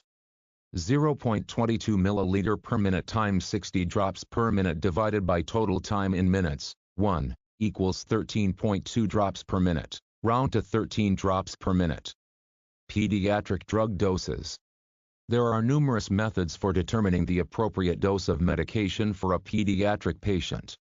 Many paramedics use length-based resuscitation tape measures, for example, the Brozilo tape. Others carry an EMS field guide with tables or charts specific to pediatric patients. Most drugs used in pediatric emergency medicine are based on the child's weight in kilograms. With the exception of the obviously smaller doses and volumes, the calculations for pediatric drug dosing and medication infusions are the same as there for adults. Enteral medication administration. Enteral medications are those that are given through some portion of the gastrointestinal tract. These include medications that are administered orally, through a feeding tube, or rectally. Oral medication administration. Most patients take their daily medications at home by the oral route, per os. Forms of solid and liquid oral medications include capsules, timed-release capsules, lozenges, pills, tablets, elixirs, emulsions, suspensions, and syrups. See Chapter 7. Drugs taken by mouth are absorbed at a slow rate from the stomach and intestines, usually somewhere between 30 and 90 minutes. Because absorption is slow, drugs are rarely given by the oral route in the pre-hospital setting. To give oral medications, you may use a small medicine cup, a medicine dropper, a teaspoon, an oral syringe, or a nipple. Gather the appropriate equipment for the form of medication you are administering. Check for indications, contraindications, precautions, and review the 6 rights before administering any medication. Follow these steps when administering an oral medication. 1. Take routine precautions. 2. Determine the need for the medication based on patient presentation. 3. Obtain a focused history and physical examination, including any drug allergies. 4. Follow standing orders, or contact direct medical control for permission. 5. Check the medication to be sure it is the right medication, it is not cloudy or discolored, and its expiry date has not passed. 6. Determine the appropriate dose. If using a liquid medication, pour the desired amount into a calibrated cup or withdraw the appropriate amount into a syringe or dropper. If administering solid medications, then pour the appropriate amount into the lid of the bottle, and then place them in the patient's hand. 7. Instruct the patient to swallow the medication with water, if administering a pill or tablet. 8.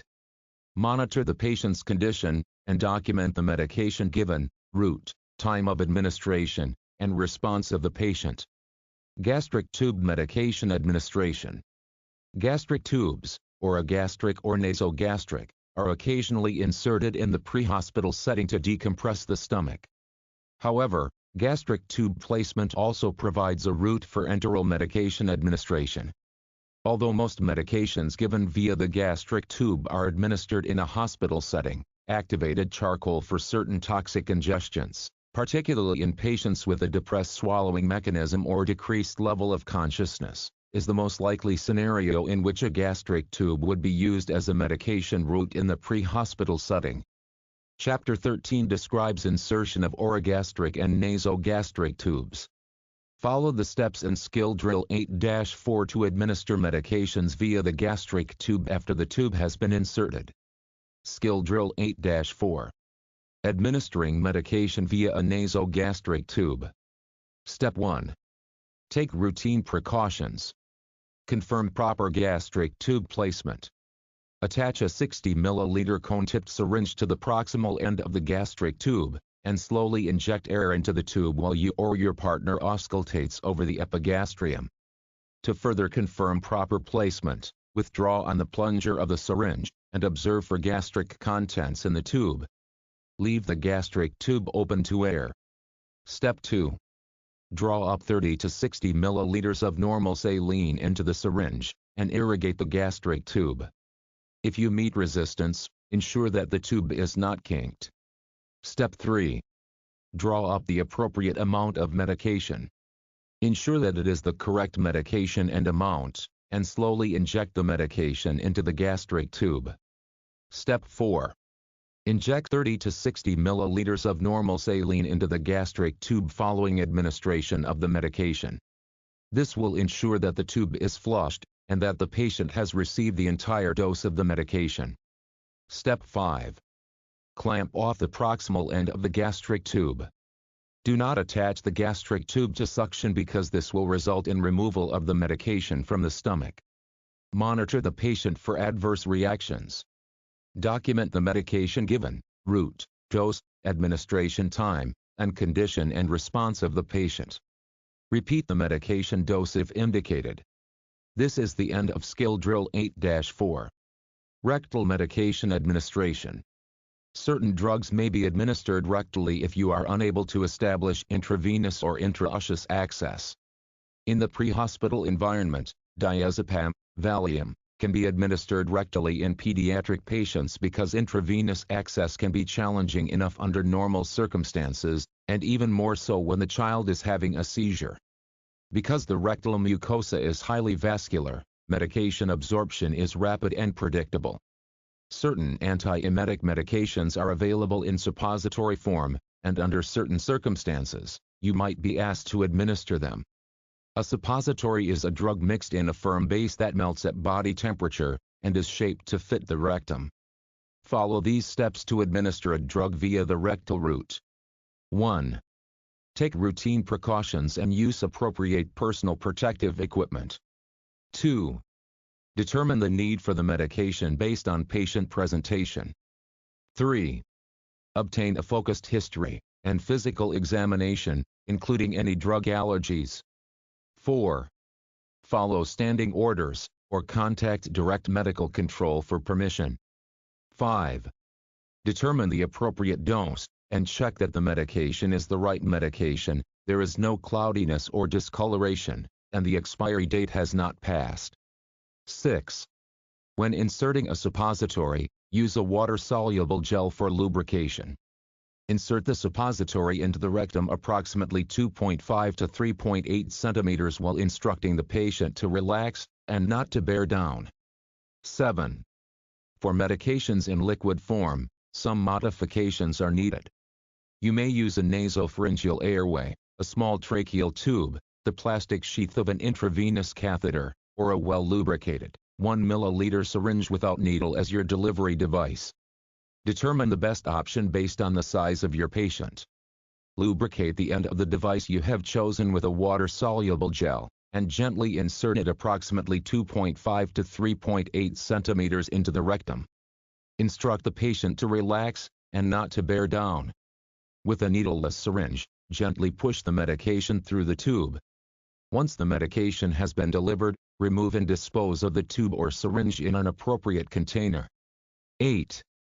Monitor the patient's condition, and document the medication given, route, time of administration, and response of the patient. Parenteral medication administration. Parenteral medications are those administered by any route other than the gastrointestinal tract. Parenteral routes for medication administration include the intradermal, subcutaneous, intramuscular, intravenous, intraosseous, and percutaneous routes. Compared with enterally administered medications, for example, oral, gastric tube, parenterally administered medications are absorbed into the central circulation more quickly and at a more predictable rate, thus achieving their therapeutic effects faster. Of the parenteral drug routes, intravenous administration is the route most commonly used in the pre-hospital setting, and generally is the quickest route for getting medication into the central circulation. Syringes and needles. A variety of needles and syringes are used for administering parenteral medications. Most syringes come prepackaged in color-coded packs with a needle already attached. The needles and syringes may also be packaged separately. Syringes consist of a plunger, body or barrel, flange, and tip.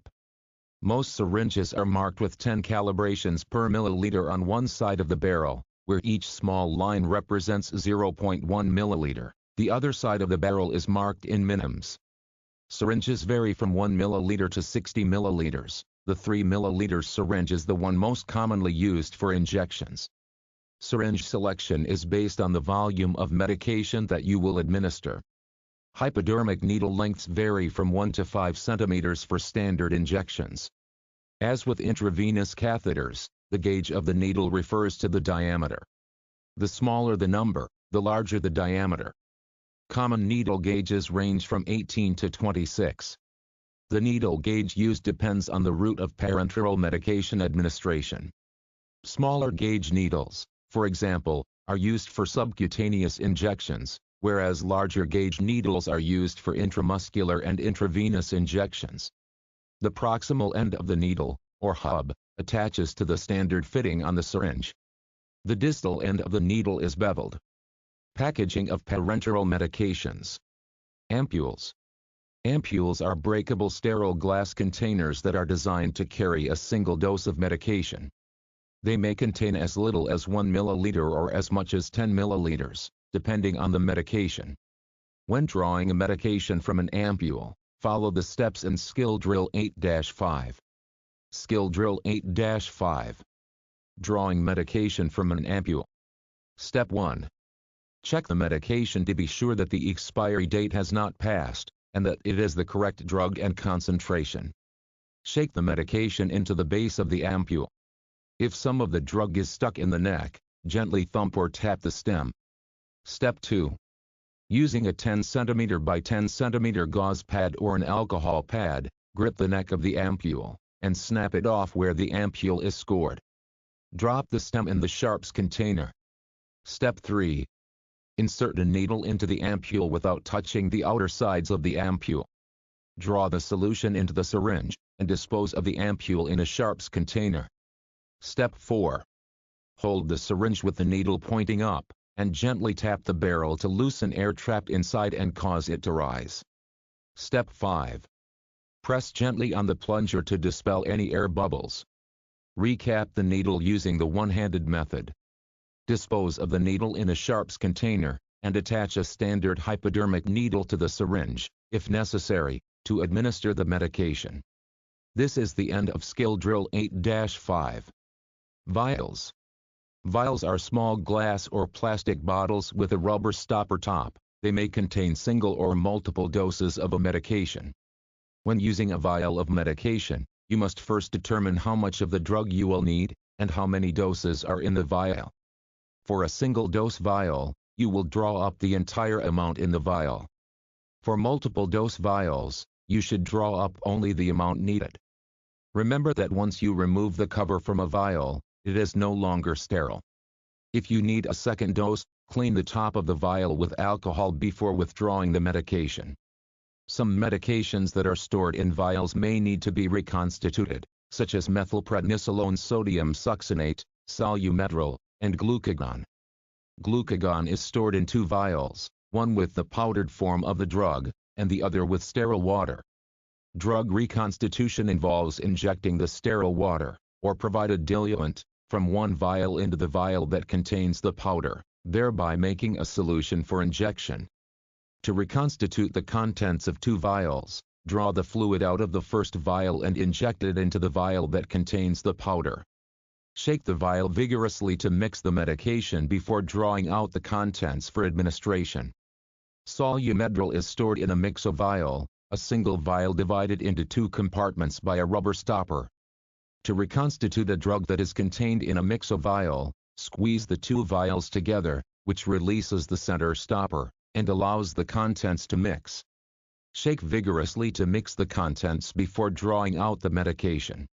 When drawing medication from a vial, follow the steps in Skill Drill 8-6. Skill Drill 8-6. Drawing medication from a vial. Step 1. Check the medication, and ensure the expiry date has not passed, and that it is the correct drug and concentration. Remove the sterile cover, or clean the top with alcohol if the vial was previously opened. Step 2. Determine the amount of medication that you will need and draw that amount of air into the syringe. Allow a little extra room to expel some air while removing air bubbles. Step 3. Invert the vial, clean the rubber stopper with an alcohol prep, and insert the needle through the rubber stopper into the medication. Expel the air in the syringe into the vial and then withdraw the amount of medication needed. Step 4. Once you have the correct amount of medication in the syringe, withdraw the needle from the vial and expel any air in the syringe. Step 5. Recap the needle using the one-handed method. Label the syringe if it is not immediately given to the patient.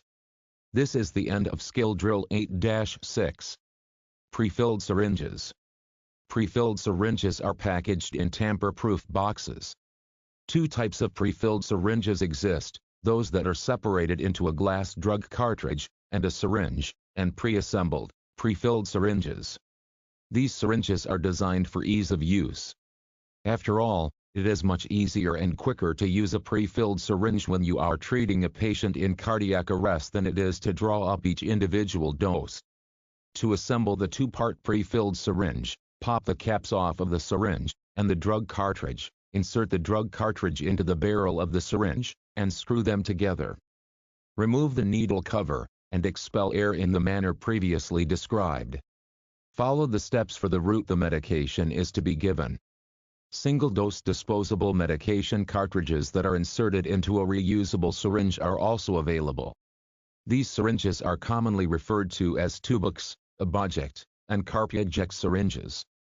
Intradermal medication administration.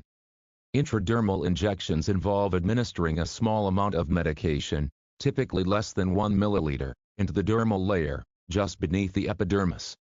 The technique involves the use of an 1 milliliter syringe, for example, a tuberculin syringe, and a 25 to 27 gauge, 1 to 2.5 centimeter needle. When selecting a site for an intradermal injection, you should avoid areas that contain superficial blood vessels to minimize the risk of systemic medication absorption. Because of their high visibility and relative lack of hair, the most common anatomic locations for intradermal injections are the anterior forearm and upper back. Medications administered intradermally have a very slow rate of absorption. There is minimal to no systemic distribution. The medication remains locally collected at the site of the injection. Unless you are anesthetizing the skin before establishing an intravenous line, you will rarely use the intradermal route to administer medications in the pre-hospital setting. Instead, these injections are typically given in a physician's office or in the hospital to test a patient for allergies or to perform a purified protein derivative, a skin test for tuberculosis. Follow these steps to administer a medication via the intradermal route. 1. Take routine precautions. 2. Determine the need for the medication based on patient presentation. 3. Obtain a focused history and physical examination, including any drug allergies and vital signs. 4. Follow standing orders, or contact direct medical control for permission. 5. Check the medication to ensure that it is the correct one, that it is not cloudy or discolored, and that the expiry date has not passed, and determine the appropriate amount to give for the correct dose. 6. Advise the patient of potential discomfort while explaining the procedure. 7. Assemble and check equipment needed, alcohol pads and a 1 milliliter syringe with a 25 to 27 gauge, 1 centimeter or 2.5 centimeter needle. Draw up the correct dose of medication. 8. Cleanse the area for administration using aseptic technique. 9. Pull the skin taut with your non-dominant hand. 10. Insert the needle at a 10° to 15° angle with the bevel up. 11. Slowly inject the medication while observing for the formation of a wheal, or small bump, which indicates that the medication is collecting in the intradermal tissue. 12. Remove the needle. Immediately dispose of the needle and syringe in the sharps container. 13. Monitor the patient's condition, and document the medication given, route, administration time, and response of the patient. Subcutaneous medication administration. Subcutaneous injections are given into the loose connective tissue between the dermis and the muscle layer. Volumes of a drug administered subcutaneously are usually 1 milliliter or less. The injection is performed using a 24 to 26 gauge, 1.27 to 2.5 centimeter needle. Common sites for subcutaneous injections, in both adults and children, include the upper arms, anterior thighs, and the abdomen. Patients who take insulin injections usually vary the sites owing to the multiple, usually daily, injections they require. Subcutaneous is sometimes abbreviated to SE or subQ, but these abbreviations are considered to be error-prone and are not recommended. Follow these steps to administer a medication via the subcutaneous route. 1. Take routine precautions. 2. Determine the need for the medication based on patient presentation. 3. Obtain a focused history and physical examination, including any drug allergies and vital signs. 4. Follow standing orders or contact direct medical control for permission. 5. Check the medication to ensure that it is the correct one, that it is not cloudy or discolored, and that the expiry date has not passed, and determine the appropriate amount and concentration for the correct dose. 6. Advise the patient of potential discomfort while explaining the procedure. 7. Assemble and check equipment needed, alcohol pads and a 3 ml syringe with a 24 to 26 gauge needle. Draw up the correct dose of medication, and dispel air while maintaining sterility. 8. Cleanse the area for the administration, usually the upper arm or thigh, using aseptic technique. 9. Pinch the skin surrounding the area, advise the patient of a stick, and insert the needle at a 45-degree angle. 10. Pull back on the plunger to aspirate for blood. The presence of blood in the syringe indicates you may have entered a blood vessel. In such a case, remove the needle, and hold pressure over the site. Discard the syringe and needle in the sharps container. Prepare a new syringe and needle, and select another site. 11. If there is no blood in the syringe, inject the medication, and remove the needle. Immediately dispose of the needle and syringe in the sharps container. 12. To disperse the medication through the tissue, rub the area in a circular motion with your gloved hand. 13. Properly store any unused medication. 14. Monitor the patient's condition, and document the medication given, route, administration time, and response of the patient. Intramuscular medication administration. Intramuscular injections are given by penetrating a needle through the dermis and subcutaneous tissue and into the muscle layer. This technique allows administration of a larger volume of medication, up to 5 milliliters, than the subcutaneous route. Because there is also the potential for damage to nerves due to the depth of the injection, it is important to choose the appropriate site. Common anatomic sites for intramuscular injections for adults and children include the following. Vestris lateralis muscle, the large muscle on the lateral side of the thigh. Rectus femoris muscle, the large muscle on the anterior side of the thigh. Gluteal area, the buttocks, specifically the upper lateral aspect of either side. Deltoid muscle, the muscle of the upper arm that covers the prominence of the shoulder. The site for injection is approximately 4 to 5 centimeters below the acromion process on the lateral side.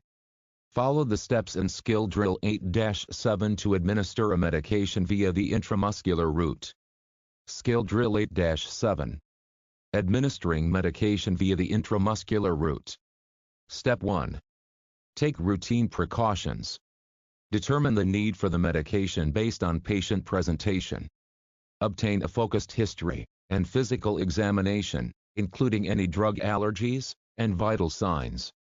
Follow standing orders, or contact direct medical control for permission. Check the medication to ensure that it is the correct one, that it is not cloudy or discolored, and that the expiry date has not passed, and determine the appropriate amount and concentration for the correct dose. Advise the patient of potential discomfort while explaining the procedure. Assemble and check equipment needed, alcohol pads and a 3 to 5 milliliter syringe with a 21 or 22 gauge, 2.5 or 5 centimeter needle. Draw up the correct dose of medication, and dispel air while maintaining sterility. Step 2. Cleanse the area for administration, usually the upper arm or the hip, using aseptic technique. Step 3. Stretch the skin over the cleansed area, advise the patient of a stick, and insert the needle at a 90-degree angle. Pull back on the plunger to aspirate for blood. The presence of blood in a syringe indicates you may have entered a blood vessel. In such a case, remove the needle, and hold pressure over the site. Discard the syringe and needle in the sharps container. Prepare a new syringe and needle, and select another site. If there is no blood in the syringe, inject the medication, and remove the needle. Step 4. Immediately dispose of the needle and syringe in the sharps container. Store any unused medication properly. Monitor the patient's condition, and document the medication given, route, administration time, and response of the patient. This is the end of skill drill 8-7. Intravenous bolus medication administration. The intravenous route places the drug directly into the circulatory system. It is the fastest route of medication administration because it bypasses most barriers to drug absorption. As a result, there is no room for error with intravenous administration. See potential complications of intravenous therapy earlier in this chapter for details on what can go wrong. Drugs are administered by direct injection with a needle and syringe into an established peripheral intravenous line. Many services now use needleless systems to provide protection against needle sticks. When using a needleless system, the syringe simply screws or lure-lex into the injection port of the administration set, intravenous tubing. A bolus is a single dose, usually given by the intravenous route. When given in one mass, it may consist of a small or large quantity of a drug, and can be given rapidly or slowly, depending on the drug. Some medications, such as lidocaine and amiodarone, require an initial bolus, and then may require a continuous intravenous infusion to maintain a therapeutic level of the drug. Follow the steps in skill drill 8-8 when administering a medication via the intravenous bolus route. Skill drill 8-8. Administering medication via the intravenous bolus route. Step 1. Take routine precautions. Determine the need for the medication based on patient presentation. Obtain a focused history and physical examination, including any drug allergies and vital signs. Follow standing orders, or contact direct medical control for permission. Check the medication to ensure that it is the correct one, that it is not cloudy or discolored, and that the expiry date has not passed, and determine the appropriate amount and concentration for the correct dose. Explain the procedure to the patient, and the need for the medication. Assemble needed equipment, and draw up medication. Expel any air in the syringe. Draw up 20 milliliters of normal saline to use as a flush for the medication. Cleanse the injection port with alcohol, or remove the protective cap if using the needleless system. Step 2. Insert the needle into the port, and pinch off the intravenous tubing proximal to the administration port. Failure to shut off the line will result in the medication taking the pathway of least resistance, and flowing into the bag instead of into the patient's vein. Administer the correct dose of the medication at the appropriate rate. Some medications must be administered very quickly, while others must be pushed slowly to prevent adverse effects. Step 3. Place the needle and syringe into the sharps container.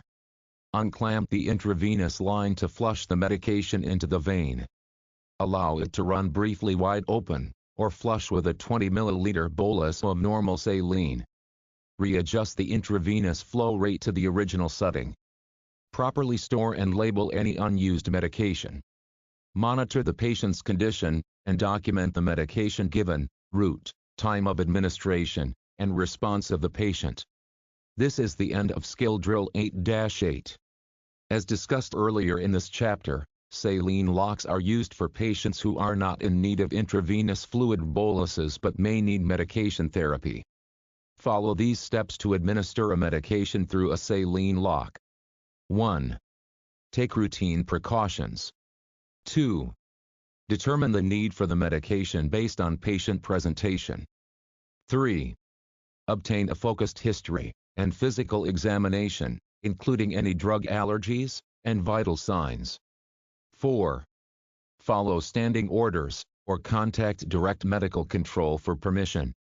5. Check the medication to ensure that it is the correct one, that it is not cloudy or discolored, and that the expiry date has not passed, and determine the appropriate amount and concentration for the correct dose. 6. Explain the procedure to the patient, and the need for the medication. 7. Assemble needed equipment, and draw up the medication. Draw up 20 milliliters of normal saline to use as a flush for the medication. 8. Cleanse the injection port with alcohol, or remove the protective cap if using the needleless system. 9. Insert the needle into the port while holding it carefully, or screw the syringe onto the port.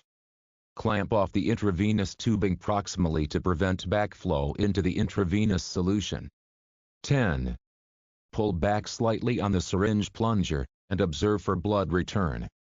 If blood appears, slowly inject the medication, watching for infiltration. If resistance is felt, or if the patient reports any discomfort, discontinue administration immediately. A new site will need to be established. 11. Place the needle and syringe into the sharps container. 12. Clean the port, and insert the needle with the syringe containing the flush. 13. Flush the saline lock, and place the needle in the sharps container. 14. Store any unused medication properly. 15. Monitor the patient's condition, and document the medication given, route, time of administration, and response of the patient. Adding medication to an intravenous bag. Certain medications are added to the intravenous solution itself to be administered as a maintenance infusion, for example, dopamine, lidocaine, and epinephrine. All of these medications require careful titration to achieve the desired effect. The steps for adding medication to an intravenous bag are as follows. 1. Check the fluid in the intravenous bag for clarity or discoloration, and ensure that the expiry date has not passed. 2. Check the medication name on the ampule, vial, or pre-filled syringe. Check the concentration of the drug it contains, for example, micrograms per milliliter or milligrams per milliliter. 3. Compute the volume of the drug to be added to the intravenous bag. Draw up that amount in a syringe. If a pre-filled syringe is used, note the proportion of the volume of the syringe required. 4. Cleanse the medication injection port on the intravenous bag with an alcohol swab. 5. Inject the desired volume of medication into the intravenous bag by puncturing the rubber stopper on the medication injection port. 6. Withdraw the needle, and dispose of the needle and syringe in the sharps container. Agitate the intravenous bag gently to ensure that the added drug is well mixed in the solution. 7. Label the intravenous bag with the name of the medication added, the amount added, the concentration of medication in the intravenous bag, for example, micrograms per milliliter or milligrams per milliliter, the date and time, and your name. 8. Attach the intravenous administration set, and prepare the intravenous bag as discussed earlier in this chapter. Intravenous infusion pumps. When administering a medication maintenance infusion, you should use an intravenous infusion pump, if available. The infusion pump is a mechanical device that infuses a precise volume that is programmed by a clinician. It can also be used to deliver intravenous fluid maintenance infusions in children and older patients to minimize the risk of a runaway intravenous and subsequent circulatory overload. Most infusion pumps allow you to set the parameters of medication administration, drug concentration and volume to be infused, and will then calculate the appropriate infusion rate. This feature allows for precise medication dosing, minimizing the risk of delivering too little or too much medication. Intravenous infusion pumps deliver fluids or medications via positive pressure. Although medications delivered in this manner can result in infiltration of a vein, most infusion pumps are equipped with an alarm that indicates a change in the flow pressure. Other common safety features include alarms that alert you to the presence of occlusion, for example, air in the tubing, or depletion of the medication. Intravenous infusion pump tubing is specific to the manufacturer and model and is usually incompatible with other infusion pumps. Intraosseous medication administration. The intraosseous route is used for critically ill or injured children and adults when intravenous access is difficult or impossible to obtain. Any fluid or medication that may be given through an intravenous line, bolus or maintenance infusion, can be given by the intraosseous route. Shock. Status epilepticus. severe trauma, and cardiac arrest are but a few of the reasons for establishing intraosseous access. Unlike with an intravenous line, fluid does not flow well into the bone because of resistance, therefore, it is necessary to use a large syringe to infuse the fluid. A pressure infuser device should be used when infusing fluids in adults. Complications of using the intraosseous route are similar to those of the intravenous route. Along with the complications discussed earlier in this chapter, there is also the potential for compartment syndrome if fluid leaks outside the bone and into the osteofascial compartment. Follow the steps in Skill Drill 8-9 to administer a medication via the intraosseous route. Skill Drill 8-9. Administering medication via the intraosseous route. Step 1. Take routine precautions. Determine the need for the medication based on patient presentation. Obtain a focused history and physical examination, including any drug allergies and vital signs. Follow standing orders, or contact direct medical control for permission. Check the medication to ensure that it is the correct one, that it is not cloudy or discolored, and that the expiry date has not passed, and determine the appropriate amount and concentration for the correct dose. Explain the procedure to the patient and/or parent, and the need for the medication. Assemble needed equipment, and draw up the medication. In addition, draw up 20 milliliters of normal saline for a flush. Step 2. Cleanse the injection port of the extension tubing with alcohol, or remove the protective cap if using the needleless system. Step 3. Insert the needle into the port, and clamp off the intravenous tubing proximal to the administration port. This is usually managed with a 3-way stopcock. Failure to shut off the line will result in the medication taking the pathway of least resistance, and flowing into the bag instead of into the patient. Administer the correct dose of the medication at the proper push rate. Some medications must be administered very quickly, while others must be pushed slowly to prevent adverse effects. Step 4. Place the needle and syringe into the sharps container. Unclamp the intraosseous line to flush the medication into the vein.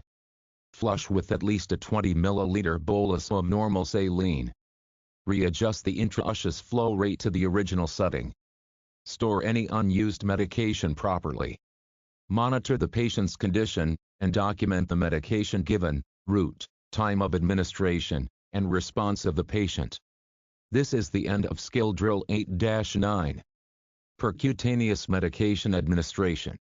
With percutaneous routes of administration, medications are applied to and absorbed through the skin and mucous membranes.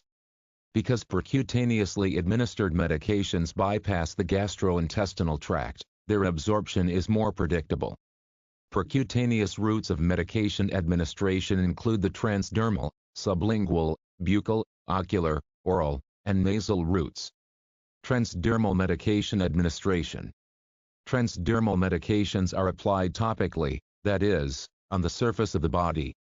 Ordinarily, intact skin is an effective barrier to absorption of drugs. However, some drugs have been specially prepared to cross that barrier at a very slow and steady rate, so the transdermal route is useful for the sustained release of certain medications. Nitroglycerin, estrogen, nicotine, and analgesic patches, for example, are applied to the skin, and release medications over a specified period. Creams, lotions, and pastes, for example, nitroglycerin paste, corticosteroid cream, are also transdermal medications.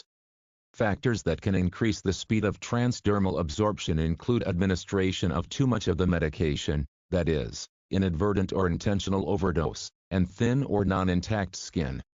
Decreased speed of transdermal absorption can be caused by factors such as thick skin, scar tissue in the area to which the medication is applied, and peripheral vascular disease.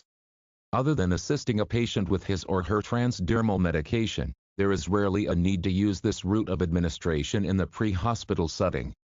Should a situation arise that requires you to administer a transdermal medication patch or paste, follow these steps. 1. Take routine precautions. 2. Determine the need for the medication based on patient presentation. 3. Obtain a focused history, and physical examination, including any drug allergies and vital signs. 4. Follow standing orders, or contact direct medical control for permission. 5. Check the medication patch or cream to ensure that it is the correct one and that the expiry date has not passed, and determine the appropriate amount for the correct dose. 6. Explain the procedure to the patient, and the need for the medication. 7. Clean and dry the area of the skin where the medication will be applied. 8. Apply the medication to the area in accordance with the manufacturer's specifications. 9. Monitor the patient's condition, and document the medication given, route, time of administration, and response of the patient. Sublingual medication administration. The sublingual, under the tongue, region is highly vascular, so medications given via the sublingual route are rapidly absorbed. Sublingually administered medications, relative to enterally administered medications, get into the circulation much faster. Nitroglycerin, spray or tablet, is a drug that is most commonly administered via the sublingual route. Medications may also be injected into the network of veins, venous plexus, under the tongue. Strictly speaking, that is another form of intravenous injection. This technique is especially useful for giving narcotic antagonists to patients who have overdosed on heroin because finding a suitable vein in such patients may be nearly impossible. To administer a sublingual medication, follow these steps. Skill Drill 8-10. Administering medication via the sublingual route. Step 1. Take routine precautions. Determine the need for the medication based on patient presentation.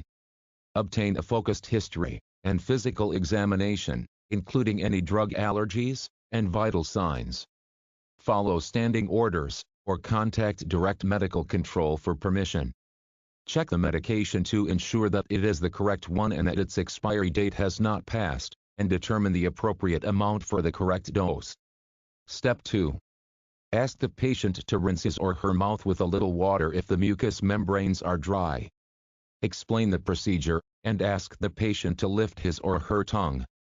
Place the tablet or spray the dose under the tongue, or ask the patient to do so. Advise the patient not to chew or swallow the tablet, but to let it dissolve slowly. Monitor the patient's condition, and document the medication given, route, administration time, and patient's response. This is the end of Skill Drill 8-10.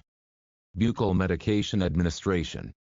The buccal region, which is also highly vascular, lies in between the cheek and gums. Most medications administered via the buccal route are in the form of tablets. It is becoming a popular route to consider in pre-hospital medicine, and is often seen in the special needs pediatric setting. To administer a medication via the buccal route, follow these steps. 1. Take routine precautions. 2. Determine the need for the medication based on patient presentation. 3. Obtain a focused history and physical examination, including any drug allergies and vital signs. 4. Follow standing orders, or contact direct medical control for permission. 5. Check the medication to ensure that it is the correct one and that its expiry date has not passed, and determine the appropriate amount for the correct dose. 6. Explain the procedure to the patient, and the need for the medication. 7. Place the medication in between the patient's cheek and gum, or ask the patient to do so. 8. Advise the patient not to chew or swallow the tablet, but to let it dissolve slowly. 9. Monitor the patient's condition, and document the medication given, route, administration time, and response of the patient. Ocular medication administration. Drops or ointments are commonly administered via the ocular route. Ocular medications are typically administered for pain relief, allergies, drying of the eyes, or infections. Other than assisting a patient with his or her ocular medication or irrigating a patient's eyes following a toxic exposure, none of the medications used in the pre-hospital setting are administered via the ocular route. If a patient asks you to assist him or her with ocular medication administration, follow these steps. 1. Take routine precautions. 2. Confirm that the medication is prescribed to the patient. 3. Place the patient in a supine position, or have the patient place his or her head back and look up. 4. Without touching the eyeball, expose the conjunctiva by gently pulling down on the lower eyelid. 5. Administer the required amount of medication on the conjunctival sac by using an eyedropper. Do not apply the medication directly on the eyeball. 6. Advise the patient to close his or her eyes for 1 to 2 minutes. 7. Document the medication name, dose, and administration time. Monitor the patient's condition and response. Oral medication administration. Certain medications, mainly antibiotics, analgesics, and earwax removal preparations, are administered via the mucous membranes of the oral, ear, canal. As with ocular medications, the oral route is rarely, if ever, used in the pre-hospital setting. If you are asked by the patient to assist in administering his or her oral medication, follow these steps. 1. Take routine precautions. 2. Confirm that the medication is prescribed to the patient. 3. Place the patient on his or her side with the affected ear facing up. 4. Expose the ear canal by pulling the ear up and back, adults, or down and back, infants and children. 5. Administer the medication in the appropriate dose with a medicine dropper. 6. Document the medication name, dose, and administration time. Monitor the patient's condition and response. Intranasal medication administration. Intranasal, within the nose, medications include naloxone, nasal spray for congestion, or solutions to moisten the nasal mucosa. In recent years, this route of medication administration has become increasingly more popular in the pre-hospital setting. Intranasally administered medications are rapidly absorbed, providing a more rapid onset of action than intramuscular injections, and may provide a rapid route when intramuscular or other routes are not practical. Administration of emergency medications via the intranasal route is performed with a mucosal atomizer device. The mucosal atomizer device attaches to a syringe, and allows you to spray, atomize, select medications into the nasal mucosa. Owing to the molecular structure of drugs, only a few emergency medications can be given intranasally, including naloxone, Narcan, and midazolam, versed.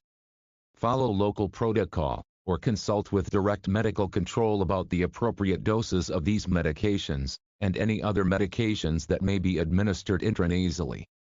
To administer a drug via the intranasal route, follow the steps in Skill Drill 8-11.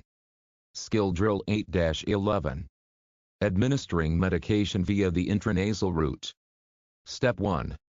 Take routine precautions and use appropriate personal protective equipment. Determine the need for the medication based on patient presentation. Obtain a focused history and physical examination, including any drug allergies and vital signs. Assemble and collect the needed equipment, including the mucosal atomizer device. Follow standing orders, or contact direct medical control for permission. Check the medication to ensure that it is the correct one, that it is not cloudy or discolored, and that the expiry date has not passed. Step 2. Draw up the appropriate dose of medication in the syringe, dispel air, and reconfirm medication. Dispose of needle properly. Step 3. Attach the mucosal atomizer device to the syringe, maintaining sterility. Step 4. Explain the procedure to the patient, or to a relative if the patient is unresponsive, and the need for the medication. Stop ventilation of the patient if necessary, remove any masks. Insert the mucosal atomizer device into the larger and less deviated or less obstructed nostril. Step 5.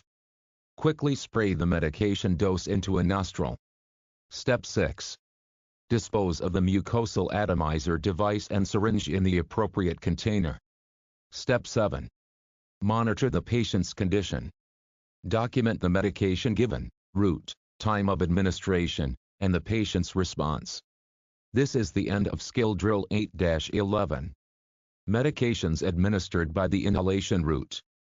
Nebulizer and meter-dose inhaler. Many medications used in the treatment of respiratory emergencies are administered via the inhalation route.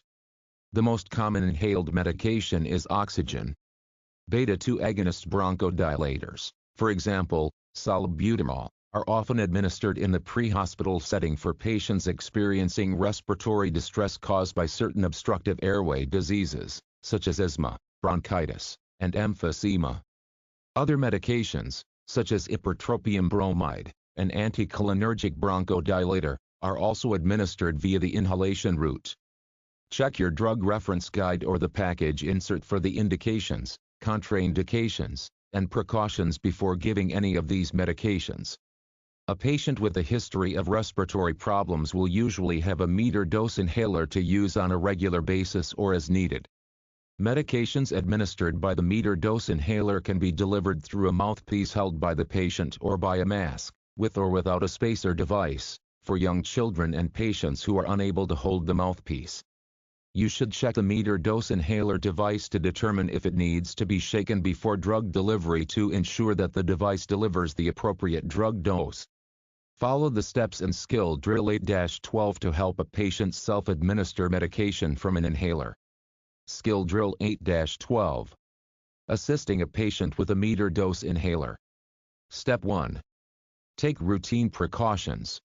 Obtain an order from medical control or follow local protocol.